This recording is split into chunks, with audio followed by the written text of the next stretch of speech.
Good morning, everyone. Mombos, good morning. Good morning. How are you? I'm super excited. Outside, it's crazy. It's madness. It's perfect. El Flopos, this is what we were waiting for, and I'm pretty sure you guys are waiting for the same thing. Remember, this is the second day of competition at the 2023 Arica Cultura Bodyboard, an event presented by PRI Bodyboards and Gobierno Regional de Arica en Parinacota. Thank you very much, everyone, for tuning in. Yeah, sure. Thanks for tuning in. It's going to be an absolute banger day. Round 2, round 3, elimination rounds. So the guys are going home, and the swell is about 6 to 8 foot Hawaiian, according to Tanner. A lot of right-handers moving through. The direction of the swell, a little bit iffy, a little bit too west, so kind of missing the lefts bigger. So we'll be seeing a lot of those big bombing rights being ridden, and what a heat we got up to start off the day. Yeah, it's going to be amazing. So let's just jump to the water because we know they are jumping as well and paddling out. So as you can see right now, it's going to pop. The heat already started. It is our 25-minute heats. We have in white, in red, Sammy Moratino from Hawaii. In white, Mike Stewart, also from Hawaii. In yellow, Menelik Nasir, Chilean card, and Carlos Bastos from Brazil. Menelik and Carlos coming from the early rounds in this event and showing some skills. But today, the conditions are way different than what they served for the first day. Yeah, absolutely. I think this is the type of conditions that will suit Sammy and Mike very well. If you look at one of Mike's first waves, long right-hander, look at the size of that thing. That's like one of those mid-level, almost set waves. Goes up, hooks a nice Mike Stewart-esque roll, and controlled landing, and he'll be stoked just to settle those nerves on the first heat, and still goes with a little forward top to bottom there. I'm not sure if he made that, but a 5.25 for the GOAT. Mike competing at 60, not having the best round in Iquique, but I think he would like to apologize, at Antofagasta, and just kind of looking to improve his rhythm and getting, just kind of feel that that high-end performance again, and want to put his lips around, making it to the next round. It's good to see him here. It's these conditions, as you said, it suits him. I'm pretty sure Sammy, he will be very comfortable here as well. And Menelik, he's coming from the central coast of Chile, so but I can tell you that these guys are really good. So I'm pretty sure he's going to be showing some skills here as well. And if you're tuning in right now, remember, we count on you for sharing this live feed if you want to check the scores live, as well as we are checking it right now. You can go to the IBC World Tour website, and you'll find the live section, and that's all together there. And remember to follow. And there's a wave here for Sammy Moratino, first one of his campaign in this heat. Let's see, he stalls there, tries and finds some barrel time, and he was about to hit that lead, but yeah. You got to be careful either way. Oh, look at that bomb. Like you said, the lefts are not really happening today. This is typical green Flopos when it hits a swell. When a swell like this hits the coast, it's classic to see the riders only surfing to the right. Yeah, that's correct. We'll also see later on in the week, as the swell kind of corrects itself, that the direction will be perfect, offering the lefts, offering the right. So it's going to be very exciting. We've got a massive forecast coming up. So this is going to be one of those Arica events that you do not want to miss. This is the second stop of the Men's World Tour. And yeah, it's all out there. Tristan Roberts coming out from a dark place in Antofagasta, showing his grit and his mental fortitude, and winning that one. And I mean, I think in one of your interviews with him, he said that he needed to dig deep and just kind of look into the mirror. And that was really, I have to say, Tristan impressed me all the times, every time more and more. And he's such a humble person, and just to be able to recognize his flaws, and it's just great. We gotta get to talk about him and with him, because remember, this event is presented by PRI Bodyboard, so we will be having the PRI team joining us maybe today. Probably today. Day, yeah, I kind of had a word yesterday. We had nice coffee and cake. And geez, that stuff's good. And yeah, I had a word with him, and I said if he would like to come and commentate a heat today. He said, like, yeah, it will be fun. Let's see how this day unfolds. What's planned? It's to run round number 3 and round number 4. And here's a bomb for Menelik Nasir. And I'm just going to throw a bit of Spanish for everyone tuning in. Aquí está Menelik Nasir, el chileno, el único chileno en este hit. Vamos a hacer esta actualización y como ya saben, vamos a estar haciendo algunas actualizaciones en portugués, en español, pero el idioma oficial es el inglés. Está Mike Stewart en el agua, ya con 5.25, Sammy Murretino, una ola grande que bajó y no hizo, entró un poquito en un tubo. Y es esta que está aquí. Y esta es un 3.50 y Menelik que solamente tiene un punto. Las olas están gigantes, no vamos a ver casi izquierdas, vamos a ver prácticamente solo derechas el día de hoy. A ver si alguien se atreve a coger alguna de esas izquierdas, pero realmente está difícil, el canal está completamente cerrado, los riders están saliendo todos a través de las escaleras, de la parte de la derecha. And let's see this one for Sammy. All right, Sammy, full gas, looking for something, drops the leg, stalling a bit, looking for that section, goes up, hits a little rolo, not much of a section there, but just kind of forced to play his hand, trying to get some momentum. The guys will be rushing down the line looking for that big right-hand end section. So it all depends on how that wave is hitting the reef. We've seen it in the past before. You can get a barrel on the first section bigger, and then it'll probably open up for you. And down the line, who can forget Jacob Romero's invert? You get that section, and you just hit that thing so hard. Who can forget that? But there you go. He drops his legs, and just kind of looking for a scoring opportunity. And you know what? That's justified. And this guy is going to be a force to be reckoned with today. Yeah, you don't want to be left without scores. We haven't seen that in many events. So second wave here for Menelik Nasir. Let's see. Stalls there. He's choosing the mid-size wave. Probably very smart. And he's going to go for a projected roll. And it's actually, that's going to be a good one for him. Yeah, only holding a 1 point ride. So, yes. If you compare this roll with the semis, this one was in the pocket and way more projected. So, let's see. It will be interesting to see the difference between those two maneuvers. And we're pretty sure we're going to get to see that replay. This is the one. Yeah, so look at this one. He's running all the way down, a little bit slow. As he sees that section forming way at the end bowl. There he goes up, hits a section, perfect timing, gets projected into the flats. Now if you compare that to Sammy as well, his chalk and cheese, this one, critical section, lots of speed. Sammy kind of didn't have much of a section, and we can just see Sammy getting a 3 and Menelik a 4.5, so justified. Yeah, definitely accurate. Así que hubo una comparación que tuvimos de el rolo de Sammy Murretino, que fue de 3.50, la diferencia con el de Menelik Nasir, que ahora está segundo, necesita un 2, nada, prácticamente bajar una ola. El rolo de Menelik fue proyectado, fue en el pocket de la ola y por eso recibe más puntuación. El de Sammy fue prácticamente sin ola, si se quiere, y un poco menos fluido, pero bueno, 3.50. Esa es la situación en este momento y se está sintonizando, gente, comparte esta transmisión porque es un día muy especial para el bodyboard, es una ola hecha para el bodyboard y está en las condiciones que todos queríamos ver. Esto es el Flopos, este es un evento de alto nivel de bodyboard y nosotros contamos con ustedes y si somos todos bodyboarders y fanáticos de nuestro deporte, debemos hacerle saber al mundo que estamos en una de las mejores olas y que tenemos de las mejores condiciones y riders increíbles. So, everyone, share. That's basically what I said. So, good. Jump onto ibcworldtour.com. You can follow everything in real time as well. All the scores, all the action, the schedule, the rankings, all the information that you need for the World Tour is on ibcworldtour.com. Join, subscribe to the social medias at YouTube, Facebook, Instagram, and be sure not to miss anything from your favorite riders. Well, there we go. 2 Hawaiians sitting pretty cold, I'm sure. But Mike has moved down to Ikike's side, so he's living in a little bit more acclimatized to the water. And Sammy, I'm sure, will be wearing a 10 mil wetsuit coming from Hawaii. Just joking, though. It's not that thick, but yeah. Sammy also no stranger to the colder water, but man, What a place to be. If you just joined us, welcome to Arica. On the northern point of the Chilean coast, bordering Peru and Bolivia, we find ourselves here at Isla Alacrán.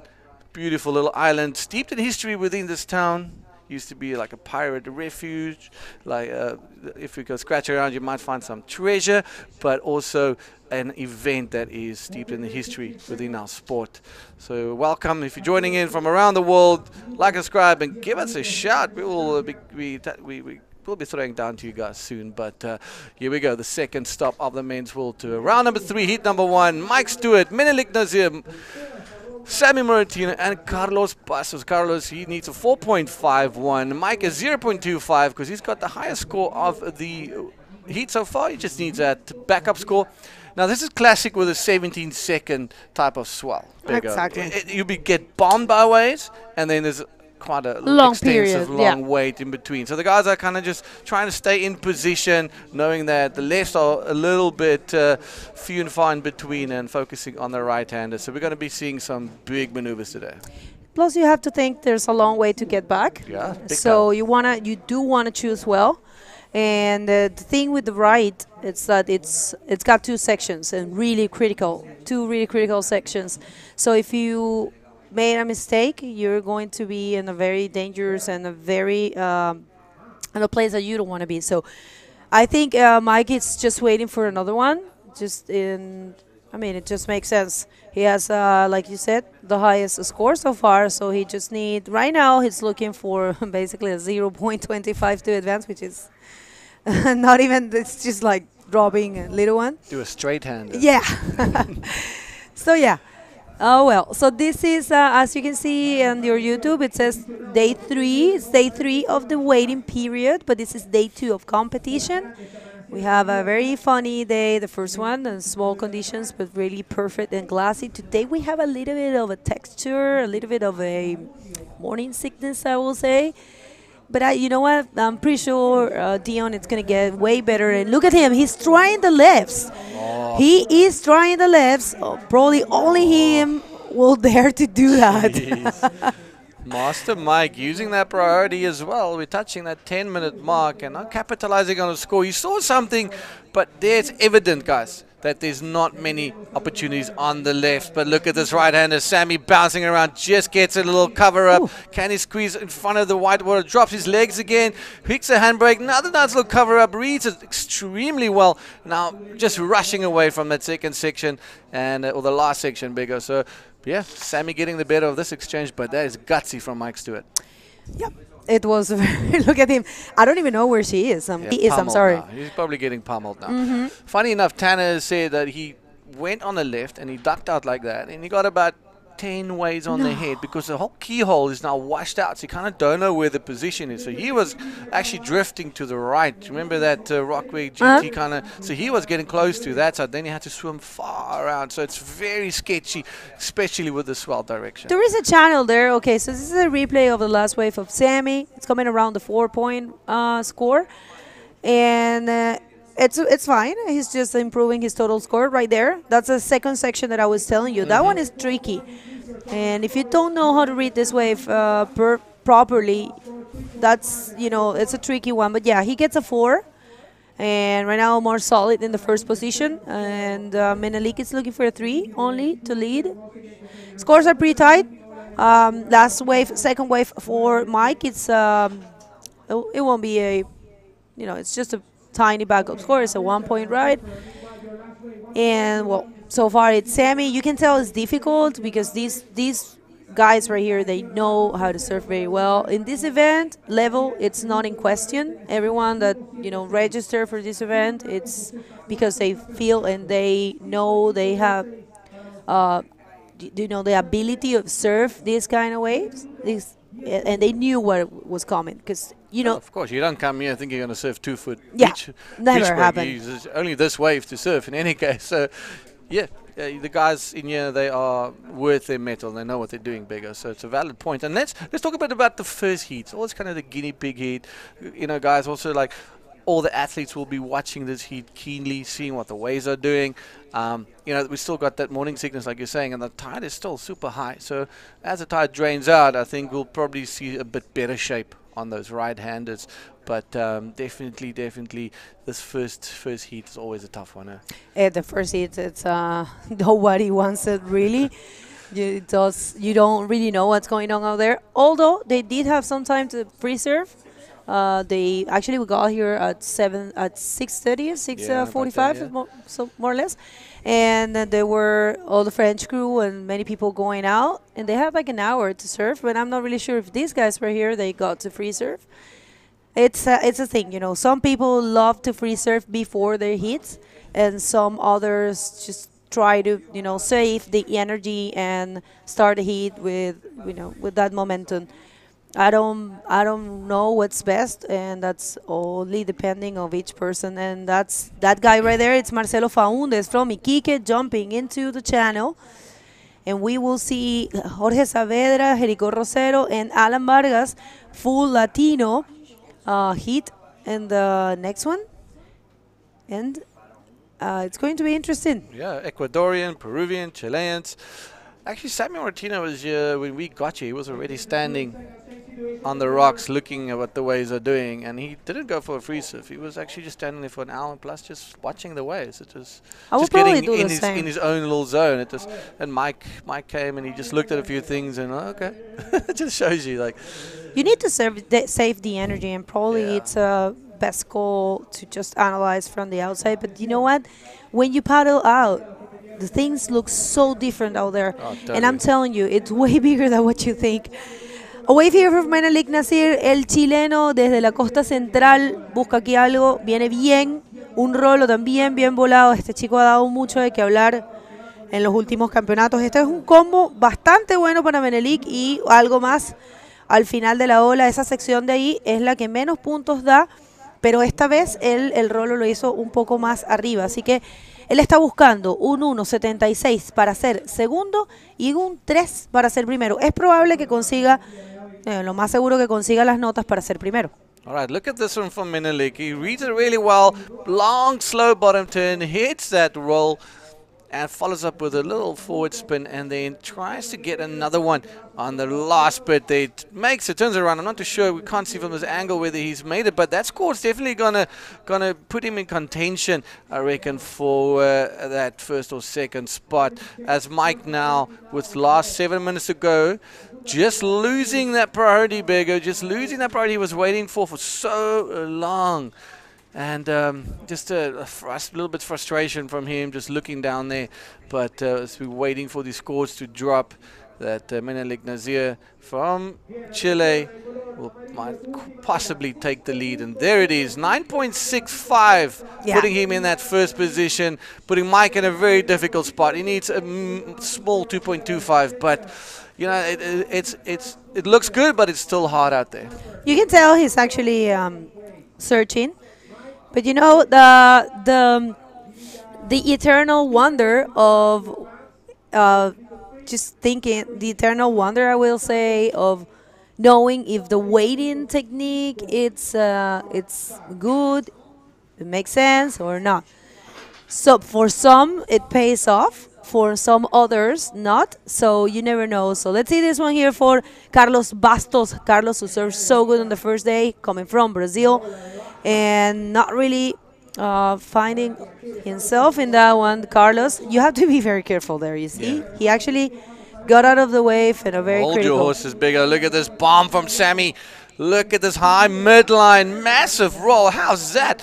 Looking for a second one. He's probably doing like what, Mach 7 down the face of this wave so fast. It's still going. Sammy Martino showing his intentions. Yeah, I think that's definitely going to be his best wave. But look at this. This is a Mike here, looking also for a tiny score. He probably lost the section there. If he's going to find another one. Let's see if he can perform something there. Actually, no. Actually, yes. He found that section. It almost looked like he was about to kick out the back of the wave, and surprisingly. But that's the end of the wave, actually, you know. That's the last bit of it. We have been saying that about the criteria. We all know.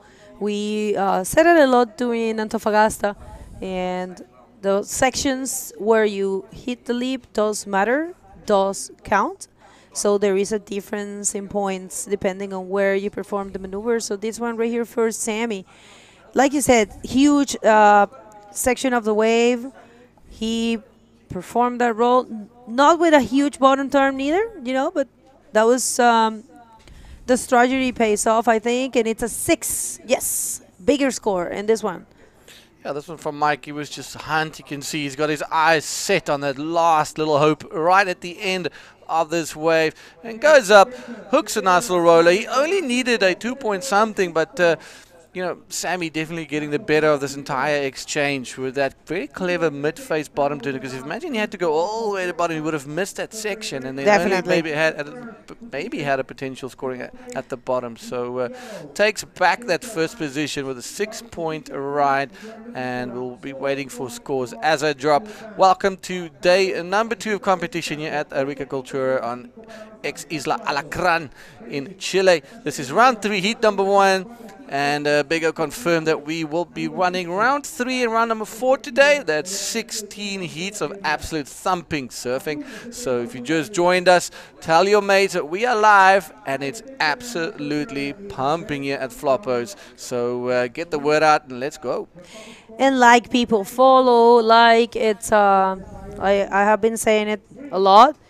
I don't want to be repetitive, but it's our part on the play. We have to just push the sport, help the numbers grow, and we will be seeing some results, guys. Seriously, if we show the support, if we prove that we are a huge community, we will be getting more support for the events. We'll be getting better. Everyone says about they want better prize money, they want bigger events, they want many things, but definitely it's everyone's responsibility if we love the sport. Yeah, it's community based. It's a small sport, that's a thing, we know it, but still, it's a small sport maybe, but a huge community. So it's a part of us. So Mike here, being smart actually, just getting a small one, not really. Oopsie. Well, I would like to take this opportunity to thank all of our sponsors, and I'm just going to say this real quick in Spanish. Queremos aprovechar en este primer hit del día para agradecer a todos los patrocinadores, recordando que este evento es presentado por Pride Bodyboards, por el gobierno regional de Arica y Parinacota, por la ilustre municipalidad de Arica, la Armada de Chile, Corfo y el programa Arica Siempre Activa, la corporación Costa Chinchorro, la International Bodyboarding Corporation y por supuesto Olas Cero Plástico, Rancio Bodyboard Tools, Soul, Industria San Miguel, Hotel Arica, Cerveza Artesanal La Ruta, Dicomex, Casa Beltrán, Fiesta Ámbar, Culmi, Aloha Sushi y nuestros media partners ADN, As.com, Latin Girl, Santos del Mar.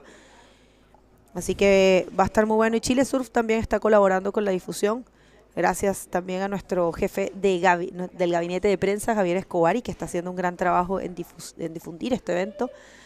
Estamos por aquí dándolo todo. So thank you very much, everyone. That was a quick shout out to everyone that's made possible this event. The sponsorship, of course, is it's everything. We need that support. And what can we expect of a Walker Ray Pro this year? We are counting down for that event, guys. We're going to be showing you the calendar, but yes, we're going back to Onrus this year. And Mike here. All right, Mike he's looking for that 4-point ride. Is he going to get it on this inside small one? It's got to be more than a roll. Goes for an invert, puts it down, but gets absolutely slammed by the white water. And Mike just at the end of the road for him in this heat, it seems like it. But hold your horses, an absolute screamer for Menelik. Nice little barrel as he kicks out. And the back, 30 seconds to go. Last little effort for the boys out there. And Carlos Bastos about to turn and burn. Well, Carlos, you can tell he probably is not used to these conditions. He did an amazing job the first day. He actually won his heat. And his last heat, we interviewed him. He said this is his first time in the World Tour, first time in Arica. And he surfed way different conditions. So this one's counting for Sammy, and not really. Official results, people, there won't be a change of situation, I don't think so. It's Sammy Martino advancing first, and Menelik Nasir from Central Coast advancing second. Congratulations to Mike Stewart and Carlos Bastos. Fortunately, they're leaving the competition. Don't go anywhere. We're going to hit a quick commercial break and going to be back real soon.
Welcome back, everybody, and welcome to the third day of the waiting period and second in competition for the 2023 Arica Cultura Bodyboard.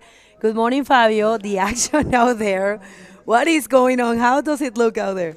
Good morning, Bago. Good morning, everyone back home. The size of the waves are improving, Bago, and we're going to see a lot of action.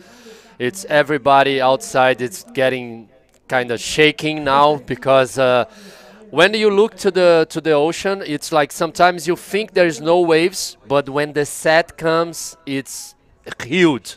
We've been having no lefts at all. We just saw Mike trying to go left and couldn't do anything.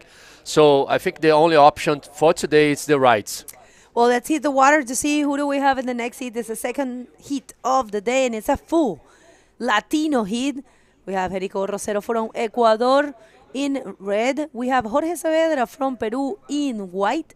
Marcelo Faundes from Chile, from Iquique in yellow. And Alan Vargas, the only local in this heat, in blue.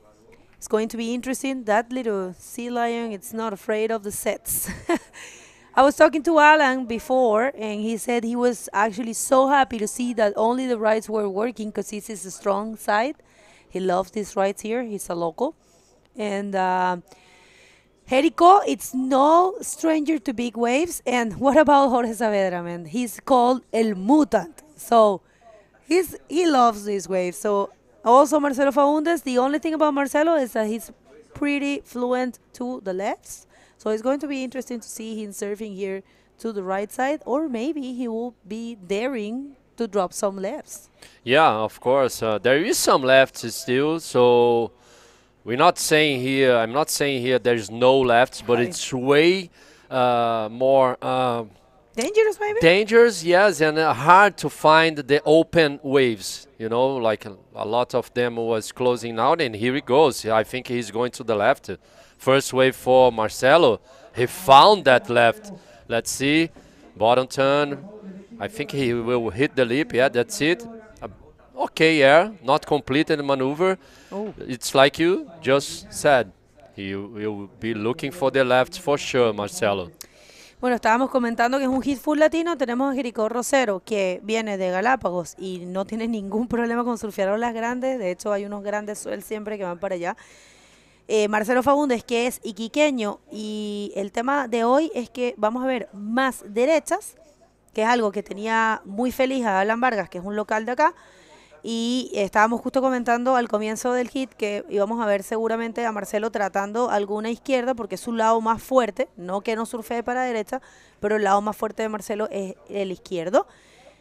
Y Jorge Saavedra, que también le encantan las derechas y además le fascinan las olas grandes. Imagínense, bueno, a él le dicen mutant, también porque es gigante, pero él se siente muy, muy cómodo en las condiciones grandes. Así que interesante ver Este es otro tipo de bodyboard, este es otro tipo de surfing.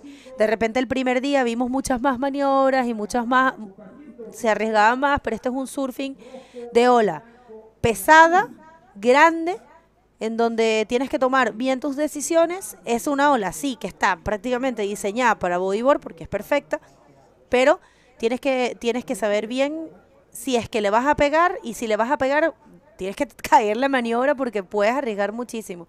Es una ola súper peligrosa, un fondo de piedra lleno de erizos, lleno de picorocos que se llaman acá, y bueno, cada decisión tiene que ser tomada con inteligencia, Fabio. Yeah, for sure, Bergo. The wave to the right here in Flopos, it's hard to read and hard to find that correct spot to hit the maneuver.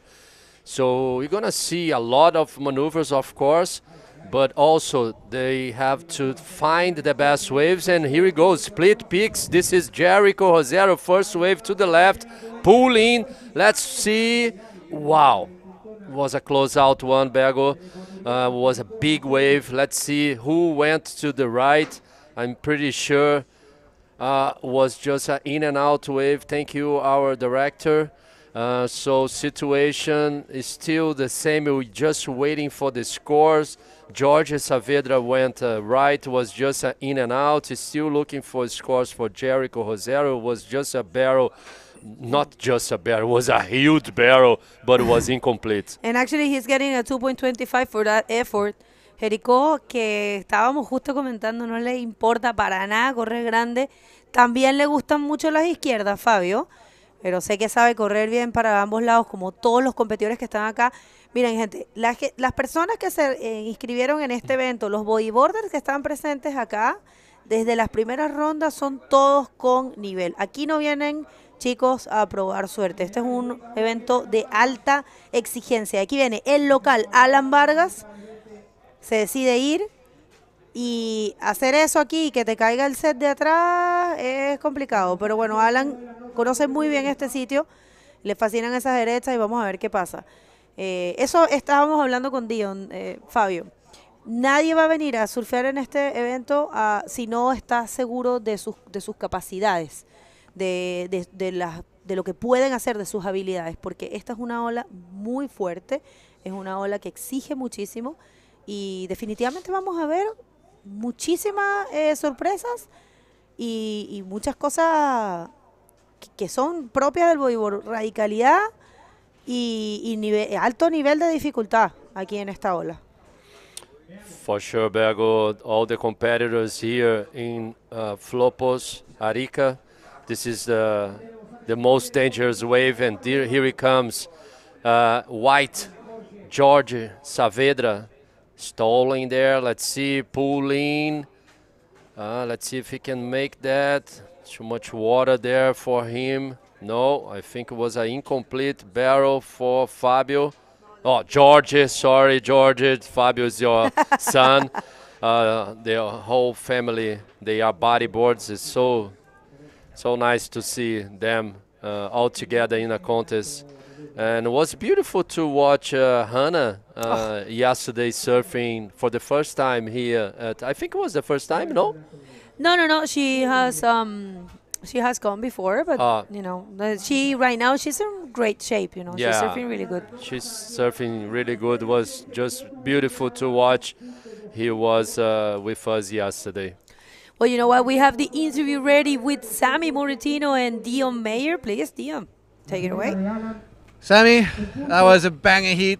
A little bit tough out there. First heat for the guinea pigs. Congratulations on your win, but take us through what was happening out there.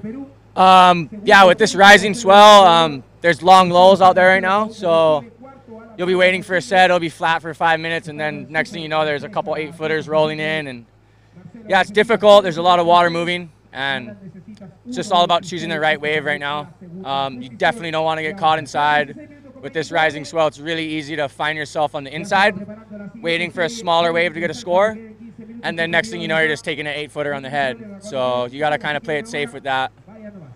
Yeah, it kind of makes a lot of sense. You know, there's no point. You can't even sit on the left hand, so you got to be focused on the right. So, and your scoring, all of them came from the right-handers. Now the conditions, the whole day is probably going to stay like this, probably going to be getting a little bit bigger. Moving forward in the event, I think you've played your hand. You've shown the guys that you're here for business. So take us a little bit through your thought process moving forward. Moving forward, goal number one is to just not get pounded out there. It's my main goal. I mean, of course, I want to make the heats and stuff, but it's kind of hard to surf safe when you got all the good guys in your heats and guys going big and stuff. But right now, there's not a lot of scoring opportunity out there. The sets are really big. You're kind of skipping down the face, so it's really hard to get those good sections. But moving forward, I'll just take it heat by heat. This wave scares me a lot. So I haven't had really good results out here in the past, so yeah, just heat by heat and just focus on what's in front of me and not get too far ahead of myself. Well, that's a good way to look at it. Play it safe, take it heat by heat, work on your mustache. It's looking fantastic. Looking forward to seeing you in the rest of the event. I know Sammy's going to send it, and I love the fact that you're tackling your demons head on. So well done for you. Well done for making it into the next round. Back to you guys. Back to the action. Pego, it's nice to we talk a little bit about this. We just heard that Sammy it's got scared here. Oh yeah. So guys on back home, this is real. This is an extreme spot for our sport. So you just saw Sammy Morentino. He did great job in these kind of waves today, and he's still scared. This is the real thing. This is the real. This is the most extreme wave for the bodyboarding community. Oh yes. And here we go, white again, and a beautiful one. George Saavedra, 360. Let's see if he can do another maneuver on this big right, let's say, and maybe hit the roll. Complete maneuver for George Saavedra. I'm pretty sure will be the best wave for him on this hit. And this is blue. Alan Vargas from Chile. Couldn't find any spot there for a maneuver. Let's see now. No, just in and out for him. Let's wait for scores for George Saavedra. Seems to me George, he really like waves like this. This size of waves makes him happy. And Jericho Rosero now in first position. He has had second wave for George was a 1 point. Actually for Jericho, 1 point. And last wave for George was a 4 points. So put him on the lead of this hit number 2, round number 3. This is the replay for white. La última ola de Jorge Saavedra, inteligente haciendo ese giro y frenándose para esta sección que está acá, buscando entonces completar con otra maniobra, un rolo en la última sección que fue completamente logrado, y eso es un 4, y esa imagen que está allá es del Hotel Arica, donde se está quedando todo el staff. Así que, bueno, un poco de textura en el agua, un poco de lo que llamamos morning sickness. Es un efecto de, yo creo que cuando tenemos swell, cuando tenemos este tipo de condiciones llegando, está como con esta textura. No se engañen, probablemente más adelante en el día se ponga con mejores condiciones, un poco más glass, ya lo hemos visto, pero hay olas buenas, Fabio, está saliendo. For sure, there's a lot of waves, good waves, most of them to the right, but couple lefts too. We have a wind, but the wind is not too strong. Forecast is saying the wind is going to turn a little bit more quiet, let's say. After midday, maybe wind's going to come. That's the most of days is like this, but I'm pretty sure we're going to have a good action today, Bergo. Swell is getting bigger through the day.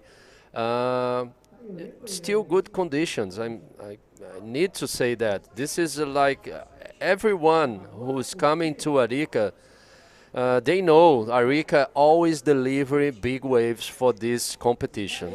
That's right. You're signing up for big waves and critical sections, and you know, danger, but also excitement, adrenaline. That's what you find here in Arica. This is full-on high-level bodyboarding, so definitely these guys are going to be showing off. And Marcelo Faúndez, que va por la izquierda, que es su fuerte, ya lo sabemos, decide no irse.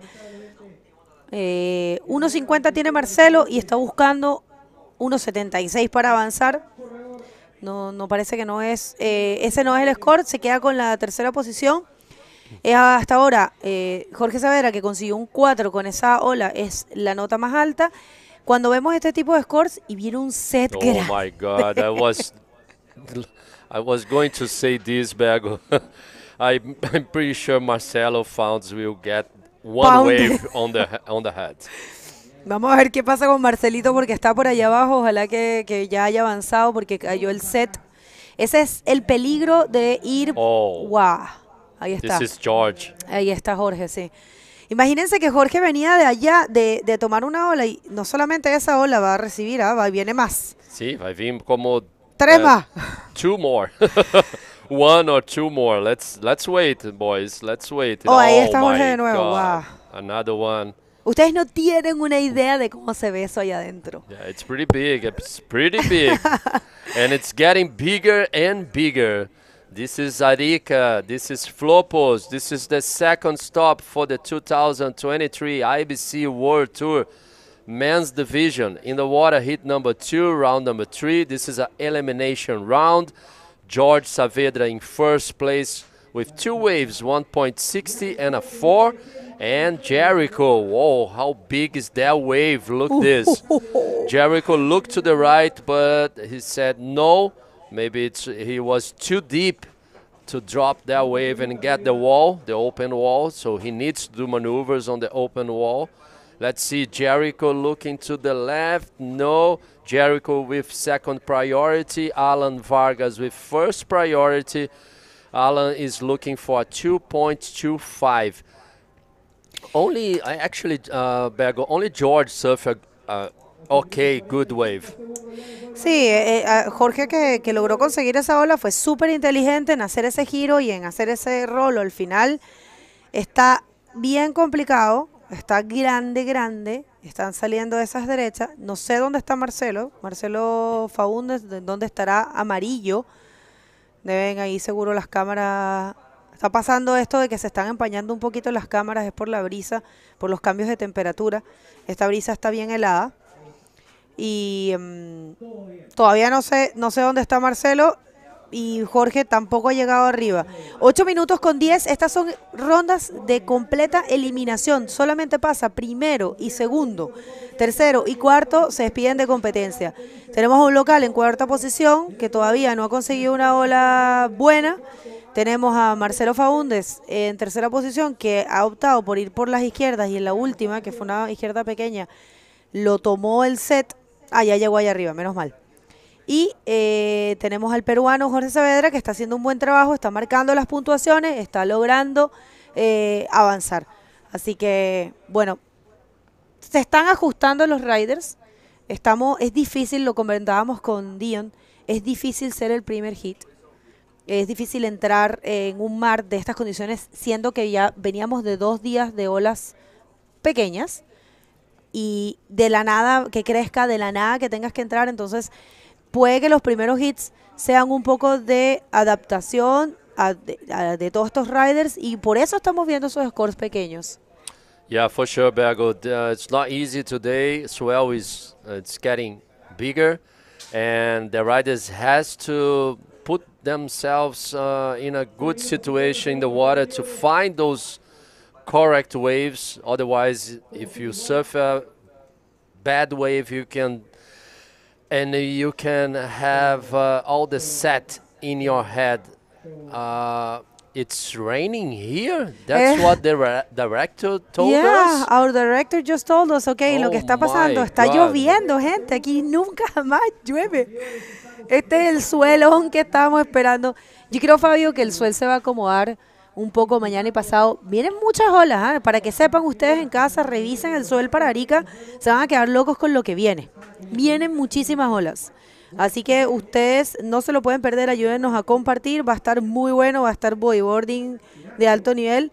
Y queremos agradecer a nuestros patrocinadores, Gobierno Regional de Arica y Parinacota, Ilustre Municipalidad de Arica, la Armada de Chile, Corfo y el programa Arica Siempre Activa, Corporación Costa Chinchorro y la IBC.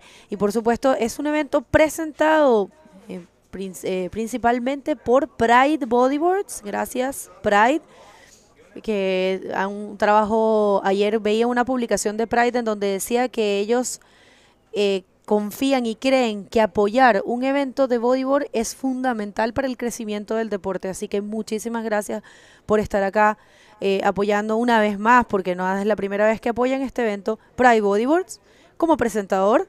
Y también tenemos a Olas Cero Plástico, Rancio Bodyboard Tools, Soul, Industrias San Miguel, y una ola aquí para Jorge Saavedra. Jorge Saavedra playing so good in this hit. Very smart decision for this guy. Nice El Rolo there. Let's see if he can complete the maneuver. Let's stay together with him. No, I saw the bodyboard there. Was incomplete for George, but he's doing a smart job in this hit number 2. Here he goes, Jericho Rosero in red. Nice wave. Let's see if he can manage a maneuver there. Quick turn just to put the bodyboard on the correct spot there. Nice speed. Hit the lip. Yes. Ooh. A rolo. Oh. You can tell he tried to like ARS there. Yeah, I think, I don't know, Bergo. I think he lost control. Like when he was doing that rolo, he was, when he started to make the maneuver, he threw a little bit on the side. I don't know what's happened. It's hard to hit the lip there. Y esta ola para el local, Alan Vargas. Vamos a ver si logra conseguir esa sección, logra conseguir esos puntos. No necesita mucho, un buen rolo para Alan Vargas. ¿Lo podrá sostener? Parece que sí. Parece que sí. No. Parece que no lo logró caer. Ahora ya nos van a mostrar eso. ¿Dónde está Alan Vargas? Ok, no lo cayó. Was incomplete. I think he lost the fins too. Let's see. Now, Marcelo Founds to the right. Nice speed, nice line. Very fast, the yellow guy. Oh, no maneuvers for Marcelo Founds. He only needs a 1.76 to get second. We're still waiting for the scores for last wave of George. Last wave of Jericho Rosero was a 1.80. Last wave for white was a 2 points. And last wave for yellow was 1 point. So situation is the same. George in first, Jericho second, Alan Vargas in third, and Marcelo Founds in fourth. First priority George, second priority Alan. Alan needs only 1.80 to do this hit. Remember, guys, only first and second go through round number 3. Esta es la repetición de la última ola de Jorge Saavedra, que ha estado muy bien en este hit, ha hecho las cosas correctamente. Son las mejores olas que hemos visto hasta ahora. Y esta nos llamó la atención, Jericó aquí, hacía este rolo y creo que ahí quería hacer una RS o perdió el control, como tú estabas diciendo. Yeah, and this is blue. Last wave was Fue buena, Rio del Rolo. He tried to control, but was too much white water behind him. It was an incomplete move for Alan Vargas, so he received a 2.25, putting him on third position. You still need a 1.80 to get second now. Marcelo Founds in fourth, needing a 2.55 to get second. Still 1 minute and less than 45 seconds to go. Bueno, y si eres de Arica, si estás por acá, te invitamos a venir a conocer este evento. Es un espectáculo de bodyboard total. La isla Alacrán se viste de gala con estos eventos, así que ustedes tienen que venir. Y si estás en Chile, si estás en el norte de Chile y te puedes dar una vuelta por este evento, vale muchísimo la pena. Es algo único. Es algo muy impresionante de ver en vivo. Son olones gigantes y ver a estos chicos atreverse a hacer maniobras. Hoy, segundo hit del día, todos se están ajustando, todavía no hemos visto nada muy increíble. Los pro que están, digamos, uno le dice los pro porque vienen del año pasado de estar en el ranking, ¿no? De los que quedaron en el top 16. Ellos entran a partir de la ronda número 5, que es una ronda de no eliminación. Nosotros hoy tenemos planificado hacer la ronda número 3 y la ronda número 4, si nos permiten las condiciones. Y ya yo creo que para mañana recién estaríamos viendo a los top 16. Lloviendo en Arica, vamos a ver, esta es la última oportunidad para Alan Vargas, que solamente busca un 1.80 para avanzar. Vamos a ver si esta ola de aquí le da ese puntaje. Alan Vargas, wow, 1.80, 27 segundos. And this is Jericho Rosero finding a left. Nice speed for Jericho. Pull in. Let's see. Oh. Almost, Bego. Almost made that first barrel to the left on this day of competition. But he's safe because last wave for Alan was not enough. La última ola de Alan no es suficiente. Y no parece que hayan cambios, Fabio. Los resultados oficiales, felicitaciones a Jorge Saavedra avanzando, el peruano, junto con Jerico Rosero. Los dejamos con esta recapitulación y nos vamos a un pequeño corte comercial. Ya regresamos.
Welcome back, everyone. I'm here with my good mate, Dion. Welcome, brother.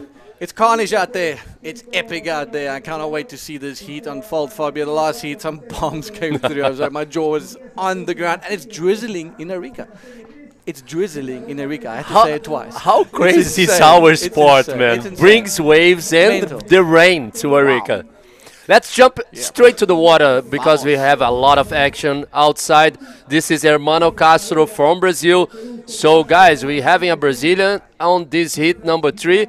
Gabriel Brands from Chile, George Marin from Chile, and Fabio Saavedra from Peru. We just saw Fabio's dad did a great job in this last heat. He managed to finish in first, so it was a good situation for him. Have we ever had, this is a statistic, I don't think we've ever had a father-son combo surfing in World Tour events. Yeah, well, I think so. I mean, last year, but they in the same event, in the same men's division, not just juniors and like split. I believe you're correct. We saw this in the women's division, but not in men's. Correct, yes. Hermano Castro, full gas, looking for a little something on the right-hander. Got a nice little smooth in and out, and drops a parachute, and he's out of there. It is big. Here we go. Look at this one. This is blue first wave. This is Fabio Saavedra. Beautiful wall there for Fabio. Bottom turn, hit the lip. Nice Fabio. roller for Fabio. He's surfing amazing this kid. Another roller, 2 rollers, Dion. Great wave to start the hit. And I said that those in between the set waves, you know, like good scoring wave. The full-on set ones, just like that, it's so big. Like you can't make your bottom turn and try and get a section. It's just so big. And look at this nice clean line. Love his posture. Seated section. Clean critical roll, as good as it gets. Lands in the face. A little bit of a spit and eyes up that another one. Very quick and very great awareness of his situation, of where he is on the wave, and seeing that section there so quickly. Yeah, I really like how he managed to throw the head as well on the first roller. So it was a beautiful executed for blue, Fabio Saavedra. I'm pretty sure the judges are looking again this wave to give him a really good score, I believe so. Yeah, I think it's definitely gonna help him out. Essa onda do Hermano, galera do Brasil, foi fantástica, muita velocidade, foi rápido o tubo, mas realmente o Hermano conseguiu aí achar um momento muito bom no mar que está bem difícil. Hermano, first wave was a 4.75, first wave for Fabio was a 5.50. Great job for both of these guys. Yeah, definitely just posting some big scores in solid testing, epic condition, drizzling, bombs out there. It's all happening here in Isla Alacrán, but a 4.75 and a 5.5. Epic riding by these young gentlemen. And again, you know, father-son combo in the men's division. I don't think we've had that. We can just maybe confirm that. If someone can, yeah, maybe some of our viewers, it's yeah, maybe Action if you Jackson guys might have something. Yeah, for sure. I believe in the women's division we had this for Correct, sure. Yeah. We had Neymara. Neymara and Luna, and for sure somebody else as well. I'm pretty sure at the Wahine Pro, the first stop for the women's division. I believe there's some more girls like son and her mother, daughter and mother. But I'm pretty sure 100% that first time ever we have Fabio and George surfing the same division in the same event. Boys is still waiting for a set. Dion, don't count out Gabriel Brantes. Gabriel is a very good rider. He knows a lot the waves here in Arica. He's from Iquique. He's a waterman. And George Marin from Chile as well. So let's see, let's wait. Seems to me sometimes when you see the waves like this now, like in the screen now for you guys back home, there's not too many waves. But when the set's coming, it's getting bombarded. Boom, boom, boom, bomb after bomb. I mean, the athletes in the previous heat, I can't remember who it was, but he found himself in a very difficult position. And he took 2 of those massive sets on his head. You can't duck dive. You're gonna hit. You're gonna hit the reef. Yellow, huh, I think it was yellow. Yeah. He just. Oh man, he was paying some tax. He was definitely paying tax for a lot of people here today on that beatdown. So a couple of guys will be getting a free pass courtesy of our rider in yellow from the previous heat. So if you just joined us, welcome to Arica Cultura Bodyboard in. Isla Alacrán, one of those events, these events that's been an absolute,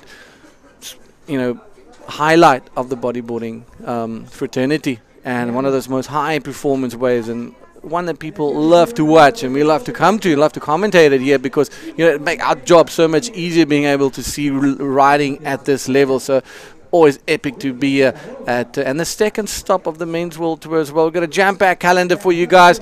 The IBC doing everything that they can and just keeping it real. And look at this, keeping it real. Hermano Castro, the Brazilian. Fabio, this is your man. O Hermano aí novamente indo para a direita, bastante linha de onda. O Hermano conhece muito bem, decidiu sair ali. Was just an in and out for him, Dion. Hermano, he knows this place pretty well. He's been coming to Chile for ages. Actually, he lives here once. Yeah. Not here in Arica, he lives in Antofagasta, but he's been here like many times already. So he knows, like maybe he found that wave, saw the wall coming in, but was not a good decision. So he just like kick out of that second wave, he received just 1 point, putting him in first position now. Here we go. 5.75 plays a 5.5. Fabio Saavedra just getting the better wave of this heat for sure. Some exceptional surfing from the young guy coming through the junior ranks now, testing his mettle up against the big boys, and so far so good. Dude, he's holding it down. And the Peruvians always bringing the vibe. If someone's whistling and someone's cheering, it's the Peruvian crew. For sure, Peru is doing a great job on the bodyboard, and they have a lot of good riders. Drop knee, women's, men's division, and Pro Junior as well. So they have all set up for the World Tour for this year. That's it. The pendulum has shifted. Here's the replay of a rider in blue, Fabio Saavedra. That's on his heat-winning way so far. Look at that timing. Impeccable timing on that super smooth landing. Straight in the face, Fabio, and immediately backs it up with a nice little small one. You must be stoked. As a surfing coach, that's the type of fundamentals, and I'm sure you will be teaching some of your athletes as well. For sure, Dion. For sure. This is how. This is the best option that you have to start a heat, especially on those kind of conditions. It's not easy. Most of the waves going right. We're not seeing too much lefts. We saw Mike trying. We saw Jericho trying. We saw some guys looking to the left, but it's not easy to go left. So, and in the rights, I was talking with Dave Hubbard this morning. He told me, Fabio, there's mental waves to the right, but sometimes it's hard to find that spot to hit the maneuver. Yeah. No, you're right. It's not easy. No, it's not easy. It's a matter of being in the right place at the right time. Yeah, it's just a couple degrees off. It depends whether you're going to get that bowl or not. If you're going to barrel, if it's just going to crumble. So, Flopos, heavy moody this morning, showing she's a little bit not of a morning lady, I would say. Yeah. She will clean up during the course of the morning, and it's drizzling as well, which is crazy, guys. Everybody putting up plastic over the cameras and trying to protect equipment that in my 5 years of coming here, I've never seen that. Yep. I've met people here in Chile that's never seen proper rain, like in their lives, and that's just crazy to think that you're living in a place and you just don't know what rain looks and feels like. It's quite sad in a way, just like because it's so therapeutic. It's just so awesome, and yeah, this is just what it is. You've got the Andes, you got the Atacama, and then you've got the Pacific Ocean. It's raw and it's absolutely beautiful. I don't know, Dion. I think me and you together we put this happening here in Arica. Last year we just saw like huge waves on the last day. We saw like 410s from Amarillo. That was amazing. That final that we just how can saw you forget was that final? like unbelievable. It's like etched in our minds, and how that final jaws were hanging on the ground, like Mars just going unchecked, unchallenged on those left-handers. But the outcome could have been potentially different, because I won't say different, but Tristan went on two big right-handers. He did an invert that would have been a 10 straight. Yeah. Okay, and that he didn't complete it. Then he went up for that air reverse. Yeah. If he had landed it, another 10 pointer. Now you got two 20-point rides. Now you got to move down the score. And Mars, I think Mike even confirmed that was the highest scoring heat of anybody in the history of our sport. So we're going to hold off on that. We're going to jump to an interview with Begonia, with our previous heat winner. Bigo, it's all yours. Thanks a lot, guys. Well, we are here with Jorge Saavedra. Jorge, that was such a tough heat. You actually managed to get the scores, but you got also 5 waves over your head. So tell us a little bit. Bueno, sí, el mar está bien complicado. De acá afuera se ve bonito, pero adentro hay mucha corriente. Vine del lado de aquí, del lado del medio. No, si te agarra como me agarró a mí. Tuve que fondear como 5 series. Ya felizmente no vino una más porque ahí quedaba. Pero nada, contento de haber pasado con lo justo, con lo que hice, y nada, pues instalado en la cuarta ronda, a ver qué sale ahora. Well, he said the ocean is actually really, really tough at the moment. It's actually stronger and more difficult than what you guys think. and what we see on the screens, but he's happy to be advancing and founding those two ways and just doing the basics to keep going in competition. ¿Qué significa para ti estar acá? Tienes a tus hijos, tu hija que hizo una excelente performance en Antofagasta, que está segunda en el ranking, tu hijo que ganó aquí en el primer día. Tú como padre bodyboarder, cuéntanos un poco de eso. Bueno, yo muy contento de que ellos sigan mi deporte, ¿no? Que ahora es su deporte también, ¿no? Porque lo llevan 100%. Y nada, feliz de estar acá, o sea, vinimos con ese plan de venir a las 3 fechas, ¿no? Y bueno, lo estamos siguiendo y nos está saliendo todo bien, debe ser porque se hacen las cosas bien, ¿no? Estamos contentos. Well, asking how does he feel because his daughter, Hannah, she did amazing in Antofagasta with the Pro Junior Women Division, and his son, who just turned 18, and he's now in the Men Division 1 in the first day. And for him, it's just great to be here. That's a family plan. Actually, they're traveling for the 3 events of the South American leg, and he's just so happy, and everything is turning very well for him. Anyone to say hi or thanks?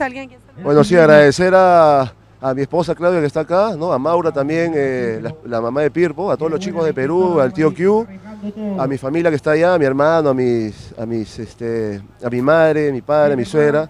Y nada, pues independícense ya. Felicitaciones, congratulations, back to you guys.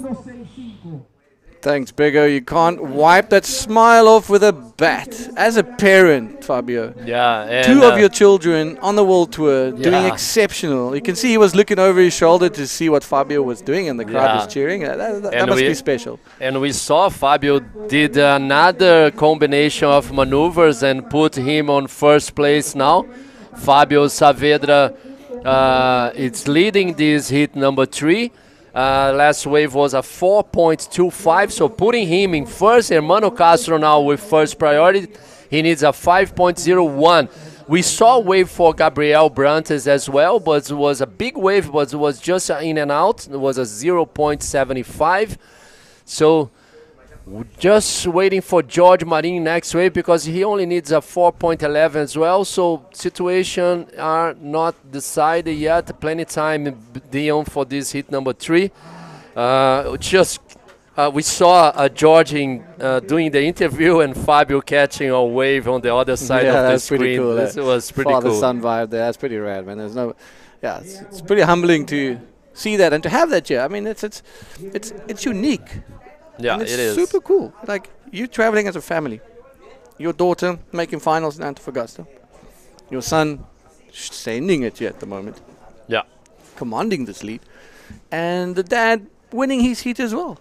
Like, I mean, come on, that's pretty. They're eating something, and we need to go have some dinner there.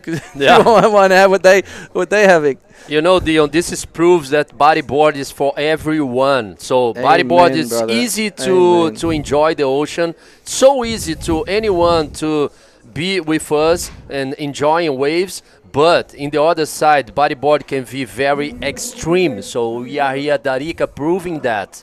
Yeah, we're proving it. The extremity was the extremity of the event. You know, there's some big bumps rolling through, and you got the young boys holding it down. You got the older gentlemen holding it down. So, yeah, bodyboarding is definitely for everyone, and you can choose the level you want to be at and surf at what your comfort levels are. But I mean, this is testament that if you really want to give it a go, the learning curve in bodyboarding is very steep, and it takes a long time to be a Pierre, to be a Maz, to be a Tanner or whoever. I mean, you got to put in the time, like any sport, like any profession. Like when you're studying, when you're surfing, it's the same discipline. You got to be disciplined in and out of the water. So this is a replay for the last wave for blue. Was a nice down the line, hit the lip for the first El Rolo, and a 3-6. Nice combo for Fabio Saavedra from Peru, putting him in first position. Hermano Castro, first priority, needs a 5.01. Galera do Brasil aí, temos brasileiro na água, Hermano Castro em segundo lugar, ele que está com a prioridade número 1. Let's see Dion, yellow, just pedal to the left, I would say, huh? He's looking at left. Yeah, he was going for those lefts. I mean, Jorge looks like he's a little bit out of rhythm. maybe a bit intimidated by the big waves. But a very big mistake sitting over there, because when those set waves come, he's going to probably get caught, and it's the last thing you want to see. That happening to someone. So hopefully he can get himself a nice little scoring wave. There he is. He's paddling really hard. He needs a 4.1 to make it into second place. Leaving. We know that the left-handers are not the option today. That right-hander giving him some scoring opportunity. But let's hope he can capitalize on something in that keyhole. But it's very easy. It's in a very difficult spot if the set keeps on coming. But hold your horses. Hermano Castro looking. Hermano just lost the priority, huh? Bro, it's so important to just be aware of what's happening. If you got to turn and burn and try and commit on a wave, especially in elimination heats, that priority it's so valuable. Yeah, I think he lost. Let's see. Let's wait for the priority judge. Still on the screen, Hermano has first priority, Gabriel second, George Marin 4, and Fabio winning the heat with the third priority. Let's see. Yellow, find that left, bottom turn, hit the lip, air roller, complete maneuver. Wow, he just need 4.11. That could be it, mate. I mean, the danger factor on that left is incredible. It's super shallow, so yeah, the judges got their work cut out for them.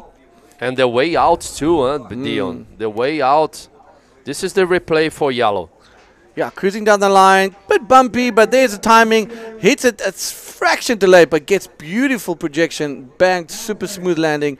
So, yeah, let's have a look. See, scores are coming in, and it's definitely looking like he might just sneak in by the hair of his chinny chin chin there. Let's have a look. 4.5, ladies and gentlemen. The judges gave him 4.5, and there he is, bumping Hermano Castro down into that third position with 6 minutes to go. Jorge Marin making his way on the left hand, sneaking it through, but maybe he's going to be paying a price now, because there he is. Yeah. He's going to be stuck. It's very hard for him to get back into the lineup. Yeah, especially because he have only 6 minutes to paddle out. Look this on the rocks, the yellow. Let's see now. Hermano Castro is still holding first priority. Gabriel's second priority. Fabio Saavedra in third priority. Hermano now needs only 1.40, but don't put out Gabriel Brandt because he only needs 5.15. Totally capable for this guy. Let's see. Seems like he's holding his back when he was standing on the rocks. Maybe he got rolled over. It looks like he's a bit uncomfortable and in some form of pain. You can see he's struggling a bit there. So hopefully he's okay. He made it. The risk, yeah, you see he's in definite world of pain. So hopefully he can get back out on dry land and let the medics have a look. But Fabio, this is very risky because we know with the water moving and the lower tide approaching, good landing, everything was fine for him, but I think it was there where he might have made contact with the reef, trying to just compose himself. Now he's jumping around, definitely hit his leg. So hopefully the medics can get to him in a very quick time. So focus back on the water. You'll definitely be getting some help. The guys are on their way. The medics are right on the beaches, so Jorge is in good hand. But Fabio commanding this lead, playing it very clever, and operating under the priority. 9.75, a 4.25, and a 5.5. Hermano Castro, and he only needs a 1.4 for that second. And Gabriel Brandt as well. He's got his work cut out for him. With less than 5 minutes, Fabio, it's 5.15. Hermano Castro, o brasileiro, está precisando somente de 1.40, faltando aí 4 minutos e 18 segundos agora. O Jorge Marin, atleta do Chile, pegou uma onda à esquerda que deu o rolo. Os juízes entenderam que foi 4.50, passando à frente do Hermano, que está precisando de uma onda com pouca nota, né? O Hermano dando qualquer manobra ali na parede aberta da onda, ele consegue fazer esse score, né, essa nota que ele está precisando. It's easy to Hermano to do a 1.4, but he needs a wave, Dion. First priority, he needs to find a wave. It's only 3 minutes and 40 seconds to go. Sometimes you think it's too much, but it's not too much, the minutes. This is bad. Yeah, he's definitely getting the help that he needs. As you can see, the lifeguards right there, the medics waiting on the beach to take him. And here we go, Hermano Castro needing a 1 point something, I forgot, but all he needs to do is a little bit of a spin and a bottom turn, but easy, that type of guy. Stalls a bit, gets a bit of a cover up, still in there, mate. I think that will just be enough. There he goes. Ooh, keeping it very close to the last minute and taking this right-hander all the way down the point. Smart surfing. Smart surfing for Hermano. That's all he needed to do because Jorge is not in the water. Yeah. But we can't count out Gabriel Brands. Never. And Gabriel is looking to this wave. Let's see, Gabriel. For 5.15. White. Yes, that's it. He's on. Let's see what he can do in this beautiful ride. Stalling there. Get down the line. Bottom turn. El Rolo. Was an okay maneuver for Gabriel Brands. Let's wait for the judges what they think.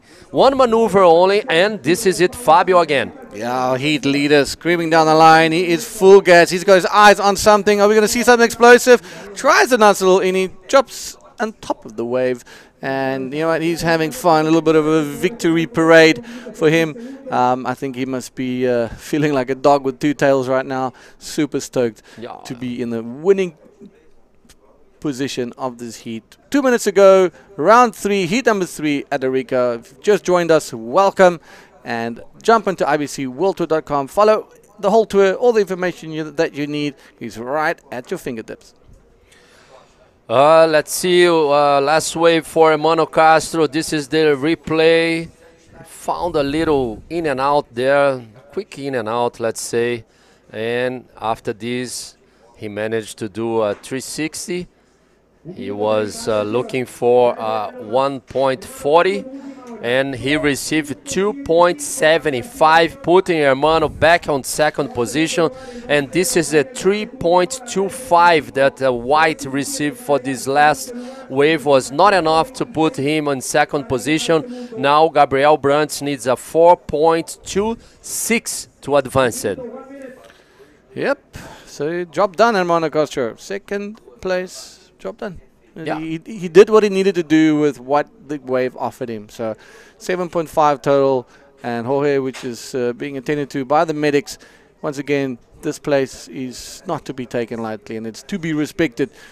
And it's a very heavy wave, and one of the taxes being paid, and I really hope him a speedy recovery and see him back in the water very soon. The Gabriel Brandt is unfortunately trailing behind here.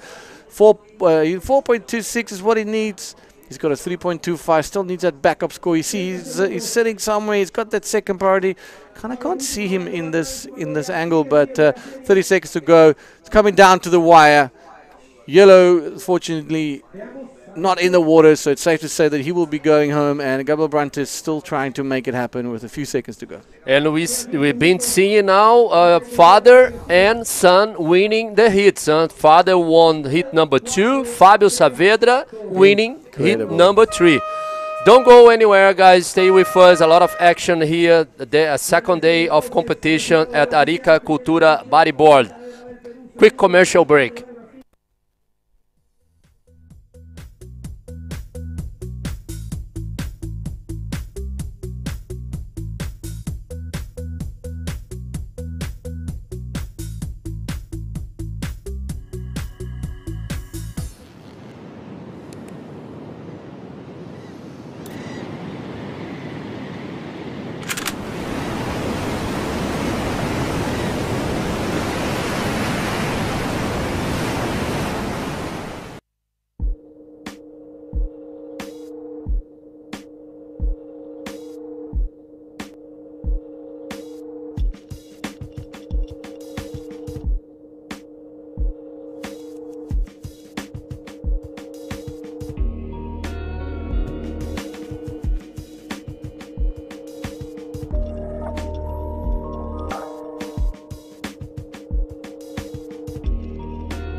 Welcome back for some more explosive action here at Arica Cultura Bodyboard. Bego back in the booth, the queen of commentary.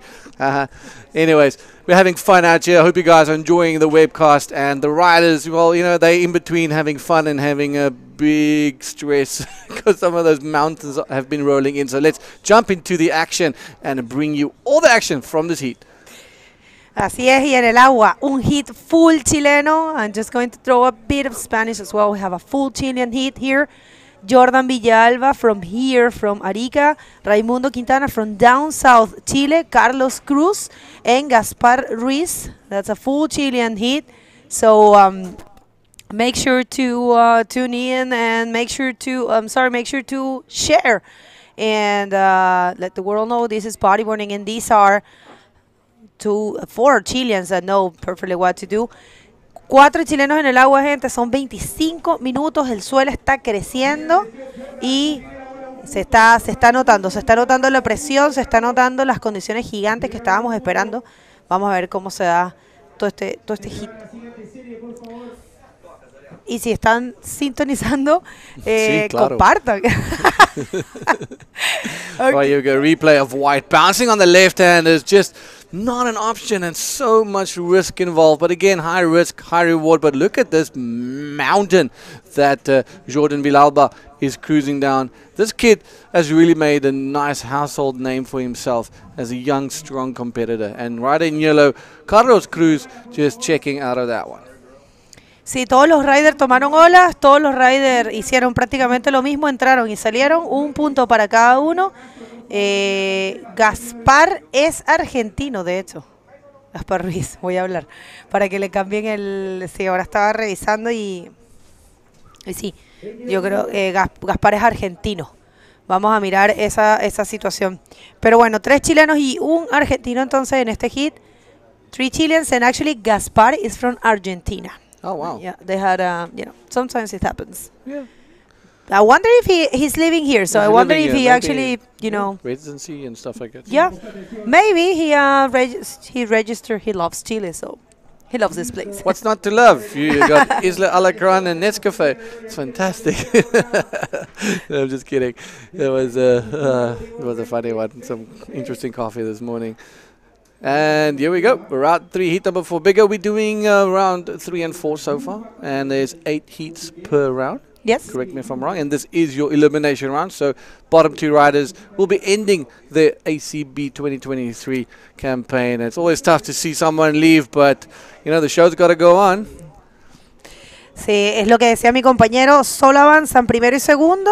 Y los 2 de abajo, el tercero y el cuarto, estarían despidiéndose de competencia. Este día tenemos planificado hacer la ronda número 3, que son 8 hits, y también la ronda número 4, o por lo menos lo que podamos alcanzar de hacerlo la ronda número 4. Lo que viene después, la ronda número 5, es la ronda de no eliminación, en donde vamos a ver a los top 16 sembrados. Si ustedes tienen dudas de cómo funciona lo que es la forma de sembrar, o lo que se llama en inglés el seeding, ustedes pueden descargarse el rulebook, el libro de reglas de la IBC World Tour, que está en la página oficial, que es la ibcworldtour.com.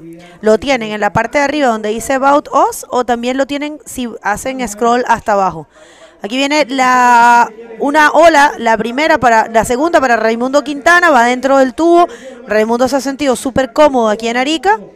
Y es un tubito para Raimundo, va a ser una nota que lo va a ayudar a construir su score. Los otros no han tomado realmente nada. All right, Raimundo Quintana sniffing out those rare left-handers. Fortunately not getting a big scoring right in there, but he came out unscathed, so I guess that is a big win for him.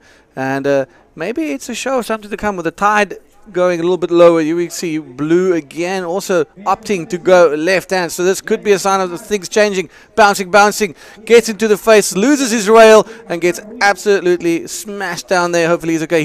He's one of the few athletes that are wearing his gas helmet.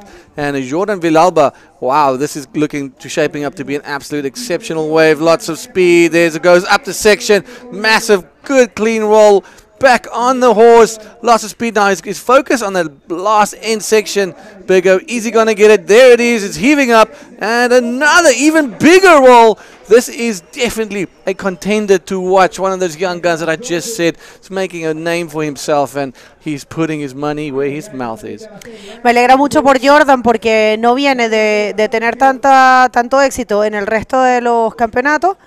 Él es muy buen competidor, él es muy buen rider. Esta es la repetición, replay for Last of White. Yeah, look, sniffing out, nice little barrel, quick little cover up, but it's a left-hander, so it's going to be very interesting to see how the judges score that. But it's good to see the left showing face a bit, but this is a wave of the heat so far. Esta hasta ahora es una de las mejores olas que hemos visto en el campeonato como tal. Muy buen rolo en el comienzo, en el pocket, y otro más acá, fue volado, fue bien proyectado. Jordan Villalba, que es un competidor de muy buen nivel, que hasta ahora no ha tenido tanta oportunidad de demostrar lo que él sabe hacer en casa, recibe un 7 por esa última ola. Carlos Cruz just cruising down there and then seeing that there's no way out and just ejects it, but wow. Beautiful riding by Jordan Villalba with a 7-point ride. I think this is the highest score of the day so far. And I think we saw a 6, but yeah, and actually not only the highest score, but actually the best performance, I would say, like the best maneuvers. The best way so far, for sure. Yeah, definitely. I think his backup roll was even better than his first even better, roll, yeah. So it's definitely worth a salt. Here we go. This is Carlos Cruz, currently in 3rd position.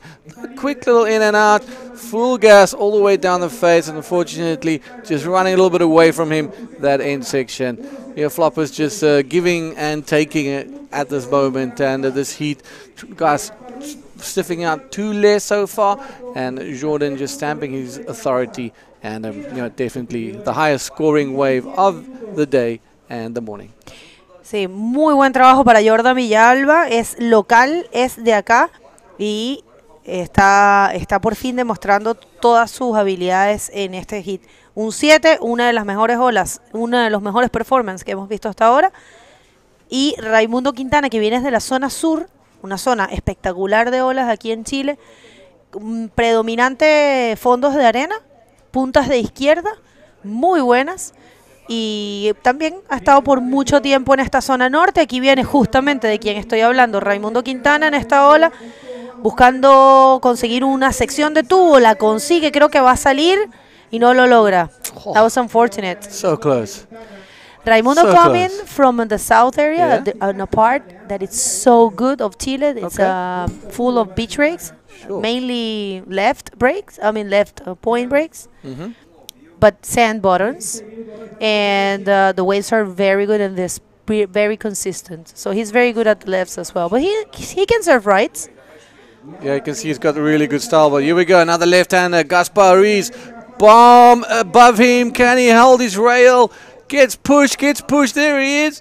Oh. And he's on the dry rocks, Bego. He's just getting cheese grater right now. Where is he? Thank goodness he's wearing a helmet, because these lefts, they're not funny.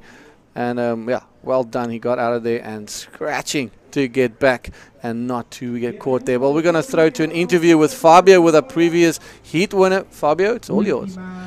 Fabio, dad winning, son winning. Sí, mi papá pasó primero y de ahí ya yo también. Fue algo muy emocionante porque yo lo vi a mi papá, creo que le cayó una serie bien grande y lo vi que se subió a la moto así. Y dije, eso está grande. Sí. Y cuando llegué al point pude ver la serie y me pareció así súper fuerte, pero sabía que tenía que pasar y no agarrarlas tan grandes porque vi que como que se pasaban, así que ya di todo y pasé, ¿no? Sí. So he's so happy. He saw his dad getting some big waves in the head. When he got outside, he was more relaxed because he knows he can find some waves. How you feel? How you felt in the water? ¿Cómo se sintió en la agua? Bueno, apenas entré, vi la serie así y me dio un poco así como de esa que te da el corazón así para que te actives, y dije no, tengo que agarrar, creo que agarré la primera ola del hit, así de frente nomás, me tocó una buena de 2 rolos y ya eso me dio la confianza para seguir esperando en el point y agarrar más olas, ¿no? He starts with the 2 rolls, so gives more confidence to grab another wave, so he did pretty well. Fabio, first time competing on the men's division here in Arica. You don't compete anymore in junior. What we can expect for you? Bueno, yo voy a tratar de seguir pasando, de dar las mejores alegrías para la gente allá en Perú y dar todo de mí, ¿no? No me he puesto una meta como lo dije la vez pasada, pero quisiera entrar al top 32 o 24, que sería como para mi primer año. So he wants to do good in this event. He wants to finish the tour on the 32. You want to say any words back home? Sí, agradecer a todos mis amigos, a mi familia, a todos los que están viendo allá, a mi familia Saavedra, a mi familia Discorbe. Y nada, independízate ya. Back to you guys. Felicitaciones, Fabio, muy fuerte en su hit, muy bonito de ver padre e hijo avanzando, y un hit tras otro hit, pero es ahora todo acerca de estos chicos. Aquí viene Raimundo Quintana, el sureño, con un inver bien ejecutado. Lástima que no lo caía, ¿eh? Well, there it is. There it is. Let's showing a little bit of love. Get in there. Yeah, definitely. And Raimundo Quintana just fully focused on these left-handers. Like I said, he probably feels a lot more comfortable surfing these lefts. But let's look at this thing.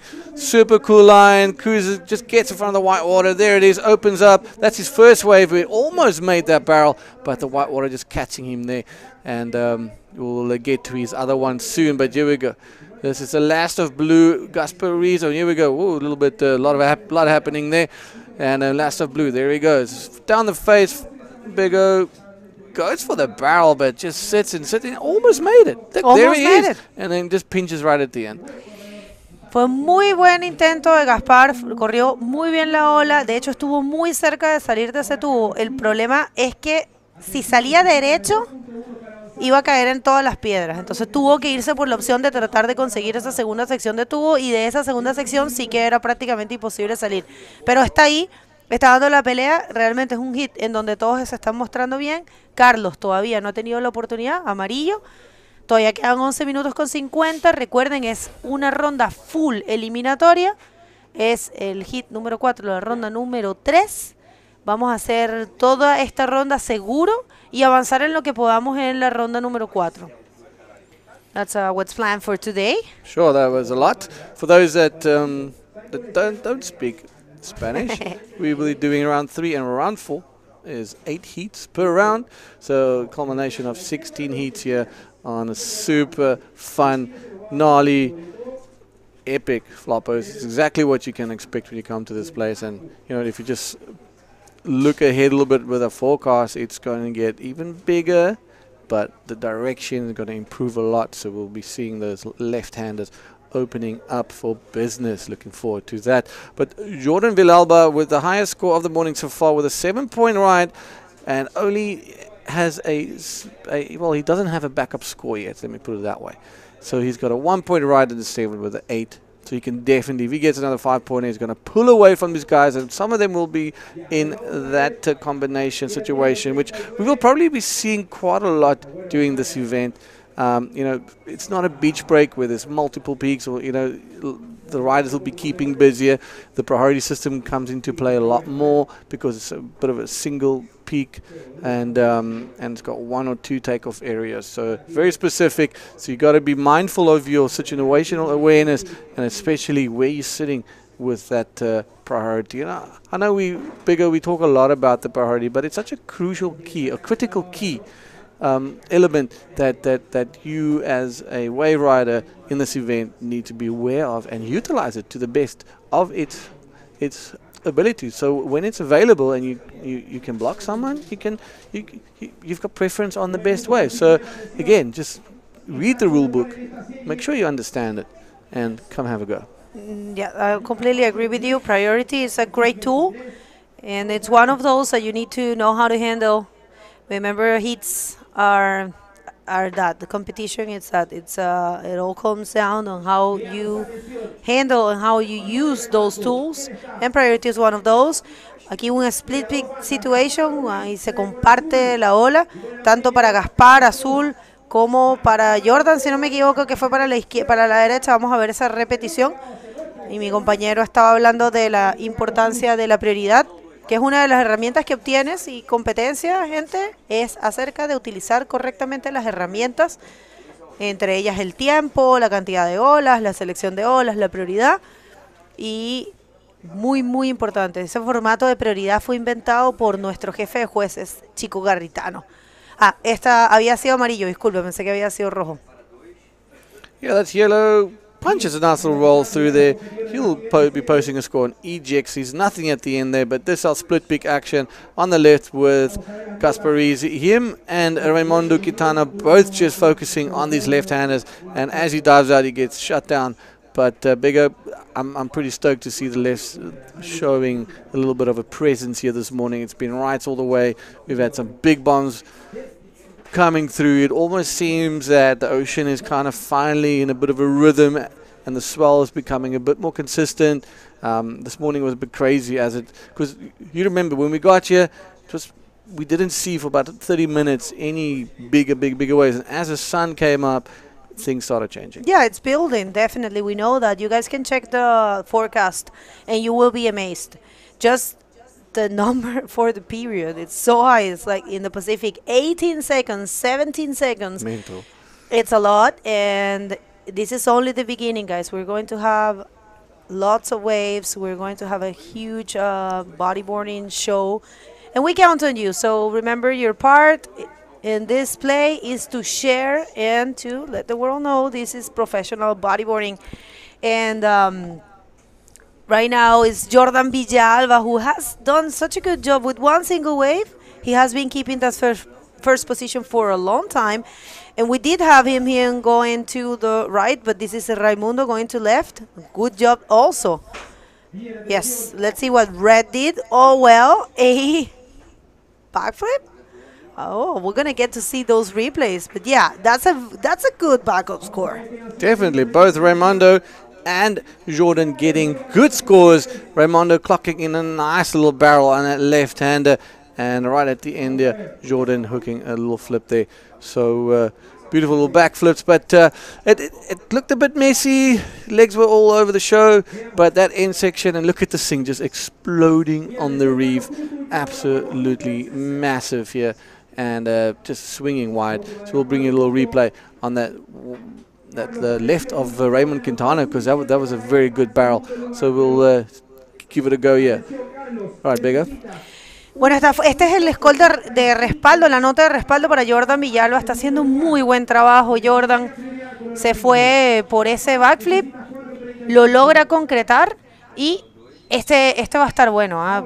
Estamos esperando esos puntajes. Ustedes en casa los pueden ver también.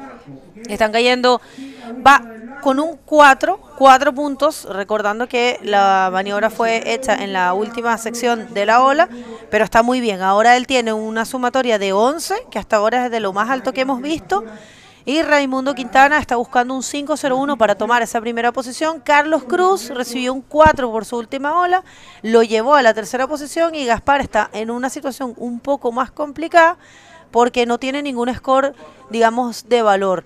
Tiene que comenzar de nuevo su campaña. Y esta es la última de Raimundo, que fue de un 6 puntos. Muy buena ola.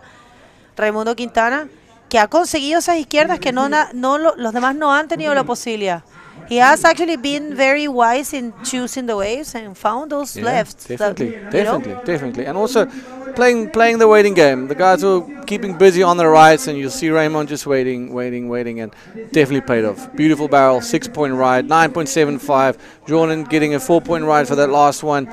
So he's pulling away 11 versus a 9.75, and leaving Gasparese needing an 8.25 for that second spot.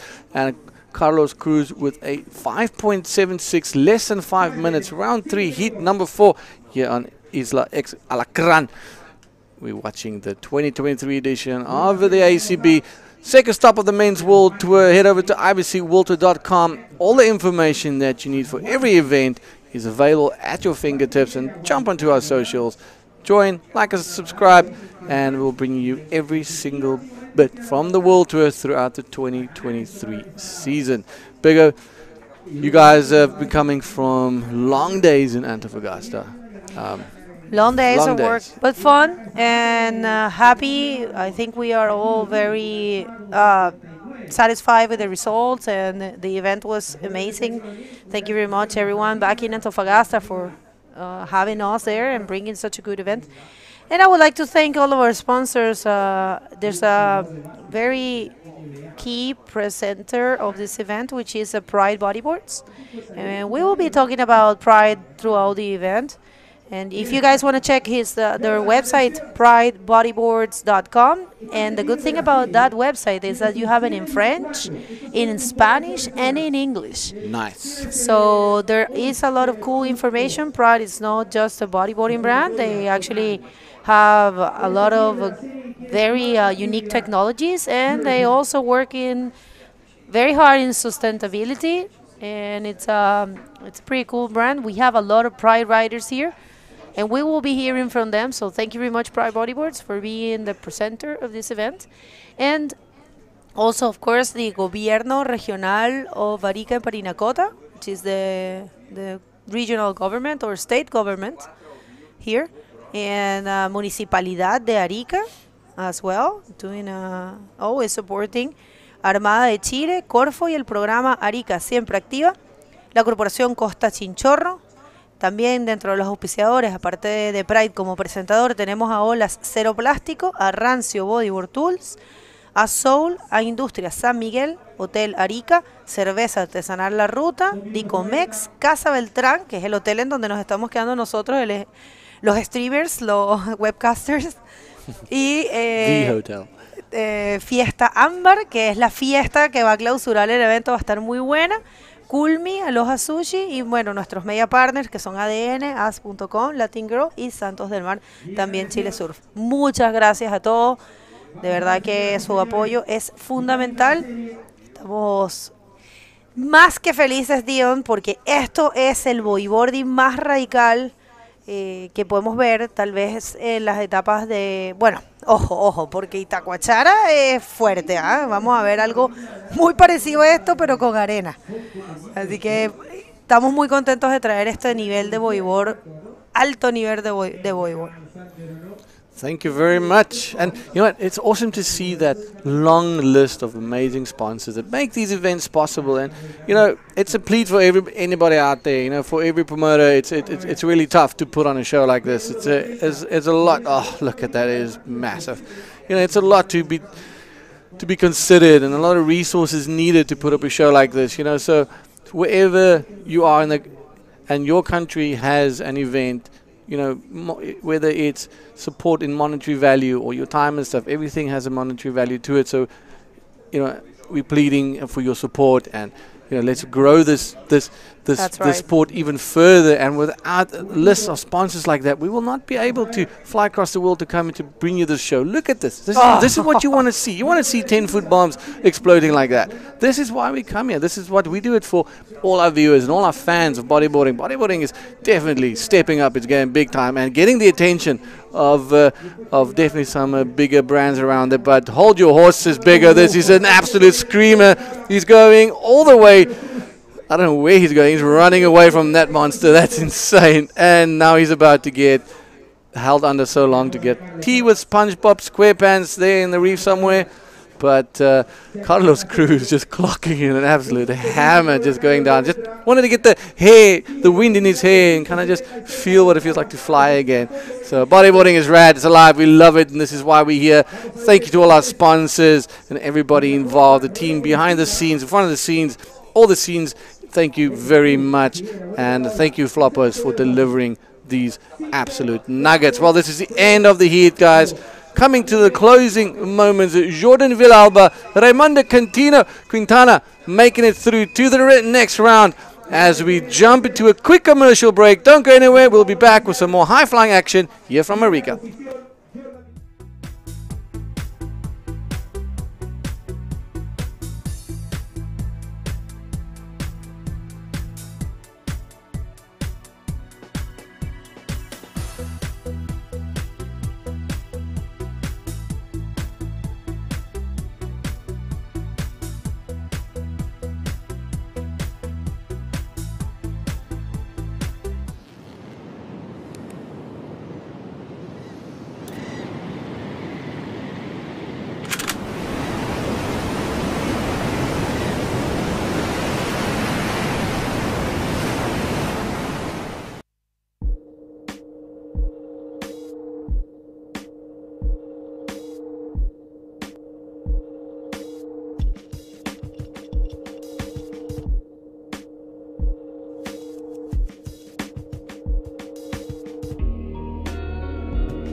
Welcome back, everybody. This is the second day of competition in the second stop for the main division of the IBC World Tour. This is the 2023 Arica Cultura Bodyboard presented by Pride Bodyboards, and of course, Gobierno Regional de Arica y Parinacota.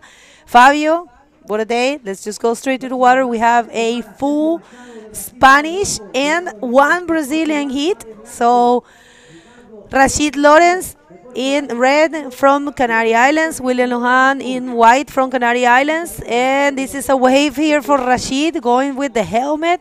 A lot of Canarians are surfing with helmet these days, and it's just very good. And that's a roll. That's a complete maneuver for him. First wave of the heat, and he's doing great. We also have John Lopez. He's coming from the Basque country. And Gabriel Castro from Brazil. Gabriel surfing really good as well. Yes, Gabriel is doing a great job. He made through 2 rounds already. Então temos aí o Gabriel Castro do Brasil nessa bateria contra um espanhol, 2 espanhóis, na verdade 3 espanhóis. E lá vem ele, o Gabriel Castro, hoje usando o capacete branco, uma bonita cavada, faz um turn ali, né, um cutback rapidinho para pegar mais velocidade. Acho que ele não vai conseguir achar nenhum ponto nessa onda para fazer alguma manobra. Uma onda bem longa para o Gabriel Castro. Agora a gente perdeu um pouco a visão, mas parece que ele saiu da onda ali, bem no canal. Tá remando ali para a beira, não sei o que aconteceu com o Gabriel. Gabriel parece que está indo para voltar para a beira, não sei o que aconteceu com o Gabriel. This was the last hit. Sorry, guys. This was only the guy from the last hit going in. So Gabriel Castro, no waves still. Oh, right. Only one wave surf on this hit number 5 was Rashid Lorenzo. It was a good ride, yeah. Actually. Good way to start the hit. He received a 3.75 for that El Rolo there. Sí, Rashid comenzó bien, comenzó con una ola, con un rolo que tal vez no fue el más grande, la ola era bien buena en realidad, y tal vez ese bottom turn, que fue lo que nos hablábamos con Dion, que Sammy en el primer hit había hecho un rolo sin mucho bottom, pero en esta sección él consigue el rolo, que es la última sección de la ola, pero sí es concretado y es un 3.75. Es la primera maniobra del hit hasta ahora. Willy Luján, canario también, no ha logrado tomar nada. Hay bastante tiempo, son 25 minutos. John López, que viene desde el País Vasco, que está en amarillo. Y Gabriel Castro, brasilero, en azul.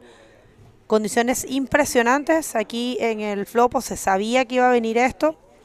Yo pensé que hoy tal vez no iba a estar tan grande, Fabio. Pensé que tal vez íbamos a ver un poco más de tamaño más cercano hacia el mediodía, pero realmente el sol entró con todo y todavía nos quedan muchísimos días de ola. Yeah, I was talking with Kevin Torres. He knows pretty much this spot. He's a local here, and he was telling me this, Bego. He was looking for the forecast, and he thought the wave was not going to be like this. We've been watching, and this is first wave for William. Was a left, nice speed. He tries to get a barrel there, but it was not too deep. And this is John Lopez going left again. So all the riders are looking for those lefts. A nice roller for yellow. Complete maneuver. Let's wait for the scores. Very shallow there. Can tell you guys back home it's not easy to get those lefts, Bego, especially if the set's coming right after you surf a wave. It's not easy to get out again. Yo estoy completamente de acuerdo con lo que está diciendo Fabio en inglés. Se los voy a traducir. Él dice que tomar las izquierdas no es para nada sencillo. Raimundo logró avanzar en el hit anterior con esas izquierdas, pero hay que tener mucho cuidado, hay que seleccionar bien, porque son olas que vienen cerrándose casi todas y además salen unos sets bien grandes. El periodo es alto y bueno, esta que está tomando Gabriel es una ola buena, Gabriel Castro en esta. Primeira onda do brasileiro, ele foi para a esquerda também. Não tá fácil de pegar essas ondas para a esquerda. devido ao swell ter uma direção não muito boa para o lado das ondas de esquerda, mas lógico é que tem as ondas, dá para achar umas esquerdas também, mas é bem difícil na volta. Vocês podem ver que está entrando a sério. O Gabriel tem que remar muito forte para ele não tomar onda na cabeça. And here he comes, White. Vamos a ver esta ola para Willy Luján, que también le fascinan las izquierdas, pero igual surfea súper bien la derecha del frontón. Decide irse y tiene que tener cuidado. Ojalá que no venga ningún set, porque esa zona de ahí es una zona de impacto, es una zona difícil de aquí el Flopos. Sí hay un canal ahí, Fabio. Hay un canal que te permite salir en el comienzo de la derecha si sigues recto, pero es bien de conocedores, no es un canal sencillo. Podrías, si necesitas, salir por ahí. Lo que ustedes tal vez no saben en casa es que estas piedras son muy particulares, son irregulares, no es, digamos, una plancha lisa, son irregulares, tienen muchas picorocos que se llaman acá afilados, y esta es la última, esta es la de John López, que ha sido hasta ahora la mejor ola del hit. John consiguió esa izquierda y logra un 4.50. Buen trabajo para John, porque tienes que sumar los puntos, ¿sabes? No, of course, it was a very good decision for yellow. Was a good Rolo there. He received a 4.50. Start already the hit with one score. It's not a huge score, but it's a score. It's a 4.50. It's not been easy today. Both guys are using the same helmet, the yellow and red, Rashid and John. Gabriel Castro, first wave was just in and out, 0.75. And William with 2 waves, 1 point and 1.25 in second position. So Gabriel Castro needing 3.01, and he now have first priority. It's so important, the priority system on this 4-man's hit. So this is give the opportunity to the rider who have the first priority to choose any wave that he wants. Muy importante la prioridad en estas instancias, son hits de 4 personas, necesitas saber utilizar esa herramienta, lo estaba diciendo Fabio en inglés. En este momento Gabriel Castro tiene la primera prioridad, él está tranquilo, está tratando de seleccionar. Willy aquí sin prioridad, toma esta derecha, vamos a ver si logra concretar alguna maniobra, entra en el tubo, sale tranquilamente, creo que va a intentar hacer algo en esa sección, no. Pero bueno, es una manera de también construir el score, 1.25 y un punto es lo que tenía Willy hasta ahora. E aqui está Gabriel em prioridade tomando esta. Gabriel usando aí a primeira prioridade, uma bonita onda, faz uma cavada bem limpa e faz o el rolo, completa a manobra. Vamos esperar aí o que os juízes acharam da onda e receber a nota para divulgar aí para vocês. And here he comes, John Lopez, the lead of the hit, going right now, second wave for him, just in and out. So John Lopez, how important is to start the hit with a 4.50, Bergo? Super important. You have to, you know, well, this is a replay for Willy. Let's just see this one. Yeah, this was a nice wave as well for William. Was a quick barrel, but it was good to him to choose that wave under priority. And this is Gabriel Castro. He received a 3.60 for that roller there on the right. And last wave for William Bergo was a 4.20. And right now he's first. Yeah. Muy bien ahí, entonces el canario William Luján se encuentra con esa última ola que le dieron un 4.20 en la primera posición. Con un backup score pequeño, en este momento tendría que cambiar alguno de esos scores. 15 minutos con 20, hay bastante tiempo, pero el tiempo realmente vuela. Este hit más tranquilo, olas no tan gigantes tal vez como hemos visto en los hits anteriores, recordando que eso siempre está variando constantemente. También hay que pensar, hay un punto importante que es la marea. Cuando la marea empieza a cambiar, también hay un cambio en la frecuencia de olas, en la forma de olas. Y en este momento estamos viendo un hit un poco más tranquilo para estos chicos. Vamos a ver cómo se desarrolla. Es ahora Rashid que tiene la primera prioridad en rojo. y que tiene también, empezó de la mejor manera, empezó el hit con un 3.75, está buscando un score de respaldo y probablemente al encontrarlo suba directamente a la primera posición porque está buscando un 1.71 nada más. Lá vem o Gabriel Castro de novo, a prioridade dele era número 4, então ele usa ali a oportunidade nessa onda, faz um 360 normal, isso fica por ali. O Gabriel Castro, que está em terceiro lugar, precisando somente de 1.66. Parece que ele vai recebeu um 2.50, colocando o Gabriel Castro do Brasil na primeira colocação.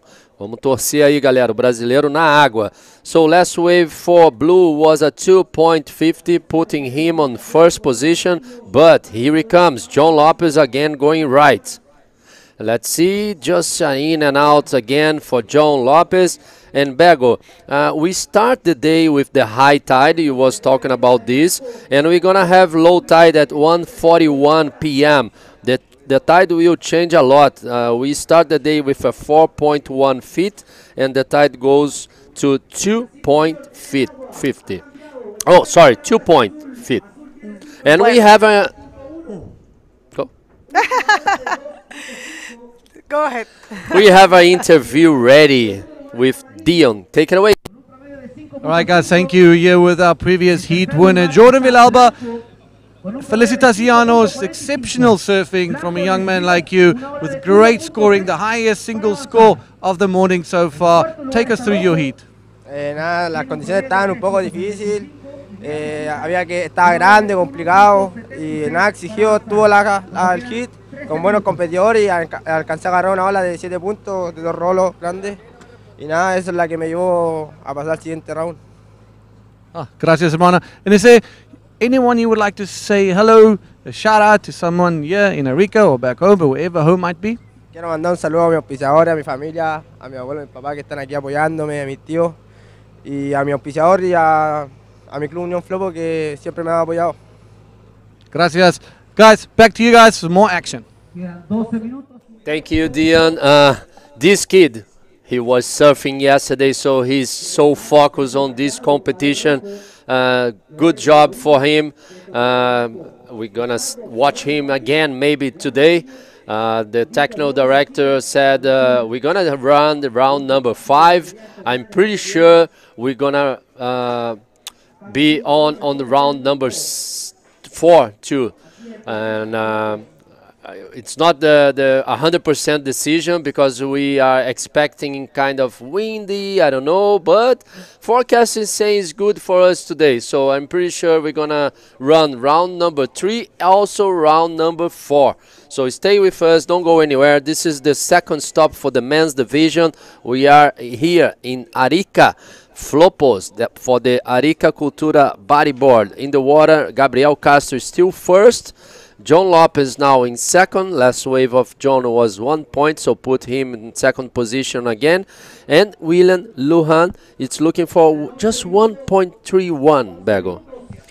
Sí, Gabriel Castro, buen trabajo ahora de primero. Scores bajos, pero logrando la primera posición. Tanto John como William y Rashid no están necesitando grandes scores. Básicamente tienen que bajar alguna ola y tal vez hacer una pequeña maniobra y podrán conseguir eso. Pero esta ola aquí puede cambiar la situación. Puede traerle mayor puntuación. Inventou. Que pena. And the next hit we're gonna have Sérgio Machado from Brazil, Joel Rodrigues from Portugal, Ricardo Rosmaninho. We've seen both guys from Portugal getting ready for this next battle. And also we're gonna have Victor Lopez from Chile, so it will be a nice hit again here in Arica Cultura Bodyboard. Qué bueno que vas a estar ahí para hablar full portugués en esse hit. Vou poder falar português muito. Muito português na próxima bateria. Fiquem com a gente aqui. O Gabriel Castro fazendo uma belíssima apresentação no primeiro dia de competição. As ondas estavam bem menores, indo muito para a esquerda. Gabriel conseguiu tirar vários tubos no round 2. No round 1 ele mostrou uma combinação de manobras realmente impressionante. Gabriel aí tá focado no evento. But don't count out John Lopes, because John is doing a great job. He have the best wave so far from this heat. Was his first wave was a 4.50. He only needs 1.60 to get back to the lead. And William Lujan from Spain, he needs a 1.31 to get second and 1.90 to get the lead. And Rashid in fourth, he needs 1.76 to get second and 2.35 to get the lead. So Bego, it's still so tight this heat. Like low scores, anything can happen. Still 9 minutes to go. Como siempre lo decimos, cualquier cosa puede pasar, los scores están apretados. Este hit es de full eliminación, solamente van a avanzar la primera y la segunda posición y la tercera y cuarta se van a estar despidiendo de competencia. La verdad, los chicos han hecho muy buen trabajo hasta ahora porque las condiciones son difíciles. Hay que estar con paciencia y tranquilidad. Ellos tienen que seleccionar bien el tema de la selección de olas, del uso de las herramientas, es súper clave. Entonces vamos a ver cómo se desarrolla y de hecho ahí está, salió un set súper grande. Ellos tal vez están posicionados muy al inside, pero bueno, no va a pasar nada. Yo creo que ahí los tomó a todos. Es que cuando pasan estas cosas uno como que se queda un poco sin palabras. Mira, ahí los tomó a todos los riders. Está Willy Luján, está me parece, mira, ahí se llevó a otro rider. Bueno, wow. Esto es lo que pasa aquí, Fabio. De la nada sale un set gigante. Willy se está abriendo y el único que logró avanzar fue John López. Miren, ahí se está llevando a todos los chicos y me parece que hay un rider que está saliendo. Este es Gabriel. Ahí hay un canal, ahí hay un área segura.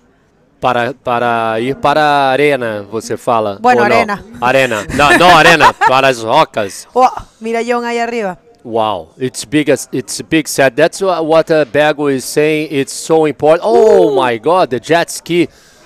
But Bego, it's dangerous to jet ski to wait for the rider. The rider needs to be fast to jump in on the board on the back of the jet ski. So otherwise, the jet ski has to go. Otherwise, he lost control and lost the jetty. Ahí estaba Willy tratando de subirse al jet ski, pero claro, lo que está diciendo Fabio es cierto. Se tienen que subir rápido porque lo iba a tomar la ola y ahí podría voltearse el jet ski y eso también sería una tragedia. Pero ya ahí está bien, ¿ah? Está bien. Sí. Yeah, boys, it's not easy to jump in on the back of the ski, so you have to know a little bit, and I think Gabriel maybe never used that kind of opportunity. Let's see. We may talk with him after this hit, but this is so important, Bego, that you was talking about. Sometimes the set's not coming, and the rider's going more and more on the reef, and when the set's coming, there's no time to you to paddle and do the duck dive. We just saw this happening now. So it's still Gabriel Castro first, John Lopes second, William Juan third, and Rashid in fourth. Bueno, esto estuvo intenso. Disculpe, nosotros aquí estábamos agarrándonos la cabeza, estuvo súper intenso ese set. ¿Qué pasa? Cuando no se ven muchas olas, que lo estábamos conversando al comienzo, no es normal que los riders bajen al inside, porque ahí están quebrando las olas. Lo que pasa en el Flopos es que es un poco como lo que pasa en Cicatela. Siempre van a haber unas series gigantes que salen de la nada. Entonces como que es una estrategia súper difícil de llevar a cabo, porque claro, si te quedas arriba esperando mucho tiempo, no va a llegar la ola. Si bajas, puede que te agarre el set. Entonces básicamente tienes que estar muy alerta. Es muy exigente el bodyboard en esta ola. Requiere muchísima preparación y nosotros lo que decimos con Fabio y con Dion es que todos los chicos que están compitiendo en este evento deben venir bien preparados y ya vienen mentalizados de que lo que van a encontrarse es algo como lo que acaba de suceder. Guys, next hit will be Sergio Machado, Joel Rodrigues, Ricardo Rosmaninho and Victor Lopes. Stay with us. Don't go anywhere. Less than 5 minutes on this hit number 5. Gabriel Castro is still in first. Bergo is laughing here. What are you laughing for? You here, calm, relax, and we are not in outside. So. No, I'm laughing because I was talking about like the heat, and you were like next heat. Sorry. No I was watching. Live action. No, I was watching here what people are saying on the live chat. We go for a quick recap for you guys back home. Let's see the best wave so far from this hit number 5. This is Rashid first wave, and the only wave on this hit was a right. He's trying to find that spot and hit the rollo. He received a 3.75 for this wave. Was a good start for red, but he's still looking for the second wave. This is first wave for yellow. The best wave so far for this hit was a 4.50. And let's see who's next. This is white. Best wave for him was a 4.20. Nice barrel there, quick barrel, but it was good decision for him. And this is the 3.60 for Gabriel Castro from Brazil, Rolo. So it's good to see all the riders trying to find left or right to make through this round number 3. This is an elimination round, just first and second makes through. Third and fourth say goodbye for this second stop for the 2023 IBC World Tour.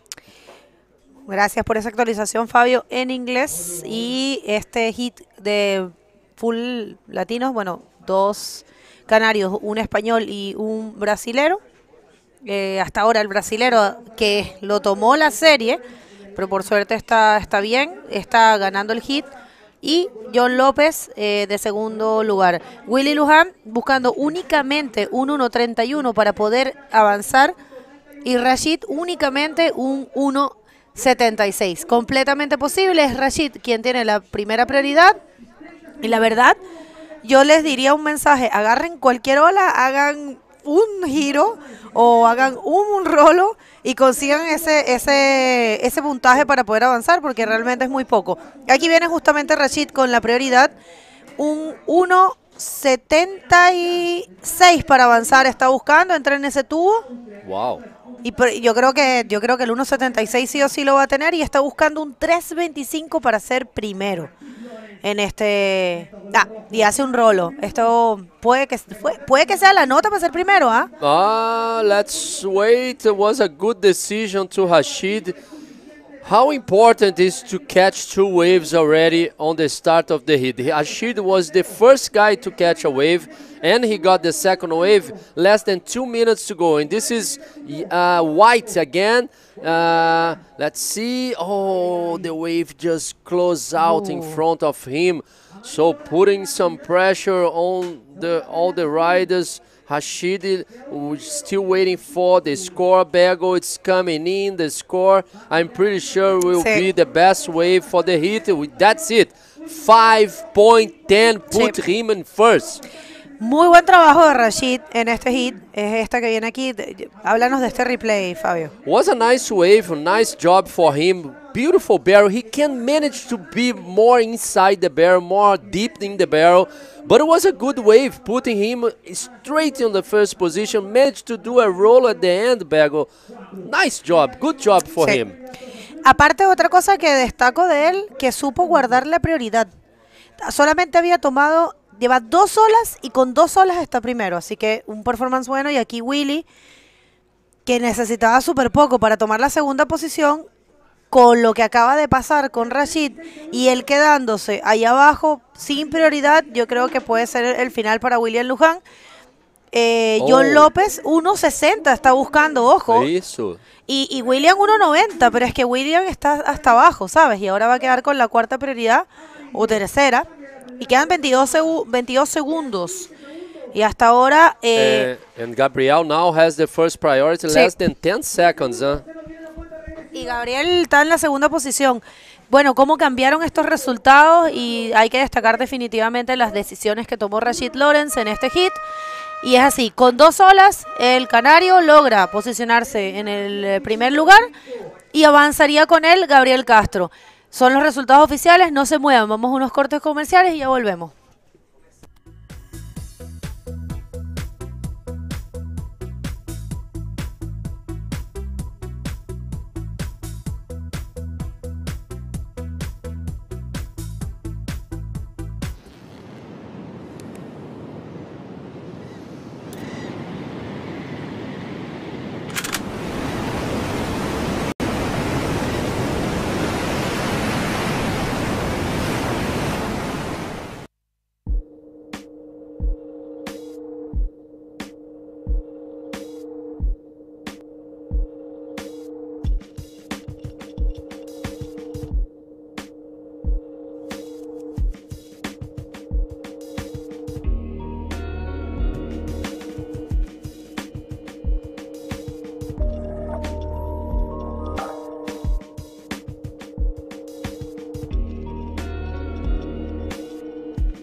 Welcome back, everyone. We are here at Arica Cultura Bodyboard. It's been insane to watch those riders catching those waves. Welcome back, Dion. Yeah, it's been an incredible morning of action here at Flopos, and wow, speechless. There's a couple of bombs coming through. It's some high scores. It's really, you can see the low tide is starting to have an influence and the water's draining out, so a lot more left showing itself. But let's jump into this heat, Fabio, and we can take you guys through who's in this. Here we go. Sergio Machado, Joel Rodriguez, Ricardo Rosmaninho, and Victor Lopez. Brazilian, Portugal, and the Chileans. So a nice different nationalities in this one. And this is round 3, heat number 6. Can you believe it was drizzling for quite some time here? I can't believe it. No. It has to be our good luck. You know, the commentator's curse. Yeah. It's a commentator's gift. Okay, back to the action. Joel Rodriguez start with 6 points. Let's see if we can have the replay for you guys back home. This kid from Portugal, he's a very good pro junior, and now he's in the men's division. He's giving him opportunities to serve the first time on the men's on 2023 IBC World Tour. Last year he was a pro junior. That's it, and as a pro junior he did exceptionally well, so now he's finding himself in the big ranks. But look at this thing, boom, earth shaking, bone crunching barrel. So 6-point rides for Joel Rodriguez, the Portuguese athlete. Here's a little replay of that ride from White cutting down the line. A little bit of texture on the wave as the wind is starting to trickle in lightly, but there it cleans up nicely, sees that section and goes for a beautiful, well executed, critical maneuver roll in the critical section, following up with a spin and kicks it out at the end there. So great surfing and justified 6-point ride. But look at that again. Look at this thing offloading. That direction still very west. There's an unfortunate person. Oh, that's a seal actually. That was duck diving on the far right. But it's another fun one for the guys to try to get under. Look at that, Fabio. Beautiful. Look at this left. Yeah, it's kind of dangerous, that left, Dion, I can tell you. Just a little bit. Hectic. Closing out, but we're having a great day here at the Arica Cultura Bodyboard. Some big rides, and of course the left. Look, this one closing out again. So that's why the riders are doing more rights than lefts, and this is the beautiful view from our drone. Arica. Yeah, you can see there's the El Morro on top there, and a nice little hike there. Got the city of Arica, or town of Arica at the back there, and here we go, Isla Alacrán. It's very funny as a South African, that road that connects the island to the mainland, we can call it that, it's called Nelson Mandela Boulevard. Now, he used to be the president of South Africa, but hold on, that is blue, gunning down the line, Victor Lopez. What are we going to see? Fabio tries to get into the pocket, just getting pushed out by the white water. Now, is it another section, down the line, drops his legs, tries to stall, and just unfortunately so much texture on the water, bouncing around so much, and the wave just washing over the reef, missing it completely.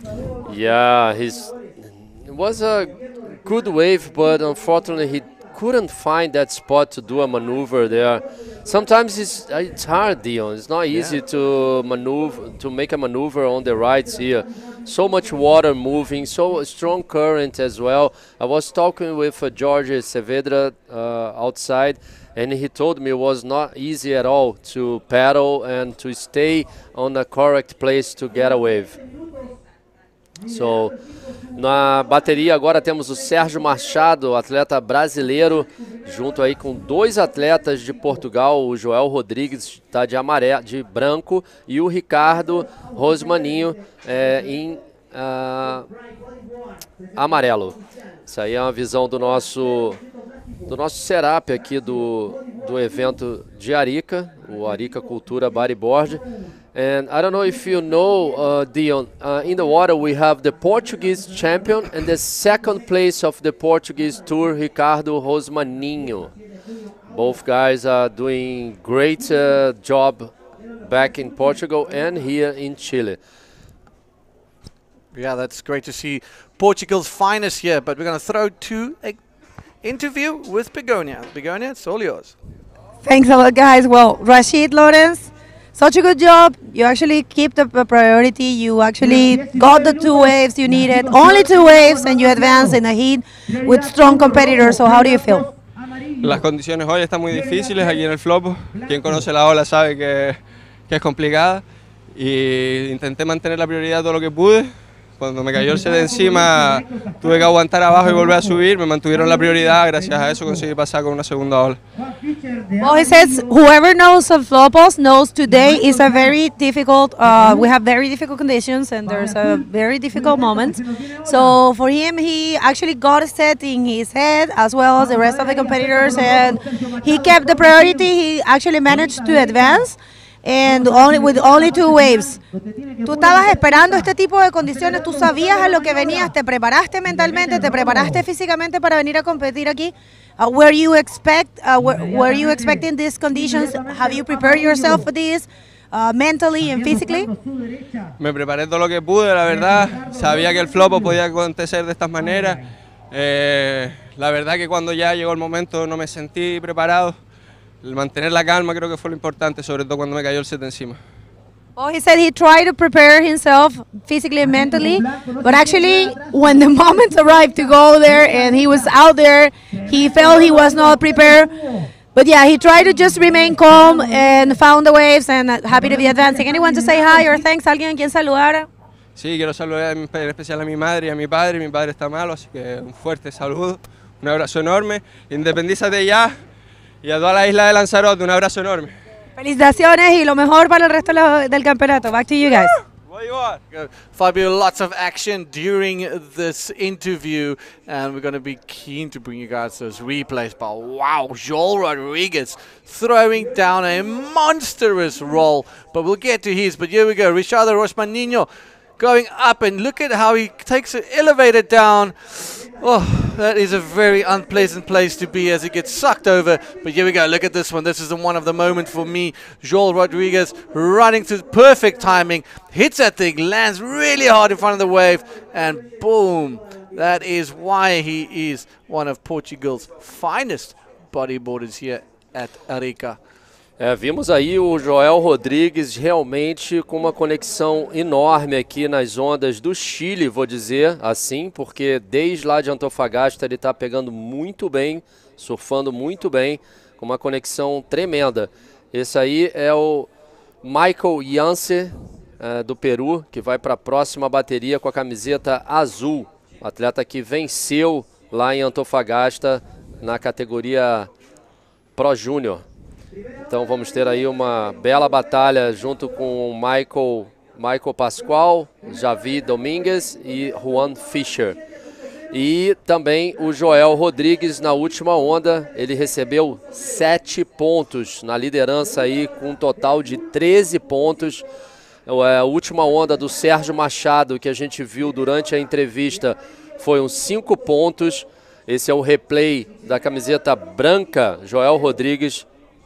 que lhe deu 7 pontos. Um bonito é o rolo, finalizando em frente à parte, né, a espuma branca, muito difícil para completar essa onda. E agora, Ricardo Rosmaninho just paddled there, didn't catch that wave. Was pretty dangerous, that rolo Ricardo did, and got over the falls. Yeah, that one must have rattled his cage a bit, because that was a very, very dangerous place to find himself, getting sucked over the falls and definitely making contact with the reef, and then just getting pushed down and held down there for so long. So we'll see if he's okay. But Joel Rodriguez has kind of swung everything with the highest heat score of the morning so far, 6 and a 7, and just showing his maturity. And just incredible riding by this guy, because to commit for that section and landing that roll like he did, incredible.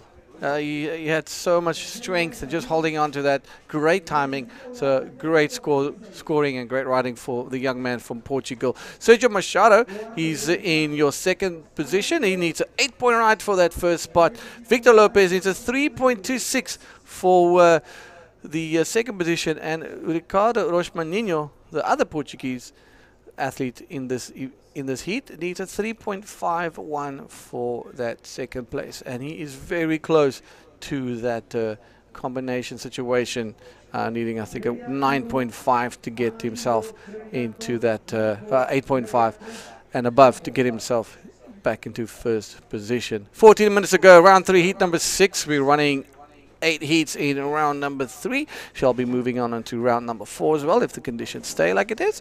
And yeah, Fabio, the low tide creeping in, the left's starting to show, and still a very awesome morning. Yeah, low tide is at 1:41 p.m. So the tide will change a lot, Dion, because we start the day with a 4.1 feet, and the tide goes low to 2 feet. So it's a big change for the tides. And I was talking about this with Kevin Torres. He's a local here, and he told me, like, when the tide goes low, looks like the waves are getting small, but not. When the set will come, will be bigger. So, and swell it's increasing too. So I'm pretty sure if the winds not come, we're gonna run the round number 4. Sounds good. Excited about it. And if you just joined us, welcome to Arica Cultura Bodyboard here in Arica, Isla Alacrán, the northern part of Chile, bordering Peru and Bolivia. A little bit of drizzle here this morning, which is very unique and very rare.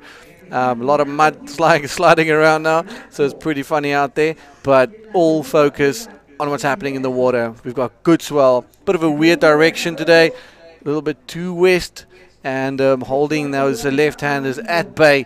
But luckily, with a few far in between, but with this low tide, I think there was a couple of good scoring left-handers. Yeah, for sure. I believe Joel Rodrigues is doing the best hit so far from today, from the start to now. So he already have 6 points and 7 points. And Sergio Machado start the hit with these 5 points. If you can watch, director, if you can watch again the wave for red, for Sergio Machado was a 5 points. Yeah, let's see a quick recap. This is first wave for Joel Rodrigues, 6 points. Was a good start for Joel. Yeah, very good start. Straight off the bat, opens his account with a nice little roller, gets it down the line, follows up with a nice little forward spin, and again, just kicking out close to the end there. But this is our rider in red, Sergio Machado, the one you were looking for with that 5-point ride. Yeah, essa foi a onda do Sérgio, a primeira onda dele, que ele ganhou 5 pontos. Foi um rolo, o primeiro rolo ele perdeu um pouco o controle ali na manobra, mas ele conseguiu voltar no controle e achar essa segunda manobra, que foi um rolo também. E essa foi a melhor onda da bateria, camiseta branca. Was a nice roller for him. Yeah, power. Good position for this kid, Joel Rodrigues, the Portuguese champion. So you got Portugal's 1 and 2 in this heat. Here's a little bit of rundown for the judging criteria for you guys. So the maximum degree of difficulty and a commitment, the radical controlled maneuvers, speed, power and flow, hitting the critical sections like we just saw, variety and variety of your repertoire, of your maneuvers, mixing things up, combination surfing, aerial maneuvers with a high degree of difficulty, your air reverses, big out the ball air forwards, cleanly executed and completed with some good style. Live action. Isso já tá na onda aí o Ricardo Rosmaninho, bastante velocidade, manda o el rolo ali numa parte muito crítica, mas infelizmente ele não consegue completar. Wow, Dion, what a mental maneuver there for Ricardo Rosmaninho. Critical section, not easy to complete that rollo. Yeah, he just lost a little bit of speed on that one, on the landing, just getting absolutely, things handed to him. But look at this, bouncing around like you're saying, and there he is, low speed, and then goes for this commitment. Give him a 10 for commitment, Fabio. Yeah, 10 for sure for commitment, but the judges need the maneuver to be completed. So I'm not sure he will receive too much. I think he received a 2.10, that's it, or we're still waiting for the scores. Let's see. I think it was a 2.10. 2.10, yeah. Well, he needs a 2.9 to get back into that second spot. Remember, the bottom two riders end their campaign here at Arica for the second stop on the men's world tour.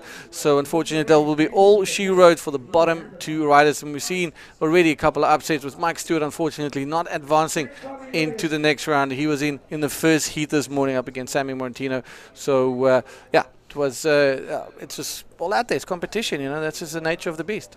Yeah, and year by year, the competition is getting more close. We're having so many good riders from everywhere, especially here in Chile. We have a lot of riders that they been improving a lot. So it's getting hard to make through all the hits, especially on here on Arica, because everyone is looking to come here and do good in this competition. Yeah, kind of Arica has become one of those proving grounds where if you can do well here and you can make it here in Arica, the world's your oysters. This is probably one of the most high-performance, dangerous ways around the world that it breaks super close to shore, gnarly reef breaks, split peaks, left and right. So it's got everything that you want for high-performance bodyboarding. This coupled with some front-on, which we'll see later on the year, but we'll head back to live action. Victor Lopez going on a left-hander, a rare left-hander in this heat. There's a little bit of close look down. Can he come out of the barrel? Is he pushing with the white water? Unfortunately, a whole mixed bag of currents and sidewash just denying him exit. So shallow there, I can tell you. So shallow, especially on this direction today. You can see Dion at the end of the barrel. There's only rocks there, a lot of rocks there. It was impossible to go through this barrel. So last wave for Vitor Lopez was just a 1.55. He still needed 3.26 to get second. Sergio Machado with just one wave in second position. He needs 8 points to get the lead out of Joel Rodrigues. Joel with first priority, first place in the heat, doing a great job, this kid from Portugal. Então, galera aí de Portugal, o Joel Rodrigues, campeão nacional, está liderando essa bateria com 13 pontos. O brasileiro Sérgio Machado com a camiseta vermelha em segundo. O Ricardo Rosmaninho ainda precisando de uma onda para ir a segundo. 2.91, coloca ele lá em segundo lugar. Still plenty time to those guys in the water, Dion, to change everything, but it's not easy to find a wave today. Definitely not easy. A couple of wide swingers and a couple of draining left-handers. So you're kind of in that mid-tide. The tide's draining, so it's a little bit kind of doesn't know where it wants to be. So it's breaking in some weird places. So I guess it looks good. There's scoring opportunity, but you have to be very selective on the type of wave that you're taking. As we see the guys going over this nice size one. Ricardo Rosmaninho I'm sure he's desperately looking for a good scoring opportunity. We know he can do any move in the book. He's committed. He's a very good surfer. But Sergio Machado also very dangerous right now with a 5-point and holding that second position. If he gets another wave, he will pull further away, make it a lot more harder for Ricardo and Victor Lopez to make it into those the top 2 tiers to get not eliminated in this event. But coming down to the wire, 5 minutes to go. Here we go. Sergio Machado, the Brazilian, gets on the nose, bouncing a bit, regains control. Now there he is, smooth flying, looking for the section. Can he get around this white water? Now, Fabio, is this wave going to give him that end section? It does seem like it. No, it doesn't. Unfortunately, just not scoring and being able to capitalize and get that second score in the bag. Yeah, it's not. That's why we've been saying here it's not easy today, Dion. Sergio Machado, he's a very good bodyboard from Brazil, and we saw him giving everything on that wave. And this is live. Nice barrel for Victor Lopez from Chile. Found that left, and this is Ricardo going right 236. Let's see if we have the replay for Ricardo at the start of this wave. But we saw Sergio. He's a good bodyboard. It's hard to control the board. There's too much speed, a lot of kicks on the wave, and this is the replay. Yeah, Blue just getting nice under the curtain, under the lip there, comes out with the foam ball, pushes, helps him out, there he is. And, a very rare left-hander in this heat, and a good scoring opportunity with yellow, Ricardo Rochmaninho. Aí essa última onda do Ricardo consegue um tubo bem rápido ali, né? Que ele entra e sai, faz um 360, consegue mais um 360. Essa onda deu ao Ricardo 3.50. Ele ainda está em 4º lugar, precisando de 3.01. So, that's it. Last wave for Victor Lopez from Chile. Dion was a 4.75, put him straight to the 2nd position. Last wave for Sergio Machado was just 1 point. So, a barrel can put you back on track. That's it. And look at what Sergio needs. He needs a 1.5 to take back at 2nd position. So super close here. Let's look at this again. Judges loving that left-hander. Although it's not the deepest and the biggest barrel, it's just well controlled, well ridden, and a very rare left-hander. Reads it well, ejects in the right place, doesn't take himself into the danger zone, and makes it back in time for potentially getting another wave. So Victor Lopez with some good rhythm. And here we go. Talk about the devil. Fabio, what's going to happen in this one? Oh my God, Victor is still going left, pulling in a barrel. Let's see if he can make that. Oh my God, a lot of rocks there. I don't know. Sure, he traveled farther. I don't know if he hits the rock. I'm pretty sure with the fins, probably. Let's see. Nice commitment for this guy, man, on blue too. We saw Ricardo already with a beautiful commitment on that right as well. Was a good wave, huh? Yeah, it was a good wave. I like his commitment, knowing the fact that after hearing the situation in the water, that it's very close between him and Sergio Machado. So he needs to try and extend that lead and improve his 1.75 with Sergio sitting with that 2nd priority and only needing a 1.5. And what does a 1.5 look like, you might ask? 360? Yeah, 360. That's all you got to take off bottom 10 360. He's guaranteed to make it. Now, he's looking around, seeing who's going to go. He's got 2nd priority, so this could be the swinger for him. Can he get onto this wave? Yes, he does. Beautiful bottom turn. Nice little scoop in the barrel. That's it. Goes for it. He lands on top. Can he get push on over the rocks? He knows he has to hold on to get that score. And there it is. It's just bone dry out there, unfortunately. Oh, my God. He's still this is how committed, this is how hungry he is. And this is how badly he wants it. Rides that wave all the way onto the shore. Loves it. Now, the question is that deemed completed maneuver? The barrel for sure, I think he's done enough. Vamos ver aí como foi forte o atleta Sergio Machado escolhendo essa esquerda, tirou um tubo, foi para o aéreo, fez a manobra bem, segurou até o final ali entre as pedras. Vamos esperar a nota do Sergio Machado, ele precisa de 1.50 E foi isso, última onda do Sérgio Machado aí foi um 5,50, colocando ele em segundo lugar. Ainda faltam 50 segundos, ele agradecendo aí a Arica. Agora vem o Ricardo na esquerda também, colocando por dentro do tubo. Saiu do tubo o atleta Ricardo Rosmaninho, atleta português, que está precisando de uns 7 pontos. Vamos aguardar aí o juiz. E again, Dion, a lot of action. Wow, the dying seconds, delivering, goes for an ARS, can he turn around? He does. Oh my goodness, Fabio, it's all coming down. Sergio Machado's nerves are absolutely shot on this one.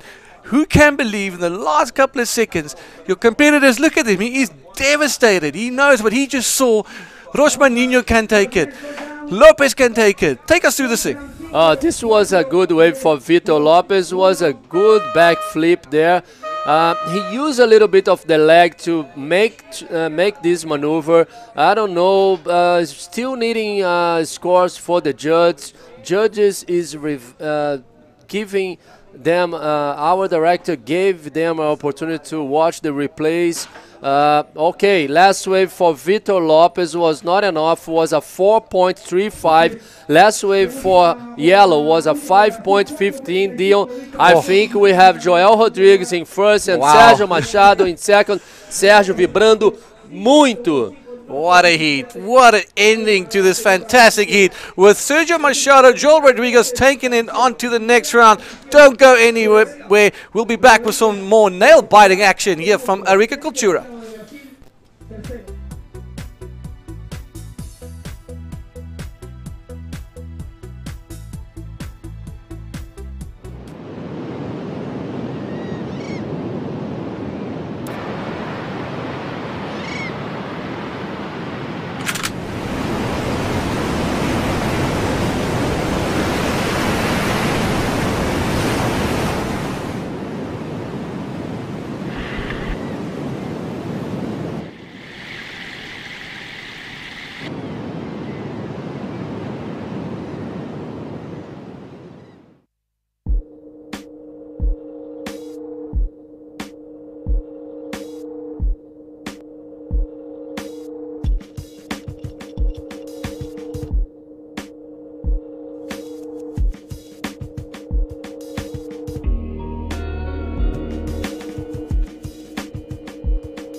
Welcome back. That was a nail biter.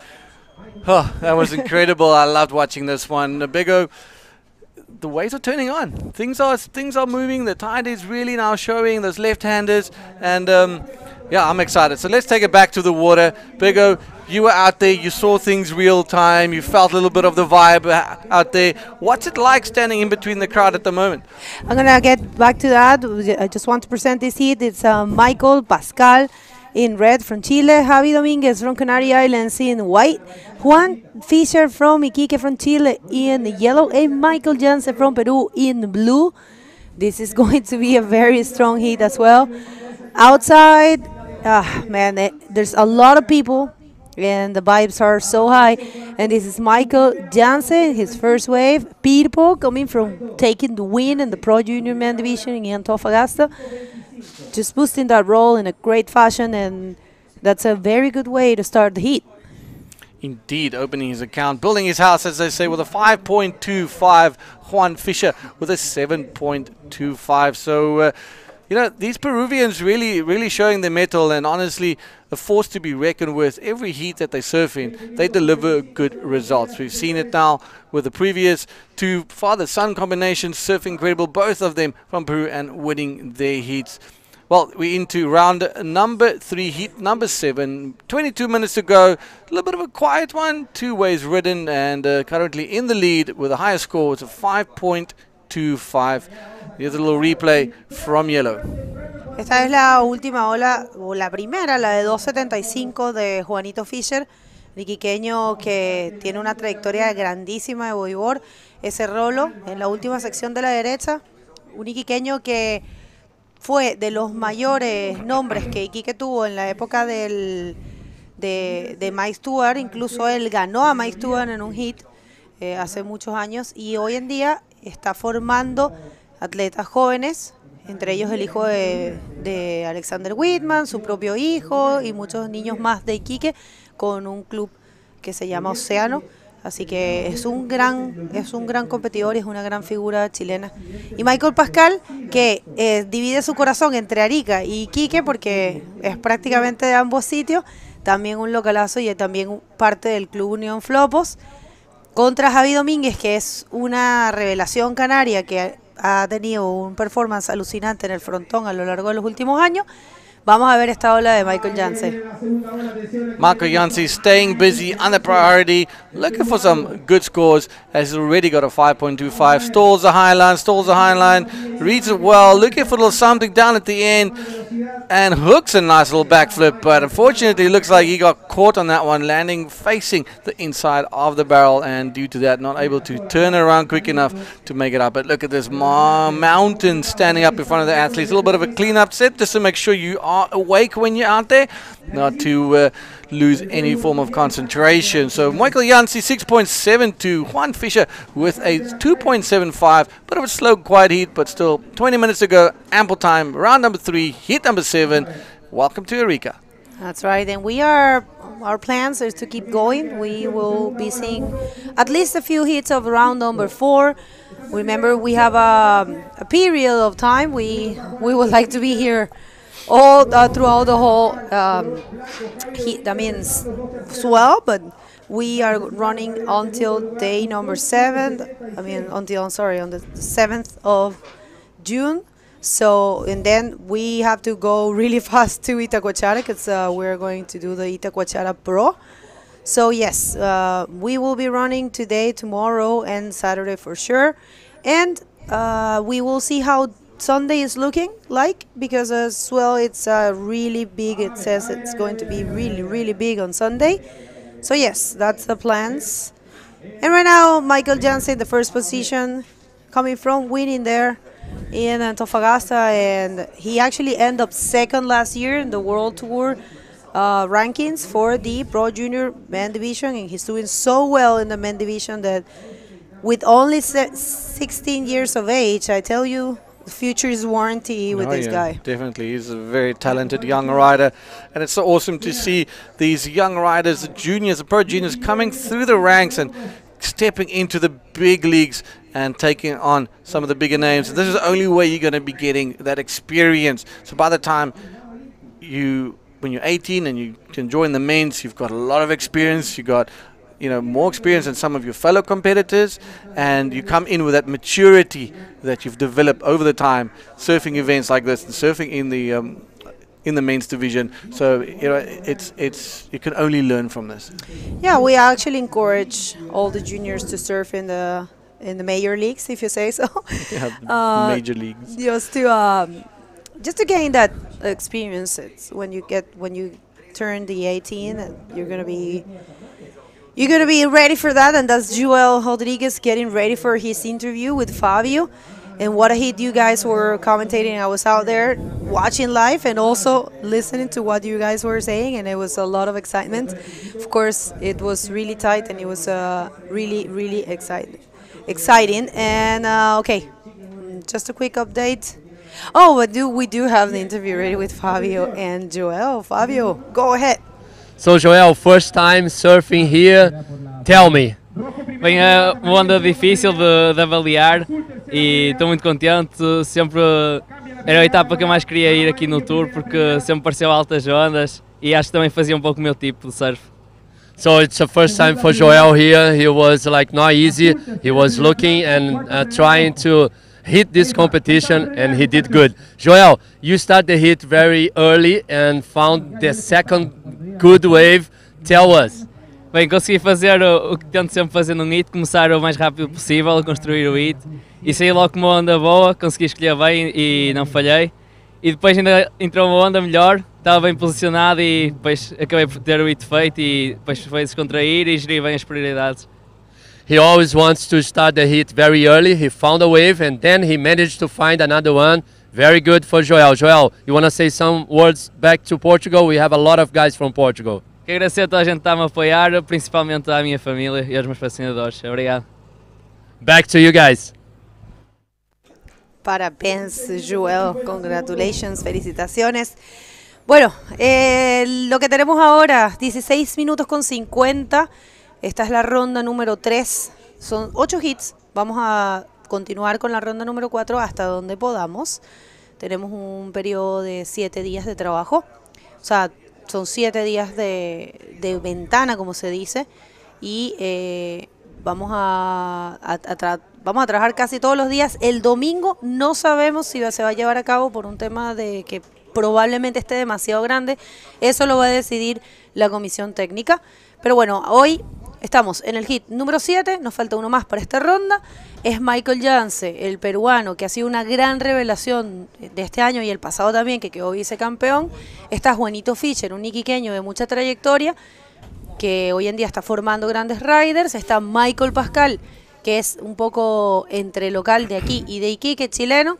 Y Javi Domínguez, que, bueno, imagínate, Javi Domínguez ha hecho 10 en el frontón en esos derechones gigantes. Así que yo creo que Javi está tranquilo, está esperando y va a optar por bajar la ola más grande que pueda. Y ya lo van a ver, se va a frenar para tratar de tomar un tubo bien de atrás y bien grande. Y probablemente salga con un backflip porque es como lo que él hace. Vamos a ver cómo se desarrolla este hit. Ya han pasado 10 minutos. 10 minutes has gone. And so far, small scores. Yeah, only 3 waves ridden this entire heat. So one of those super slow, long lull heats. And hopefully they can get some action more, well, actually quite soon. And they got 15 minutes to go. So hopefully the waves will wake up and start delivering so we can see some action. And these lulls at 17-second, 18-second period that we were talking about definitely showing itself. And what Kevin Torres, one of the locals, says, like, as the tide is pulling out, you might seem like the waves are getting smaller, but when the sets arrive, they're going to be a lot more bigger, a lot more gnarly. And, you know, to quote his words. So looking forward to seeing some more action. These guys also have to be careful, bigger. You know, there's small waves coming in. It means they're going to be coming closer to the shore, and all of a sudden, you're going to get caught with at least 3 to 4 bombs on your head. I'm just going to translate that because I was actually thinking that it happens in the previous hit. Lo que está diciendo Dion es muy cierto. Lo vimos en el hit con Willy Luján y Rashid. Hay pequeñas olas, entonces ellos tienden a bajar, esto tiende a llevarlos hasta abajo. Vamos a ver esta ola de Michael Yance, que ha estado agarrando todas las olas hasta ahora. Hace un rolo rápido, inteligente decisión de no hacer un botón tan pronunciado, porque al hacer el botón más largo puede perder esa sección de la ola, pero con ese rolo va a cambiar ese 1.50 y va a tener esa primera posición un poco más tranquila. Lo que decía Fabio, take us through this replay. Dion, I'll try my name. I'm sorry. Joking. So beautiful roll by the young man, fearless 16-year-old beggar. Look at it, just ejecting right in front of the lip of that wave. But here's that set we were talking about. Here's things dropping down here. So yeah, again, Michael Yance just keeping busy, under priority, not even on the radar, just goes posting 11-point ride to combine. Look at these big ones. Now imagine they were sitting a little bit closer, and you know, Beggar was explaining it so nicely to you guys in Spanish as we see that one spit so hard that you tend to then move closer because the waves are small, and all of a sudden, as soon as you think you're okay, they just stand up and then, oh my goodness, it's time to duck dive. Here we go, yellow. Juanito Fischer en esta, que se ve con buen tamaño, se proyecta a ver si logra esa sección. Esta sección de aquí es súper radical. Ahí él tal vez estaba un poco abajo, tal vez perdió un momento, pero me parece que aquí iba a conseguir algo. No. Mira, la derecha igual tiene su maña, como se dice aquí. Y esta es la primera de Javi Domínguez, que también tomó muchísima velocidad. Puede que aquí consiga una sección para pegarle, pero no, se le pasó. Yeah, it's tricky, you know. It's got a few sections, and you have to know how to read it.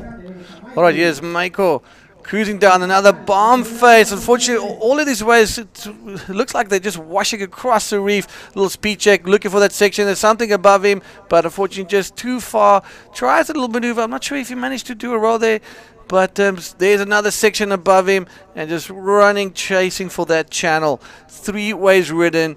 Not really any scores on those waves, just showing you the the big swell just washing over that, and again 4 waves, almost a whole set not delivering anything. It's very weird, very funky condition right now.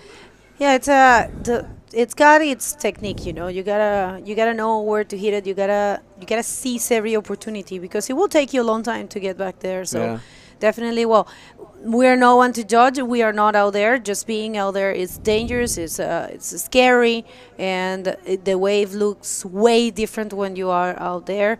I can assure you that.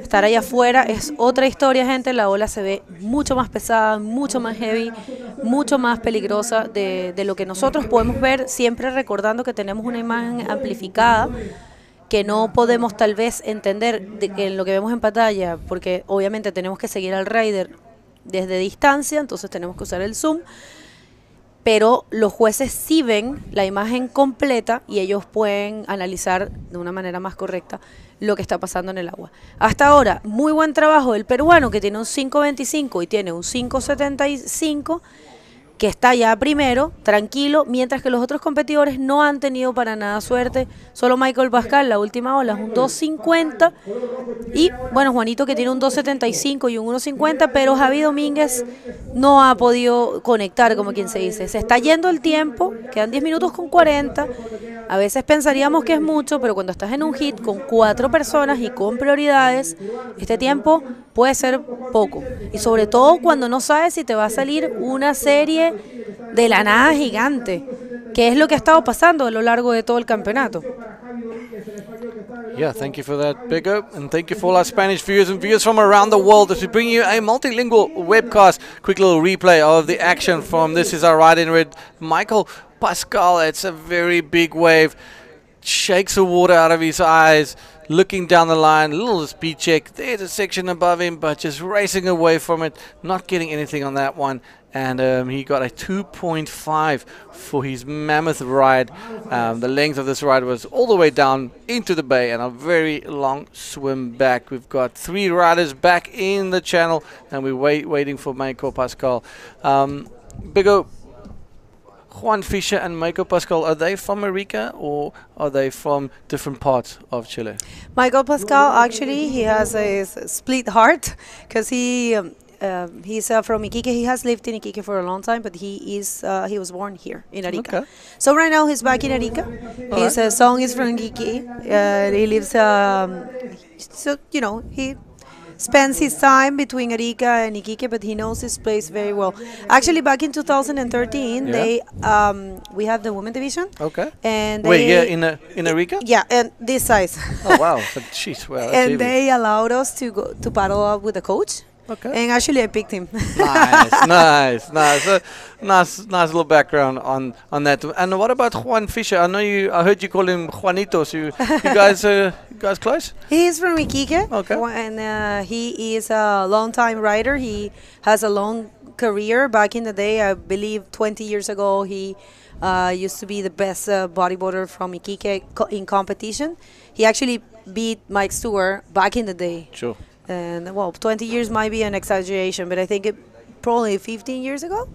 He so right now he has a school, and he is training a lot of boys that has a lot of potential back in Iquique. So yeah, great rider as well. Leading by example, competing on the world tour, coaching kids, and Iquique is just such a breeding ground for talent, you know, given the amount of waves that's in that stretch. It's really like an incredible place to be at. But you've also recently moved away from there. You guys somewhere in the Central Coast. There's well, I mean, I tell you this, Chile, it's such a long country, not too wide but long, and it's you know, huge coastline. It's like 4,000 kilometers of coastline or something like that. Yeah. So wait, a wave here for Michael Jansen, nothing. So you have a variety of waves here in the north. They actually call this Norte Chico, which is like small north, because you have like Norte Grande, which is like from Antofagasta down. And I would say like the north, it's a predominant, bodyboarding is predominant. The rock bottoms and the waves are shaped perfectly for bodyboarding. Of course, there are very good surfers from this side as well, but if you go from the central coast down south, it's more about beach breaks. All right. So Very good beach breaks. okay. And you have everything here, man. You have That's all the thing. kinds of types of waves. It's really, really good place to come. If you guys haven't checked Chile, it's definitely one place that you want. If you're a bodyboarder or a surfer, this place you want to visit. Yeah, definitely. I mean, Chile, it's the rawness in its beauty between the Atacama Desert and flying over the Andes and going down to Santiago, even further south towards Patagonia. The landscape changes dramatically from the arid desert into big mountains, snowy mountains. It's just such a beautiful, beautiful place. And if you ever get the opportunity, it's definitely worth a visit. You got about 4,000 something kilometers to cover, so you're bound to see something nice.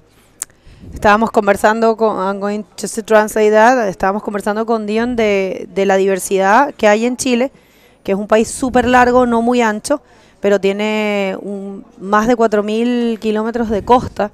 Y vamos a ver esta ola para Michael Jansen. Michael ha estado tan conectado, ha estado tan activo, está rindiendo fruto su performance. Ahí está buscando, sabe de esta sección, pero decide salirse. Mira, este momento es peligroso, porque ellos están abajo, están en el inside, todavía no ha salido el set y puede salir en cualquier momento. Vamos a ver esta para Javi. Yo creo que Javi va a tratar de hacer una maniobra, pero viste, se puso saltón ahí, no va a lograr concretar mucho. Yeah, Michael Jansi surfing like a real 16-year-old, catching wave after wave after wave. And he's got 1, 2, 3, 4, 5, 6 waves under his belt. Look at this little, almost like a skateboard ollie right there. Boop. Jumps over, loses it, and sees there's nothing down there, and just throws out the anchor. And Javi Dominguez, unfortunately, not being able to score anything. But Michael Jansi doesn't care about priority. He just cares about surfing and having fun. Like, there's 4 guys on Flopos that you're never going to get unless you're surfing in an event. So classic, and well done to him as well. Here we go. Juan Fisher. Juanito en esta, vamos a ver, él está buscando un score chiquitito. Necesita, bueno, a ver. No creo que haya logrado concretar eso, es que es una sección bien difícil. Y esta de Michael Pascal, el local de acá, Michael, que comparte su corazón entre Arica y Iquique, pero nació aquí en Arica, conoce el Flopos perfectamente, entra en ese tubo. ¿Podrá salir de ese tubo Michael? No realmente, no lo logra. Bueno, 1.76 estaba buscando él para lograr la segunda posición. La primera posición está bastante difícil con 4 minutos con 18.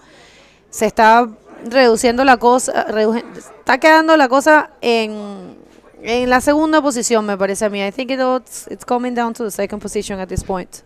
Yeah, definitely the fight is for that second. Bottom 2 riders will not advance, but look at him going up for the section, almost deciding at the last minute, like, do I try and flip it? Do I just roll it or eject? Just threw his board and rather play it safe, because I think he realized it's very shallow at that last end section. And Michael Pascal just racing, looking for something, gets in the barrel, sits nice and high, but just running away from him and just shuts him down. And unfortunately not being able to increase his scores. He's currently in 3rd position. He's looking for a 2.26 just for that second spot. And Juan Fisher with a 2 and a 2.75. So very slow heat. Not a lot of waves ridden, not a lot of quality waves coming through in this heat. And the 16-year-old Michael Jansi, well, yeah, it doesn't seem like it's phasing him. 11 points. The other guys really struggling. Javi Dominguez needs a 3.75 for that second spot. So there's really it's not a high score to get back into that second spot to make it onto the next round bigger. But the question asked, like, there's 3 minutes to go, the waves are super slow in this heat, you know, you kind of have to take what you can get, or you're going to get caught and we're just going to get smashed with some big waves. Well, ladies and gentlemen, if you just joined us, thank you very much. We enjoy having you, we enjoy giving you this live broadcast here from Isla Alacrán here in Arica, the northern part of Chile. As we just spoke a little about the coastline and the raw beautiness of this place. It's definitely a place to come and visit, and quite a long journey for us coming from the African continent. And there we go, Dudu, Sammy sitting over there talking shop and just wondering, and Hermano Castro. Hermano has been surfing really good. He has been very connected here in Chile. Yes. Y allá hay uno, allá está Eder Luciano, está Willy Luján, está John López, está Gaspar, si no me equivoco. Bueno, están todos los chicos viendo el campeonato y asistiendo. Y ustedes en casa también recuerden su pequeña parte en esta obra, como quien dice, es compartir, es darles like a las redes sociales, suscribirse a este canal y dejar saber, de apoyar el bodyboard para que podamos crecer. Y en realidad el bodyboard es un deporte súper grande, lo hemos dicho siempre, solo que tal vez no tanta gente lo conoce. Y es una bonita forma de hacerles entender la importancia y el tamaño de este deporte, compartiendo y haciéndonos presentes en los números. Un hit un poquito más lento. Hasta ahora ya Juanito con esa última ola de 2 puntos se logra poner en la segunda posición. Javi no ha tenido para nada suerte, está cuarto, está buscando nada, un 3.75 para tomar la segunda posición. Ya ahora sí que sí, es todo acerca de la segunda posición. Javi necesita un 3.75 para esa posición y avanzar, y Michael Pascal necesita un 2.26. Básicamente solo tienen que bajar una ola y hacer hasta un giro, ¿sabes? Hasta un reverse. I'm saying that if these guys, either Michael or Javi, take a wave and do a spin, they will get the score, That's it, you know? just that little bit. Just a spin, you know?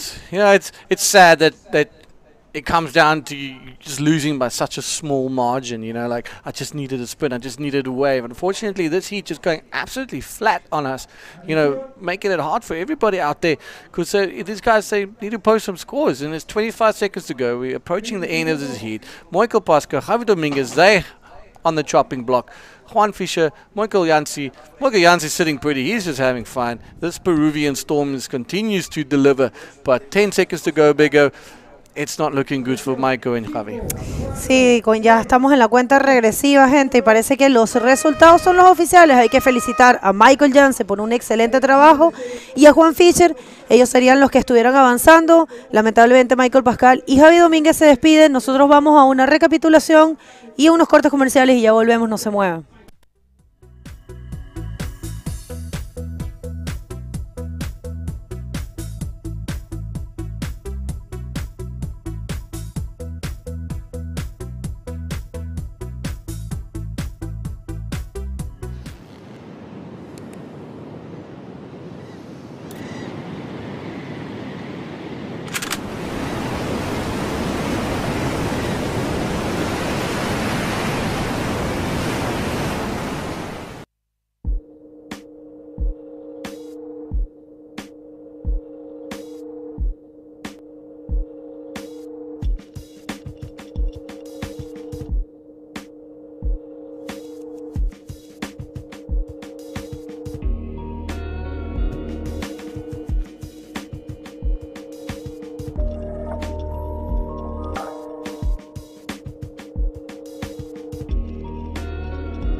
Bienvenidos de regreso, segundo día de competencia aquí en el Arica Cultura Bodyboard 2023, presentado por Pride Bodyboards y por el gobierno regional de Arica y Parinacota, un evento increíble. Es la segunda etapa de la categoría masculina. Welcome everyone, welcome back Fabio. Thank you, Bego. It's been a great day so far. Good action, not easy at all. I was outside, saw Michael Jansen managing to do a great hit again. Good to see this kid doing first time on the men's division, and I'm pretty sure he will. It's one guy that we need to look for on this event. Vámonos al agua directamente. Tenemos el próximo hit de esta ronda, es el último. Es el hit número 8 de la ronda número 3. Joaquín Viveros, de aquí de Chile.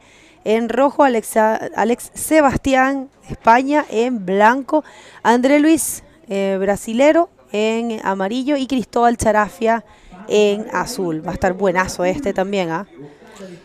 First wave for blue already. Cristóbal going left, pulling in the barrel in a close out section now. There, so shallow. It's very dangerous, that spot.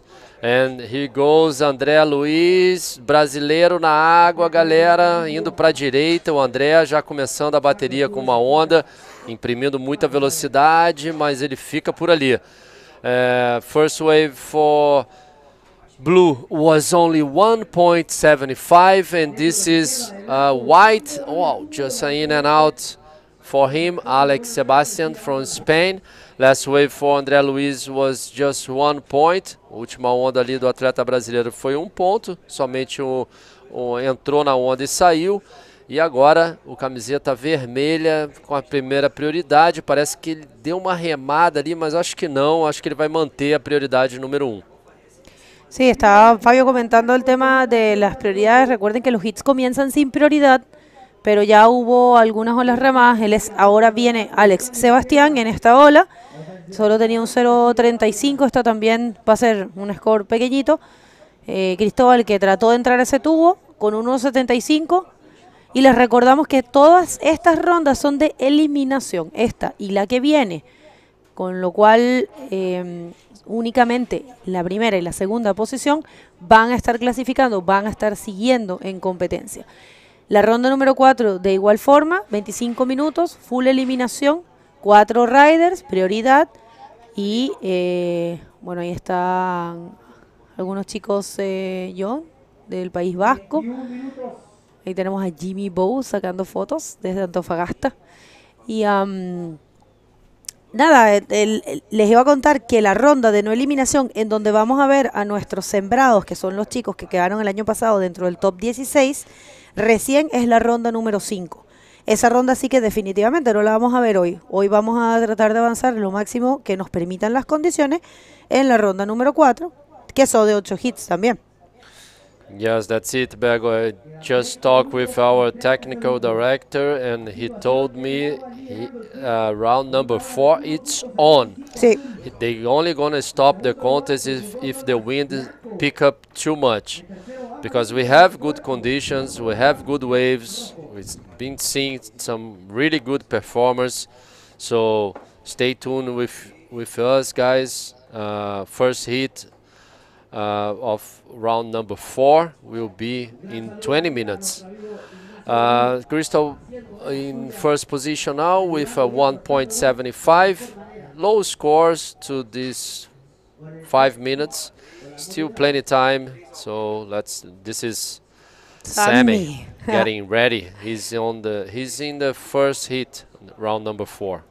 Claro, Sammy viene de ganar el primer hit del día, que lo hizo muy bien, y está obviamente en el primer hit de la ronda número 4. Quería aprovechar este momento que no veo muchas olas viniendo para agradecer a nuestros patrocinadores, recordando que este evento es presentado por Pride Bodyboards y por el gobierno regional de Arica y Parinacota, la ilustre municipalidad de Arica, la Armada de Chile, Corfo y el programa Arica Siempre Activa, la Corporación Costa Chinchorro, y por supuesto tenemos auspiciadores como lo son Olas Cero Plástico, Rancio Bodyboard Tools, Soul, Industrias San Miguel, Hotel Arica, cerveza artesanal La Ruta, están buenísimas esas cervezas, lo vimos en la conferencia de prensa. Dicomex, Casa Beltrán, donde nos quedamos nosotros, un hotel boutique precioso. Fiesta Ámbar, que es en donde se va a hacer la clausura de este evento. Culmi, Aloha Sushi, ya seguramente los vamos a probar. Y los media partners que son ADN, as.com, Latin Girl, Santos del Mar y Chile Surf. Muchas gracias por su apoyo. Y sin ustedes no hubiese sido posible. Y gracias a ustedes que están en casa sintonizando. Recuerden que esto es para ustedes. Contamos con su cariño, con sus buenos comentarios, con su apoyo para nuestro deporte. Para nosotros es un placer poder traerles este evento que es uno de los más esperados durante el año. Thank you all our sponsors to bring back the tour here. One of the best contests so far for most of the riders is the most dangerous wave, and I'm pretty sure we're gonna have a great days of competition. We already had one. This is the second day of competition in the water. Last year we have a great day for the finals, and I'm pretty sure the forecast is saying we're gonna have the same thing for this year. So you guys stay with us, We're gonna have a week with a really extreme bodyboard for you guys back home. Yes. Still 17 minutes, 30 seconds to go. Not too many waves, but I'm pretty sure there's some waves coming in, sets coming. Riders are looking to the left, but that's it. No go on this. You know, Bego, I was outside. The riders are looking for the lefts more now because they know the judges are looking for good scores, good waves on the left too, and it's more dangerous. So if you do a maneuver on the left, we'll give you a good score. Well, it's a tendency. Well, Sammy getting ready there for the next heat. Christopher Bayona, another very impressive Peruvian. Joaquín Soto, he's so strong, from Chile, from Iquique. Sammy Martino, Jerico Rosero. And that's going to be another great one. And we have André Luis getting rescued there. Oh, that has to feel so good when you get rescued. But it's so dangerous. You leave you leave the bodyboard not with you, you know, on the jet ski. You have to be with a bodyboard on your belly together with the sled, you know. It's dangerous like this. Sí, es verdad lo que dice Fabio. Eso es un dato muy importante que le deberíamos, tal vez, voy a decirle al beach marshal que les avise a los competidores cuando retiren la lycra o la licra, que no dejen el bodyboard colgando, porque eso te arrastra. Y lo vimos con Willy Luján, que no se pudo terminar de agarrar. Él se trató de agarrar, dejó el bodyboard colgando, la moto arrancó y se salió. Tal vez tampoco se agarró tan fuerte, pero sí, es un buen punto. Vamos a conversarlo aquí con los chicos, capaz que ya lo saben, pero voy a decirle, a ver, ahora cuando me toque el break, que se quedó con el bodyboard colgando André Luis. Menos mal que no le pasó nada.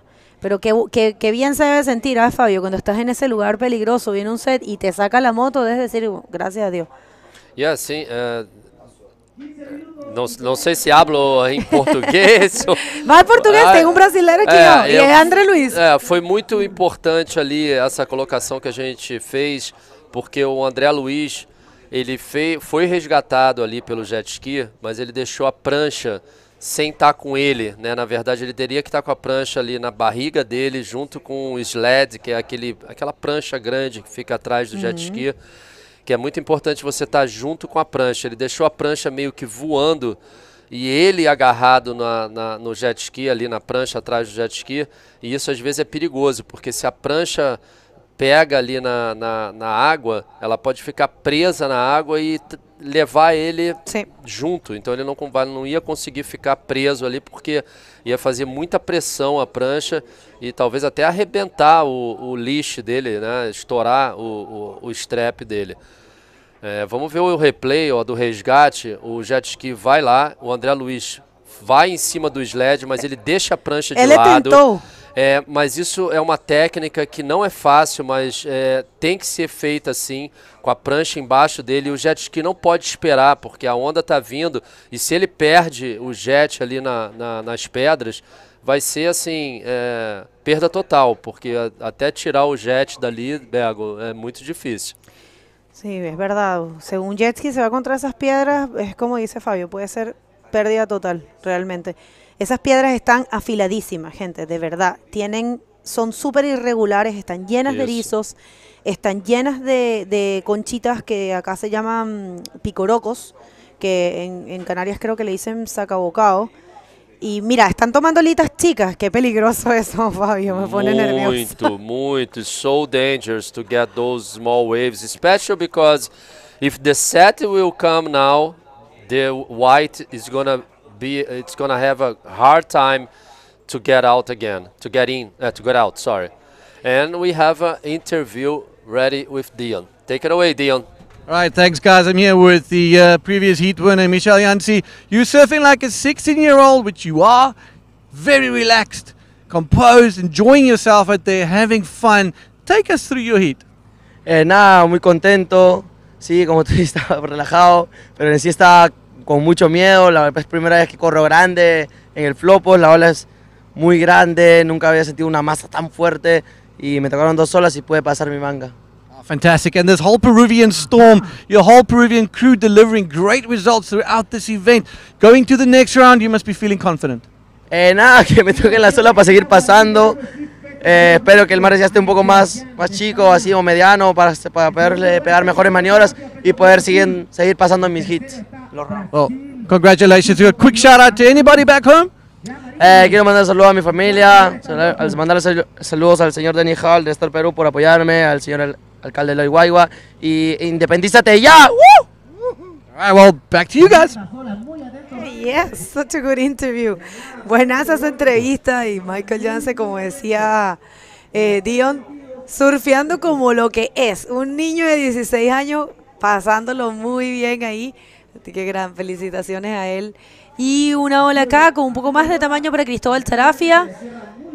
Cristóbal, Dios mío, qué It's miedo. so dangerous to do that kick out there, Bergo. My God, sorry to interrupt No you, problem, but no problem. my goodness. Esa área es bien peligrosa y ojalá que no salga un set. De todas formas te digo algo, él surfea olas gigantes y está súper capacitado. Esto es lo que esto de aquí fue lo que a Fabio Right there, look. lo Look at this. estriló. Oh, No hay nada de agua. no hay nada de agua. Sí. No water there. It's dangerous. So, Alex Sebastian with 3 waves, total score 2.75. In first, Cristobal last wave was 1 point, putting him on second position. André Luiz do Brasil tá precisando de uma nota boa aí, ele só surfou aquela onda que ele entrou e saiu, que ele recebeu 1 ponto. Ei. E agora a gente vê aí os leões marinhos aqui, que tem muitos, né, Bergo? São bebês, hein? São bebezinhos tomando um caldo ali no meio das pedras ali. Será que eles vão E ficam sair bem? juntos. Ficam juntos, é. Que lindo. So beautiful to watch this. Here in Arica, there's so many. Not only in Arica, we saw a lot in Chile, Antofagasta too. So Joaquim Viveiros, no waves still. Sí, todavía Joaquín no ha tomado ninguna ola. Decía Joaquín Viveros, decía antes Joaquín Soto. Vamos a ver, ¿no? Joaquín Soto, ese era el Chari. No ha logrado nada todavía tampoco. Ha sido un hit un poco más inactivo, si se quiere. No han salido tantas olas. Los chicos, yo debo decir que por más que sea Alex Sebastián, hizo bien en haber hecho ese 360 en una ola pequeña, porque al final del día, gente, se trata de 25 minutos. Se trata de poner algunos puntos en tu cuenta. Y si no lo haces, se te va el tiempo y otros competidores lo van a ir haciendo. Lo que siempre hablamos, muchas veces nos ponemos orgullosos, queremos demostrar todo lo que sabemos hacer. Es sabido, es lógico que todos los que están aquí compitiendo tienen nivel, porque si no, no hubiesen decidido venir a competir a Arica. Entonces, si se te está pasando el tiempo y estás viendo que no estás avanzando, oye, haz lo que puedas, así sea un 360 en una ola pequeña, ya te va a dar la primera posición, es lo que está ocurriendo en este momento con Alex Sebastián. I agree 100%, Bego, and we're seeing Christopher Bayona getting ready for the next hit. Will be round number 4, hit number 1. He's going on red singlet. So putting the leash there is so important to you to have a good leash, good equipment here. Big waves, conditions are not easy today. Tide is getting low, so maybe that's why, Bergo, the waves is more closing out now, not too much action, but still some good opportunities for the riders. Wave was not good. The rider was looking to this left, but unfortunately he didn't find a good wave. Still Joaquim Viveiros, no waves, first priority for him. André Luiz, brasileiro, com a segunda prioridade. Terceira prioridade para camiseta branca e quarta pro camiseta azul. Vamos ver agora o nosso calendário. Let's see our calendar. Sí, vamos a presentarles lo que va a ser ahora, aprovechando esta pequeña pausa de olas. Vamos a traerles lo que va a ser nuestro calendario este año. Bueno, vamos a, obviamente, a escrachar, como se dice, el evento de Antofagasta. Ahora estamos en el Arica Cultura Bodyboard. Después nos vamos a Itacochara. Ahí viene un olón. Ya vamos a seguir con el calendario. tenemos 2 eventos en Hawái e esta é uma ola de André Luiz. O André Luiz aí conseguiu pegar uma bonita onda, a gente estava vendo aqui na imagem aberta pra gente, agora a gente viu ele fazendo um 360, partindo para mais uma manobra ali que parecia ser um rolo talvez, mas eu acho que ele saiu da onda, ele que está precisando somente de 1,75, atleta brasileiro André Luiz, aí sim, o replay da onda, Berga, uma bonita onda com bastante tamanho, ele faz aquele, né, aquele turn ali rapidinho só para se posicionar novamente e aí faz o 360 invertido, consegue completar a manobra, mas ele não consegue encaixar mais uma manobra, ele sai ali acho que por cima, ó, saiu por cima, ele ganhou 2,90, Bergo, e foi direto para o primeiro lugar. Sí, miren, lo que estábamos hablando, 2.90 y un 1, suficiente para saltar a la primera posición. Vamos a ver qué pasa con los otros chicos. Vuelve nuestro calendario, que lo ven ahí en pantalla. Atención que también viene Ola al final. Es Cristóbal Charafi, yo creo que va a ir por un rolo. Buena decisión para Cristóbal, va a ser el primer rolo de este hit, imagínate. Así que yo voy a decirlo, obviamente, me atrevo a decirlo porque necesito un 1.01. Con esta ola va a ser primero Cristóbal Charafi. Un hit lento, un hit difícil. Yo creo que debe haber un poco de influencia aquella textura que tenemos en el mar en este momento. And this is a replay for blue. Nice roller to the left. Complete maneuver. He was needing low score and he received a 3.50. Now putting Cristobal in first position, André Luiz from Brazil in second, and this is Sammy Morgentino from Hawaii, jumping in the water together with Red, Christopher Bayona. I think Jericho and Joaquin Soto. Joaquin Soto is there. Viveros. No, this is the next hit. They are all together totally going through the channel there. This is the channel, boys, back home. This is the Flopos channel. Actually, you can jump in the water on the other side, on the left side as well. But it's easier, but all the bodyboards, they love to enter on this side. I mean, it's actually fast. Fast, you know? yeah. If you, in this heat, we haven't seen too many waves, so they might have a chance. And this is a wave here for Joaquín Viveros. Joaquín está buscando entrar en el tubo. Está bajando, se ve bastante seca la marea, Fabio. Yeah, first wave for Red. He spent almost like 15 minutes to find that. No, actually 20 minutes to find that wave. Was just at 1.05.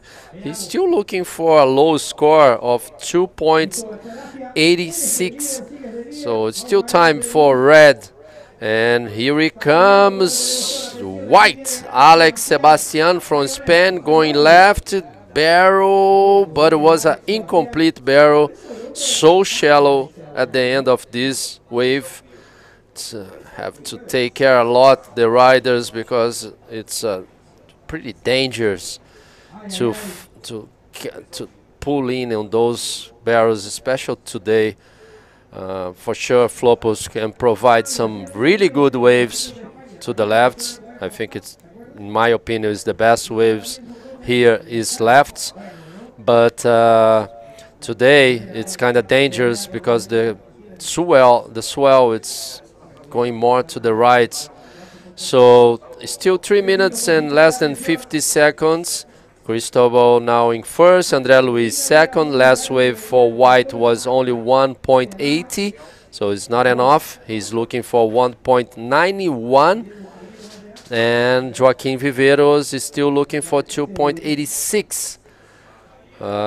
O brasileiro aí, André Luiz, está fazendo aí uma belíssima campanha nessa bateria, né? Uma bateria fraca de ondas, mas ele conseguiu pegar aquela última onda que deu para ele 2,90.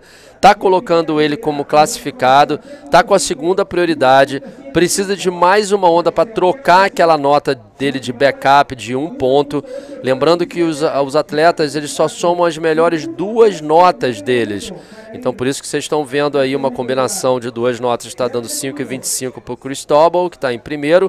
O André só está precisando de 2,36, trocar aquele 1 ponto dele ali. Se ele pegar uma onda melhor ainda, vai vai direto para primeiro, né, com bastante diferença para os outros atletas. Faltando agora 2 minutos e 40. Less than 2 minutes 40 seconds, Bergo. André Luiz, it's not in a good position now because he's in second. But Joaquim only needs 2.86 and Alex needs only 1.91 and here goes blue again.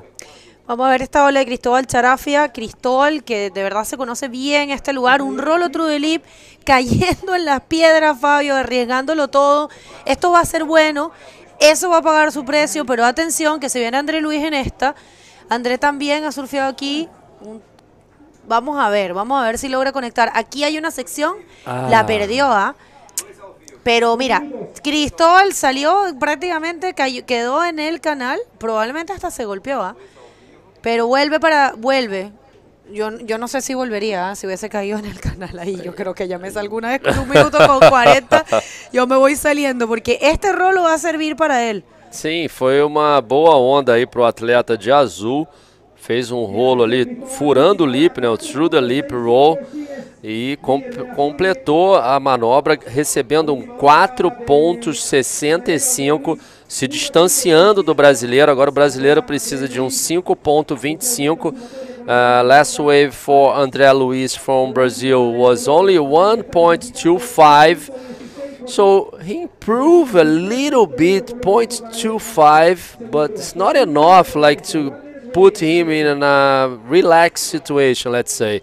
Because Alex Sebastian, he only needs a 2.16, less than 1 minute to go. I don't think it's time enough to Cristobal to go back. No way. Bueno, Cristóbal se había regresado, pero yo les digo, cayó este set.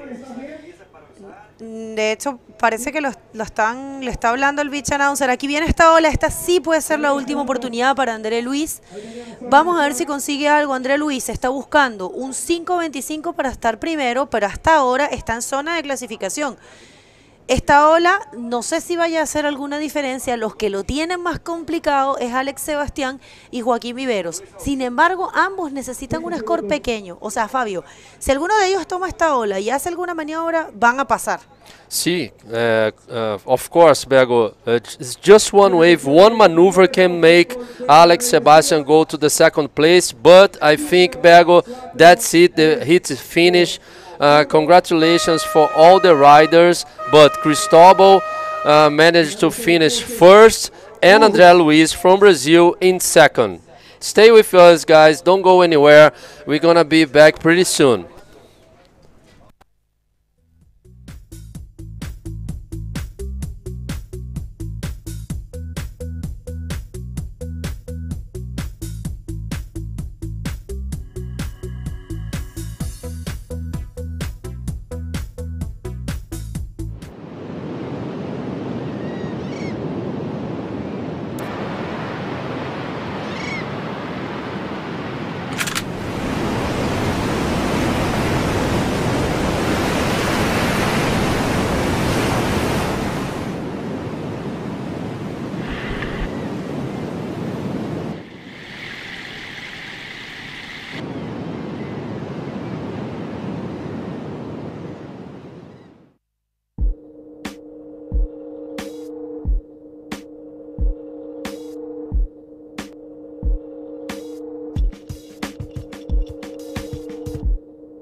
Welcome back, everyone. I'm here again with Dion. This is Arica Cultura Bodyboard. We just start the round number 4 for you guys. So in the water we have Sammy Morantino. Let's jump in the water because we have a lot of action for you guys. So Christopher Bayona and Joaquin Soto, Sammy and Jericho Rosero will be a great battle, Dion, I can tell you. Yeah, this is a jam-packed thumper heat, as we will say, because Christopher Bayona easy going to continue the Peruvian reign, if we can call it that, because these guys have been absolutely putting out some big numbers, winning heats. Joaquin Soto one of Chile's household names. And Sammy Martino looking at opening his account. There he is. Talk about the devil cruising down the line. He said earlier he's here to face his demons and send it. And there he is. High line and releases the rail. Fabio, what are we going to see? There it goes. Absolute classic Sammy Martino style invert. He loves it. Still not done. Had enough time for a claim. And he's back at it. That's how you open your account. Wow. Let me put myself on the track. Dion, yes. I love this guy surfing. Yeah, man. It's So unbelievable how is a good line, you know. He knows he needs a high line on those kinds of waves. And here he comes. Red, Christopher Bayona. Let's see what he can show to us. Pulling in the barrel, come out with a through the lip roll. Nice. This is nice too for the Peruvian. Beautiful start of this heat number 1, round number 4.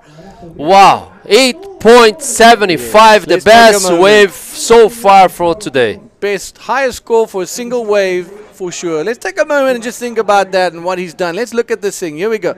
Break it down for us, Fabio. Oh, so much high line there. He knows he needs to do this and then just throw so much speed. Hit the lip. Beautiful wave. Nice control on the land. I really like Sammy. Yes. Nice. Well done, Sammy Martino. 8.75. Here we go. The Peruvian. Sorry. The Peruvian Christopher Bayona, my bad, cruising through a nice little barrel and then nice little roll there. So good combination surfing. Excuse me, guys, I lost track on the screen here, trying to find his name. And yeah, so Christopher Bayona from Peru. Following up with a 6-point ride. This is 5-point. Let's see where the score ends for him. He's dropping on an average of 6, so well done. Opening his account with a 6-point ride. So good ride in between these two guys. And again, you know, you cannot count out Jericho and we'll never count out Joaquin Soto. So these guys just need a wave and they'll be back. And I think there's going to be a very busy heat. We're going to see some big scores dropping. And if this is how Sammy is feeling, he's definitely posing it back to the guys. Look at this detail. Yeah. Absolutely, that perfect line, hits a section right where he needs to, on that critical point, gets maximum projection. And how's that for landing? No. Smoother than an A380. Boom. Yeah, director, please put again to us to show the land for White because he used perfect the core of the body to land it perfect. Look at this, Dion.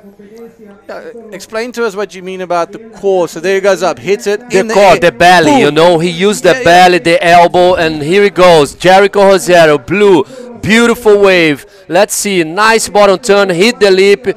Wow, man, that Jericho. thing shut down like a garage door on his head as he went down. He just went down in flames on this one. So Jericho Rosero, unfortunately, not posting a score. But woo, Joaquin Soto.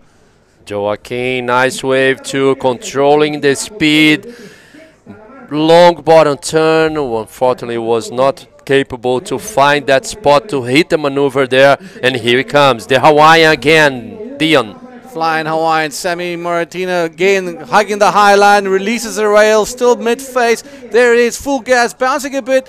Can he get around that section? Mouth wide open, breathing, and probably a little bit disappointed that he cannot get a rollo down there. And there it is, flopping a nice little rollo quick. Commentator's curse right there.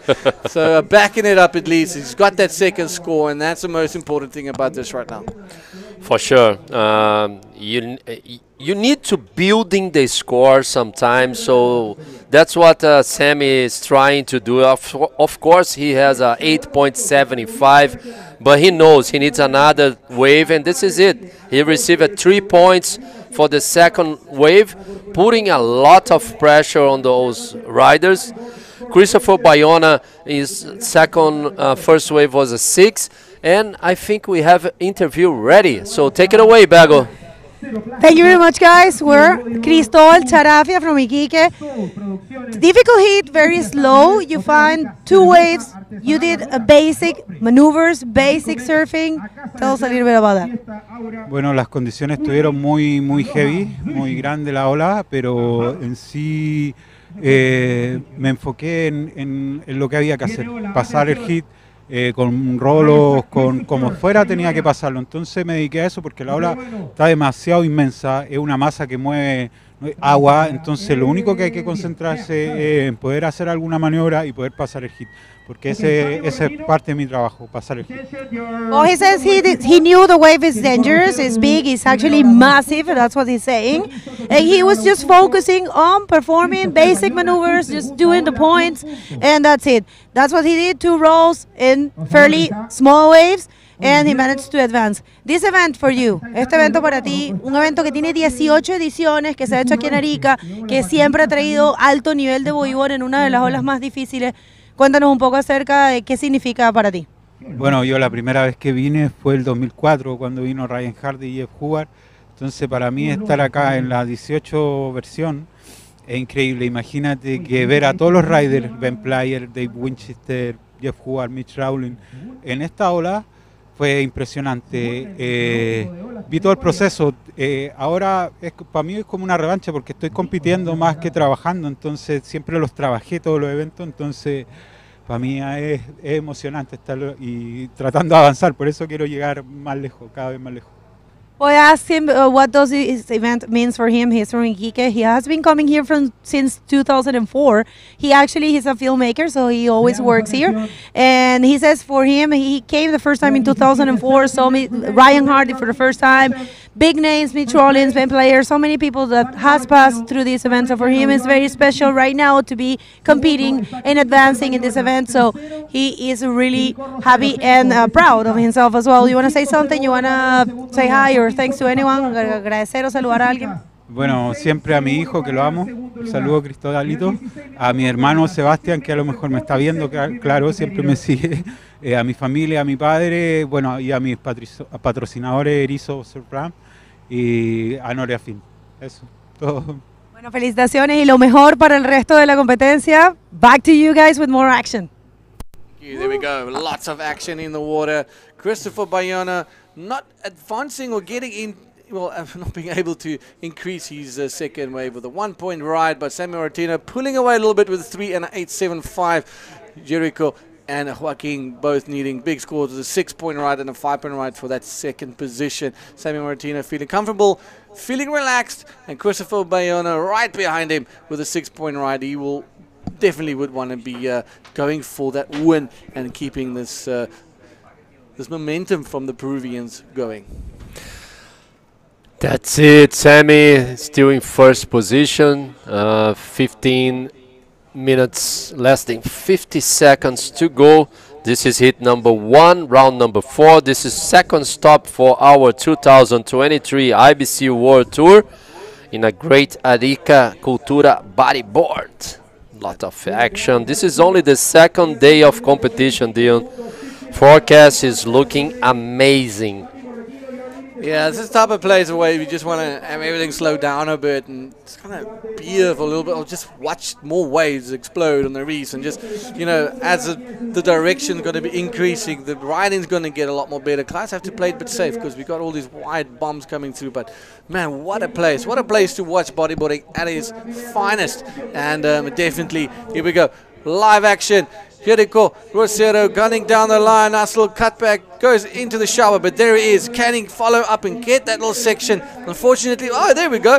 Hooks a very clever roll. Look how he changed his position of his body to get that section for him. Yeah, it's not easy at all to do that roll there, especially on the rights, especially on the close-out section. That oncoming section, yeah. You kind of have to go like he did, vertical up, and try and get some projection, because there's no other ways you can hit it. So, yeah, nice technical, nice technique for him. And this is White, Joaquin Soto, lots of speed. Let's see if he saw a wall there. No, just in and out again for Joaquin Soto. This kid surfs so good, so good. This can be like a final, Dion, because all the guys in the water, they surf so good. Any day. This is just world-class. World-class riding, world-class riders here at Arica Cultura Bodyboard. So if you just joined us, welcome. And where have you been? We're in round 4, heat number 1. And we've just seen the culmination of heat round number 3, which saw a couple upsets and a couple of big drainers and bombs dropping down. So we're moving into round number 4. Sammy went up against Mike Stewart and 2 other athletes. Mike, unfortunately, not making it. Would have been nice to see him advancing too, especially with these perfect conditions coming up. You know, that's when he will come into his own. And yeah, but that's competition for you. So round number 4, heat number 1 here at Arica, and we're stoked to be here with you guys. Everybody doing a great job, and I hope you're enjoying the live feed. Well, Sammy Moratino, you know, turning heads, tackling his demons like he said in his interview, and it's good to see him, you know, getting his head into the game, because it shows with his scoring and opening with 8.75. And you know what, he might be feeling very comfortable, and we're probably going to see another aerial maneuver from him. Yeah, for sure. We just saw Fabian Tazar from the Reunion Island getting the shirt.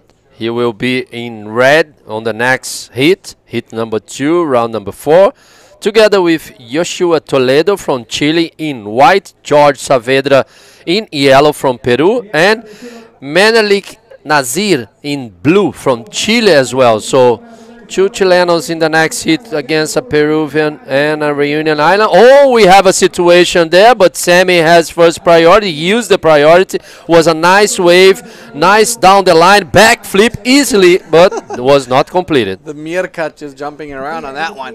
You know, he's definitely calling that. But who had priority? Was it Sammy had priority? Yeah. Sammy first priority. All right, Michael Jans. Oh, jeez. Christopher Bayono, that's how you do a backflip. That's how you do a backflip. So Peru coming out firing. He loves that. This guy, he serves so good as well. Christopher Bayono from Peru. Peru is doing a great job on the bodyboard community there, bringing a lot of good riders for all the events here in Chile. I was talking with Michael Jans yesterday. The whole team is going to Itacoatiara as well. Fantastic. So they're going to do a great show over there too. Itacoatiara is our next stop. We're going to close the South America leg over there in Brazil. This is the replay. Yeah, look at that. Sees that section. Nice and thick through the lip. Beautiful projection. Turns on the landing. Perfectly executed. Loses a little bit. You see his legs were dangling a bit, trying to get control. So I wonder if that's going to maybe affect his score a little bit. And just a quick little update to all our viewers. So we got one more heat after this one. Round number 4, heat number 2. We'll see the end of the day's action here at Arica Cultura. So one more heat to go. So tune in. Don't miss any of the action. And enjoy it with us as we take you through the last couple hours. Oh, this is the replay for white. Joaquim Soto pulling in a beautiful wave, but unfortunately, he didn't complete that bear. Is so, yeah, so he's so sad. He must be bummed so about that one. sad. It looks so good, and just getting pinched to close out at the end, it's a little bit frustrating. Joaquim Soto, this guy is surfing so good. Unfortunately, he couldn't complete that barrel. Wow, what a shame. Good for him. And we still need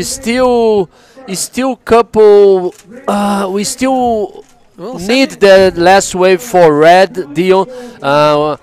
The judge, we got the score for you guys. It was a 7 points for red. So red now is in first position and putting some pressure on Sammy Morentino. Now Sammy is in second, but it's still okay. Still have the best wave so far for this heat.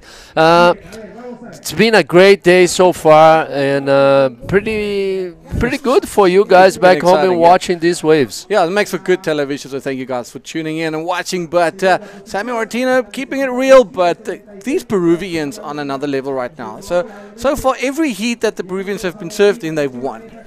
Now we got Christopher that took away the lead, and again, another Peruvian in first place in this heat. So it'll be 4 Peruvian heat wins if it goes on like this. You know, so it's wild. I mean, we're going to be throwing back to some action with you guys right now. 9 minutes, 10 seconds to go. And we're just sorting out 1 or 2 things. But, wow, what a beautiful day so far. Yeah. Rain, a little bit of raindrops. Yeah, we saw rain in Arica. Só vou falar até em português. Yes, I'm going to explain in Portuguese before we call the commercials. Quick in Português. Eu nunca vi aqui chuva em Arica, até chuva hoje caiu. Fiquem com a gente vai para um quick commercial break. Stay with us, and we're gonna be back pretty soon.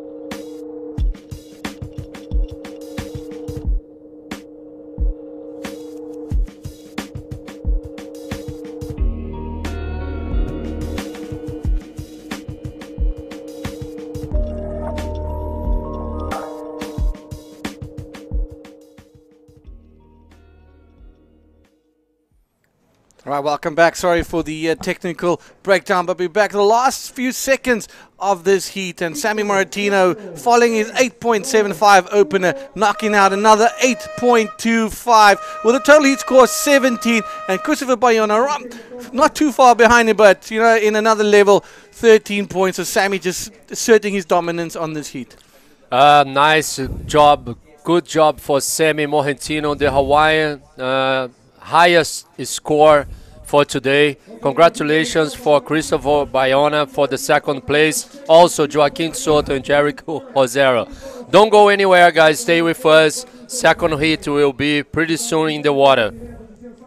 Quick commercial break.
Welcome back, everybody. Last heat of the day, heat number 2 of the round number 4.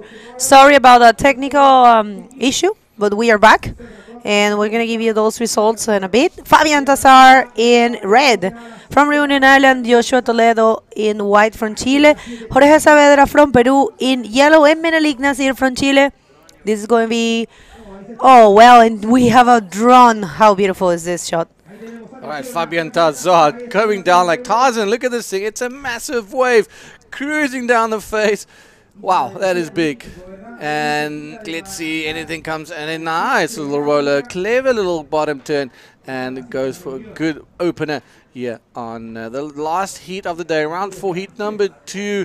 Yeah, it's a bit of a bummer of what happened, but that is the nature of the game. Samuel Martino just going absolutely flying on the last heat. But Fabian Tazar, nice little cutback. Yeah, he gets a 4 after this one, and it's a good way to start the heat. We were having that conversation with Cristobal Sarafia out there, and he was saying, hey, I did it. I really would like to show my potential to the world, but it's all about just, you know, doing the points. And good work there for, this is Joshua Toledo, el iquiqueño en esta ola, buscando marcar algunos puntos. Una ola con tamaño. Estaba tratando de frenarse, pero creo que todavía no ha logrado hacer ninguna maniobra. O sea, cuando ustedes ven que los Raiders llegan hasta tan allá, es porque están súper lejos del área donde tenemos aquí las cámaras. Está bien lejos esa ola. Las olas cuando están grandes llegan hasta allá. Tenemos la entrevista lista. We have the interview ready with Sammy Martino and Fabio, please go ahead. Sam, you told me you respect a lot this wave, but first wave you got was unbelievable. Yeah, you know, I've been watching this wave for like 15 years, like my whole career, and I used to watch Jeff do airs out here, and I just thought, I'm like, seen that section, I'm like, what would Jeff Hubbard do? And I was just like, I'm just gonna do a big invert, and was blessed to get that wave, you know. Been watching it all morning. There's really big ones, and really, the inside waves are a little better, more scoring potential. So I kind of watched it before my heat, and noticed that there's a lot of inside ones going unridden with that section on it that nobody was hitting. So I'm like, I'm gonna get an inside one and just blast it. Yeah. And the second wave you got, the last one was good too. Yeah. So I seen it. I told myself, I'm like, okay, I'm in second. I only need a 4.25, so I can sit and wait, and I'll have another opportunity. It's pretty consistent right now, you know. So I'm learning how to play the priority game. I'm maturing in my career and stuff, and my professionalism. So yeah, I'm learning how to surf heats correctly and just wait for the wave. And I told myself, don't catch a wave unless it's a 4.25 or there's a section. And sure enough, section, ARS into the back into a little head dip, and then another roll, and actually comboed it all the way to the rocks, but they can't see. But yeah, I'm just stoked to be out there surfing. I was having fun. Nice show for us, bro. Any words back home to the Ohana? Yeah, just everybody back home for the support. You know, like I said, always it's super late or early in the morning at home, and people work and they stay up late and support me, and it means the world. And to all my sponsors, thanks for getting me here, and yeah, just thanks for the support, Hawaii. Love you guys. Huge congratulations for you. I see you in the next round. Back to you guys. Such a good interview. I can tell, I can see the maturity in Sammy Martino, and I would like to say congratulations for that. It's very important to try to remain calm and try to, you know, we always say that there's always room to improve. And this is the first wave of Jorge Saavedra saltando en ese drop.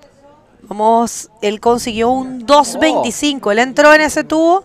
Me parece que no logra salir mucho, pero consiguió un 2.25 con esta ola. Así que con esta ola está segundo. No logró salir. He didn't make it. It's so interesting because in the drone shot it looks glassy, but if you see from the front, there's a lot of texture on it and stuff like that. But look at this shot. Look at this place. Look at this wave. There's a reef. There's our little setup. There's Morro up there. There's those new apartments that took like 27 years to build. And then you got Hotel Arica on the right-hand side. That's where the staff and everybody stays. One of the event sponsors. So what a beautiful vibe here. And this place is just incredible. It's a powerful wave, and it commands respect, bigger. It's just, if you're gonna come in here and not being humble, not respecting Flopos, she's gonna teach you a lesson. Oh yes, for sure. And if Flopos doesn't, the locals will. Yeah. So you better behave yourself when you come here. The classic. Well, Fabian Tazar with a 4-point ride, the reunion, and Jorge Saavedra Mutant with a 2.25, and again one of the Peruvians. So can he continue that Peruvian clean slate of all the Peruvians make it into the next round? So right now he is looking good, but only with a 2.25. And Joshua, it's good to see his name back in professional competitive bodyboarding, and Menelik, Nazir, all of them needing some scores. But ample time, 18 minutes, 34 seconds. Everything is, all the engines are running again. It's a pity what happened during Sammy's heat, because we'd love to have seen that second maneuver of his. But congratulations to him, and congratulations to the other Peruvians. Christopher Bayona making it through. And right now, last heat of the day. We're going to call it after this one, as I believe. Yes.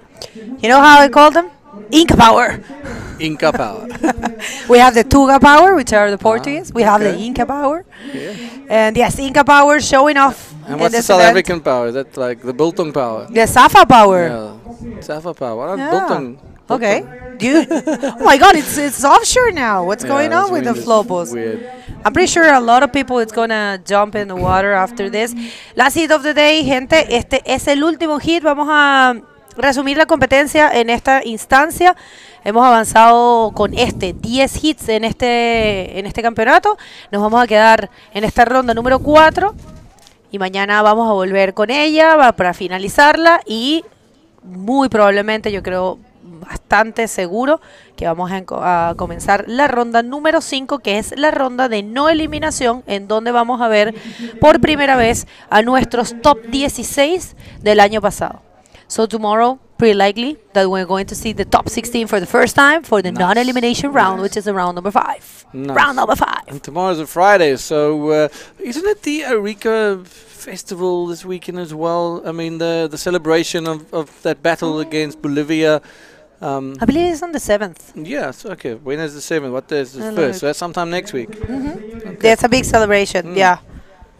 So yeah, look at this drone shot showing us another of the typical sightseeing that you have in the north of Chile. Typical, contrast between the brown mountains, because this is the desert. Atacama in the sea. And it's the driest desert in the world. That's correct. And so we have that. Actually, the water in here looks dark, but it's not that dark. And in Antofagasta, it's really clear, and in Iquique as well. So the north, with these 3 cities, they're not just built for bodyboarding, but they are very beautiful to visit. Very different, from the beauty that we usually know. Yeah, no, definitely different for sure. I mean, the raw beauty here is insane. I mean, you drive 30 minutes and you deep in the desert. You go to San Pedro, or you go up to Putre, which is 2.5 hours from here, Putre, and there's hot springs, and then you've got the 40th highest active volcano, Lake Changaray, which is close to the border of Bolivia. That is one of the beautiful places that you can go and visit. And there we go. There's a more nice place for a hike. From the top there, you look straight down onto Flopos, and it's incredible. Look at that. There is the Atacama in all its glory behind these. Arica used to be a town, and every time we come here, it just gets bigger. It gets and bigger. Bigger and bigger. It's crazy. Arica is a big city, and it's a border with Peru. Oh my God, I can't believe the drone just got there. Yeah, and the closest town, the first town in Peru is called Tacna, and that's about 30 kilometers from here, correct? Yeah, we were actually thinking if we have a late day, we're going to go to Tacna, so you check it out. But yeah, this is the beautiful Morro and the Christ that we have on top. It's a classic thing here in Arica, and that flag right there is showing that there is no wind at all. Yeah, thank you for this shot. So yeah, so far so good for these guys. It's been a slow hit though. It's 14 minutes and 30 seconds on the clock, and it's Fabián Tazar with 1 single wave in the first position. Jorge Saavedra also with 1 wave. And see, behind the island, on the other side of the island, Alacrán, which is Scorpion Island, that will be the translation. There's another wave. It's a little bit slow and chubby or fat, I will say. That's pretty cool for surfing. Or drop knee if you want to just have fun. Here we go, the mutant up and riding, bouncing around, looking for control. There, gasses through it, just missing that section. Now he's desperately waiting for that roller. There it is. Nice, good, clean roller for Jorge Saavedra, the mutant. Still going, hooks another roll bigger, but a tough landing and right onto the dry rocks. But wait a minute, Menelik Nazir with a good looking one, loses a bit speed, goes for a quick little invert, but a really tough landing, and he's going to be enjoying a little bit of underwater tour there, taking him into the nice scenic routes underneath the waves. Bueno, está bien, gracias a Dios, Menelik, pero fue un buen intento. Este chico, cada vez que lo veo en un hit me impresiona más. Tiene buena técnica, buena forma. Lo he visto correr más izquierdas últimamente, pero ahora que lo estoy viendo correr derechas veo que tiene potencial para ambos lados. Así que buen performance. Y esta es la repetición de la última de Jorge Saavedra, que está haciendo muy buen trabajo. Recibe un 3.50 y con esto queda en la primera posición. Así que es lo que él hizo en el otro hit. Con lograr un rolo y un par de puntajes, consigues la clasificación, que es lo que se quiere. De hecho, la ola estuvo bien trabajada. Fue un rolo, un 360 y otro rolo. Y esta es la última de Menelik. Yeah, Menelik just going for the aerial maneuvers. He knows he needs to you know, 2s and 3 scores are not going to be enough. And goes up for the invert, tweaks his arm, but lands very funny, loses it completely. And unfortunately, there he goes, gets sucked over and enjoys a little tumble dryer cruise. And just getting a bit washed around. But here we go again. Look at the birds on top of the statue, overlooking the mighty Flopos. Ex-Isla Alacrán, Scorpion Island, as Biggo just mentioned. And there's the yacht club where all the, I won't say fancy yachts, but the yachts are cruising around there. Beautiful little place. Nice place to take a walk. Cars packed. And it's a Thursday afternoon, Thursday morning here, and there's probably 100 to 200 spectators on there. So people taking some time off work to come and enjoy what we have to offer and enjoy watching bodyboarding. The highlight for the year for a lot of people here when we come to town. The IBC comes to town and really puts on a nice little show here.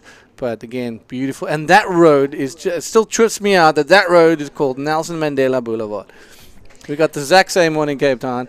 And we're just like, oh, our map's broken. Like, what's going on here? Like, you know, out of all the places in the world, that is Nelson named after Madiba is what we call him back home. So here we go, right and white. Joshua Toledo looking to post some scores. This is one of the most talented bodyboarders to come out of Chile, and unfortunately just pumping. You can see him pumping, looking for something. And Biggo, he'll be disappointed for not being able to get anything on that one. Y está aquí. There's a backup score for Fabián Tazar. Quick spin. That's going to serve him. And he goes for a roll there. Good. This is going to be his backup score for sure. He's going to be jumping to the first position. And another roll there. He goes over the falls. But he's all right. He's keeping busy. No matter what, he's going to get that first position. He's looking for a 1.75 to take the lead, and that's going to be a lot more than that. So 10 minutes and 40 seconds. This is the last of this day number 2 of competition here in the Arica Cultura Bodyboard in its 18th edition. Take us through this replay. Yeah, look at this one. Nice little scoop. Goes for a quick little forward spin, drops down the elevator again, sees another section down the line, hits a roll, lands a bit on the high side of the wave, but manages to ride it out, and then tries his luck here one more time. Look at that little section heaving up on top of him, managed to almost get around it and just goes whoop, back down to the bottom. There he is, kicking around, and here we are back on the event side, back on the island, where the lighthouse. The lighthouse, and this place is steeped in history and many years of back and forth between the pirates. That's right, and we have that score for Fabián Tazar is a 5.50, of course, jumping into the lead and leaving the rest of the competitors in a tough situation, but not impossible for sure. Jorge looking for a 6. It's been a little hard to get those high scores. You have to choose properly and perform a high maneuver. But yeah, I'm just going to throw this update in Spanish. Gente, este es el último hit del día. Vamos a resumir la competencia ahora. Nos vamos a quedar en este hit número 2 de la ronda número 4. Mañana vamos a volver bien temprano. Vamos a aprovechar bien las condiciones. La marea está bastante baja, como lo pueden ver en su pantalla. Y ya vamos a salvaguardar la seguridad de los riders. Ha sido un buen día. Han habido sorpresas, han habido algunas, digamos, decepciones para algunos, pero continuamos aquí muy fuertes en el Arica Cultura Bodyboard en su versión número 18. Es un placer y un orgullo poder decir que este evento tiene 18 ediciones, y para ello queremos agradecer a todos quienes han hecho posible que se lleve a cabo, recordando que Pride Bodyboards es el presentador de este evento. Muchísimas gracias, Pride, y una ola aquí para Menelik Nasir. Veamos, se está buscando frenarse. Él sabe que tiene que frenarse. No puedes ir con mucha velocidad porque pierdes las secciones.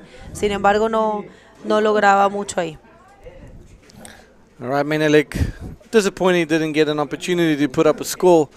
He's trailing only with a 2-point ride. Joshua Toledo with a 2.5. Well, sorry, 2.35, and Menelik now with a 2.5. Jorge sitting in second position, and Fabian with that first spot. 8 minutes to go, the last heat of the day. Let's look at that keyhole, ladies and gentlemen. So on the right-hand side, you'll see that little channel. Now, that's where the entry and the exit point is. But well, these days, they're very dodgy. You can see that reef. Just slow down a little bit. Let's take it to that with in any case, it just turns, and then that is how the wave runs along the face of that reef. Gets super shallow at the end. Today they haven't been getting out of there, you know. They all have been paddling all the way. There's a stairway, but it's a long paddle all the way till at the end of the right. You have to paddle all the way there, and then you have to walk all the way here. So it's that's why sometimes the interviews have been taking a little long, because we need to wait for them to get out of the water. But yeah, the keyhole, very tricky and difficult one, even when it's small. But just to jump out, I mean to paddle out, is actually easy, because there's a strong current. You just gotta stick to the rocks, and it will take you fairly fast to the outside. But to get in, that's a problem, especially in these big days. Bueno, estaba agradeciendo a nuestros patrocinadores. Queríamos también contarles que este evento es traído por ustedes, no solo por Pride Bodyboard, sino por el gobierno regional de Arica y Parinacota, la ilustre Municipalidad de Arica, la Armada de Chile, Corfo y su programa Arica Siempre Activa, and a wave. Okay, Jorge on a cracker. He needs a 6-point ride. Can he get a good roll out of this one? Shaking the water out of his eyes, still bouncing around. There it is, nice little barrel section. Can he punch through this thing? Can he punch through this thing? Unfortunately, it does not seem like it. And, oh, well, where is he? Did he maybe make it? Oh, no. Well, second time he's not making it. There he is. But, you know, that end section, you know, bigger. Yeah. That thing is mental. Look at this wave offloading on the reef. Look how big it is. But wait a minute. Oh, Joshua Chalita almost getting a 10-point ride for commitment. That thing was so big. Bueno, la situación en el agua es Fabián Tazar con un 4 y un 5.50 en primer lugar y Jorge Saavedra hasta ahora en segundo. Este es el set que no habíamos visto en un buen rato. Hay un poco de offshore. ¿Quién está ahí? Oh, ¿quién está en el canal? There's someone in the channel there. Is it Menelik? I think it's Menelik, maybe. Yeah, quite possibly him, because I only see Toledo and there's... Okay, here we go. Fabian Tazar, your heat leader, screaming down the face of a proper 8-foot bomb. Up to the mid-phase, down to the bottom of the wave, using his rail, looking at it, just running a bit away from the wave. But that's all she wrote in this absolute mammoth he paddled into. But that is Menelik that is taking a proper pounding in that keyhole that we just spoke about. So hopefully he can hold himself down and just make it to the back with less than 5 minutes to go. It's looking a bit daunting for Joshua and Menelik. Yeah, Joshua and Menelik, who are currently Menelik with the first priority and Joshua with the second, looking for scores that are doable. 4.25 for Menelik just to advance to the second position, and Joshua a 4.50. So let's see how this one unfolds. It's still 4 minutes and 35 seconds. There's a chance for them. It's not all lost, but definitely just judging by the scores we have, just being the highest score, a 5.50, means that a 4.25 is a difficult score at this point. Yeah, that's correct. It is a difficult score, especially you've got some insiders coming, smaller, like mid-sized waves, but you got to be in the right position. And then you've got these absolute bombs that completely shakes you out of your position. You know, you take a long right, ends up not getting a section and not scoring, so it's a little bit tough out there. Here's one of those insiders, and it's Joshua looking and leaving. But it's 3 minutes, 15 seconds to go. Last heat of the day, round 4 heat number 2 here at Arica for the Arica Cultura Bodyboard on Isla Alacrán, Scorpion Island, on the northern part of Chile. And Chile with over 4,000 kilometers of coastline, so a lot of exploration to do in this place. Beautiful place, and yeah, just very raw in its beauty. It's incredible. Well, if you are out there, we haven't been able to send some shout-outs because, guys, we're really focused on the live action. We really enjoy to read you, and we would like to say thank you, everyone, for tuning in today. And if you're out there, send some regards. Si están allá, no hemos podido leer mucho lo que ustedes han estado escribiendo porque estamos muy enfocados en la acción. Manden sus saludos que los vamos a leer ahora. Vamos a ver esta hora de Menelik Dacir. All right, Menelik, he needs a big score. He's looking for something. He's looking for something. High line, there it is. Is that end section? Might give him a little trickle, might give him a little ramp. Heaves up in front of him. Nice Rolo. Rough landing though, unfortunately. Just getting the best of him. But here goes the Mutant. Goes nice little forward spin. Sitting pretty. Sees something down the line. There it is. Goes up. Hits a nice little Rolo. He's a big frame gentleman. He can fight his way through it. There he is. Can he hold on to that oncoming section? Pretty interesting for the judges to see what's going to happen there. This poor person is still on the rocks trying to make his way to the back. And there you can see with the southwest or this westerly direction, it's really difficult. It kind of eliminates the keyhole because there's a wave on the right-hand side, and that just keeps pushing you back and back and back. You know what? Probably if I was him, probably, yeah, that's what I would have done. It's dry right now, and that's the whitewash is very difficult to well, we missed this one bigger, and yep, this is why Fabian Tazar ended up there with a beautiful invert, and oh my goodness, he hit his face on his board. That is a rough landing. But you know, Fabian, he has a very impressive performance. I think it's not afraid of big waves. He serves really good in Drobny, and he serves really good in prawn. So I think it's a pretty complete athlete. Let's see this last one for Menelik Nasir. Scores are dropping, and it's telling me that it wasn't a big thing. It's only 1.5. Menelik is looking for 6.15 to advance, and that was a good one, but not completed. So yes.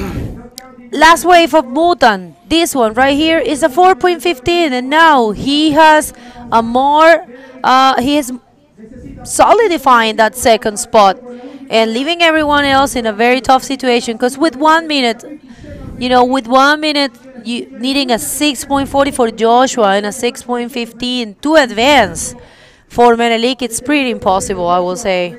Yeah, it's tough. If you're not in a good position right now, Menelik still making his way out there. Joshua Toledo sitting there a couple of seconds ago, 40 seconds ago, he does have priority, but the field is pretty scattered, so he's basically sitting there by himself. Now, is the ocean going to give him a wave? That's to be seen, but it does not seem likely. There he is, paddling. Maybe he's going to go on a left-hander. Kicks, he sees something. Let's stay with him. Let's see what he's got there. The wave's building, and he lets it. There's nothing there. Just a little fakie that he got sold on to with 16 seconds to go, which brings us almost to the end of our broadcast, Bigger, and it's been an absolute rad day to be hanging out with everybody. Bueno, últimos segundos y se acaba el campeonato. Lamentablemente Joshua Toledo y Menelik Nasir no pueden avanzar. Muy buen trabajo para Fabián Tazar y sobre todo para Jorge Saavedra, lo hizo muy bien una vez más. Ellos son los dos que consiguen la clasificación. Nosotros vamos a hacer un corte comercial, vamos a esperar a que salga Fabián para hacerles la entrevista y ya volvemos para despedirnos con este segundo día de competencia. We are going to a commercial break. We are going to wait for Fabian for the interview, and we're going to come back just to say bye to you. Is that okay? Thank you very much, guys. Wait for us there. Don't go anywhere.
Welcome back, bodyboarding fans. The end of an exciting day of action here.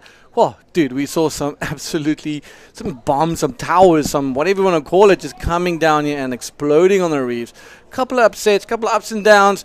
You know, standouts to me would be Sammy Martina with a 17-point ride, 2 massive moves, and the young Peruvians just absolutely shredding. Every Peruvian that surfed today has made it into the next round. For me too, Dion. I was going to say this, like Sammy. Took your words. Yeah, no, not taking my words. That's our connection, bro. That's yeah, it. We're doing like we finish each other's sentences. Yeah, and we trying to bring to you guys back home the best action here from Arica, and for sure, Sammy's performance was unbelievable.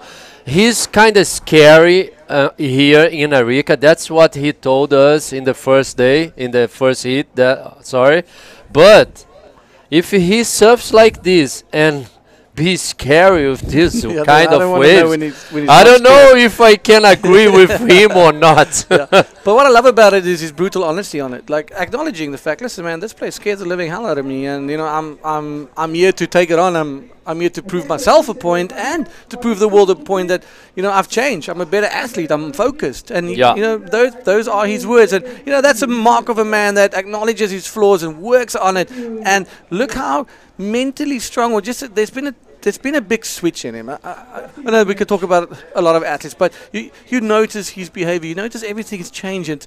It's incredible to see. So, you know, wish him all the luck during the course of the event. But, you know, the Peruvians, again, we have mentioned. But, dude, like, they just keep delivering event after event after event. Yeah, and it's not easy at all today. Like, it's hard to get those good sections to hit the maneuvers. Of course, they have to complete the maneuvers to go through the hits. Was good to see Fabian Tazar doing great today too in the last hit of the day. And also, like you said, the Peruvians, and not only the Peruvians, the young kids from Peruvians. Michael Yancey is doing so great. This is the dad, the Savareda dad. He won. He did again. He didn't won that hit, but he made that round number 4. So he's totally happy to see son doing great today, and he did great as well. And this is so beautiful to you guys back home. This is Arica. This is the most extreme for bodyboard wave. Yeah, this one has a keyhole draining. Yeah, it's crazy. This place is so it's got so much power to it and so much history as well. You know, starting from the early 2000s events. I think this is the 18th or 17th edition of this, so it's incredible. You know, it's history at this reef. You know, who can forget when GT landed his roll on the left-hand side where the white water is washing up? That's how far and that's how big it was. I mean, there's nothing. It's a cliff face basically, and that's where he landed a roll, won the event. You know, we saw some amazing surfing back in the day, and we still do. Yeah, for sure. That year GT won here was unbelievable. Everyone was on the beach like worry about him, because GT, it's a maniac, a machine, and he just like fearless and hit that roller, win the event. But this is GT. This is GT. Yeah, this is that's his skills. But of course, we have a lot of good memories too. Band player doing those crazy 360 airs and winning an event. This place here delivers a lot for our sport. Falando um pouco aqui em português também para vocês que estavam aqui com a gente, tivemos também grandes performances aqui dos brasileiros. Não tiveram notas muito boas, mas ficaram bem na competição hoje. Agradeço demais aí todos os brasileiros. I have to say thanks for all the Brazilian crew and for the Portuguese as well, para os portugueses também. It's just I think we hit like almost 2,000 in one time with us today. You know, we really appreciate everybody tuning in, and you know what? Yeah, I'm looking forward to tomorrow. Tomorrow we're going to see some of the bigger names taking to the stage. We're going to be in round 5. We're going to be into round number 6. So a lot of action to come. And you know what? on that note, it's time for us to sign off. We're not going to have an interview. So we're looking forward to seeing you guys tomorrow. Thank you for everybody that has tuned in today, that liked and shared. Tomorrow it's going to be back on. The direction of the swell is looking a lot better, so a lot of action. You want to say goodbye to everybody in Portuguese, and we'll see you guys tomorrow. Yeah, I will say a little bit of English as well. Thank you so much, guys, to be with us and share this link, share our love of this for bodyboarding. We depend on you guys. And obrigado a todos vocês aí de Portugal e do Brasil também, e todos os países que falam português, por estarem aqui com a gente. A gente tenta sempre levar o melhor do nosso esporte para vocês. Então, com muito carinho e muito amor, que eu digo aí para vocês ficarem com a gente amanhã, que toda a previsão de ondas está fantástica para esse evento. Eu agradeço demais também a toda a minha equipe aqui do streaming, todos eles trabalhando muito para levar tudo de melhor para vocês aqui dessa onda super extrema do bodyboard mundial. Um beijo em todos vocês, and I see you guys tomorrow. See you guys tomorrow. Valeu! Aloha! Todos sim.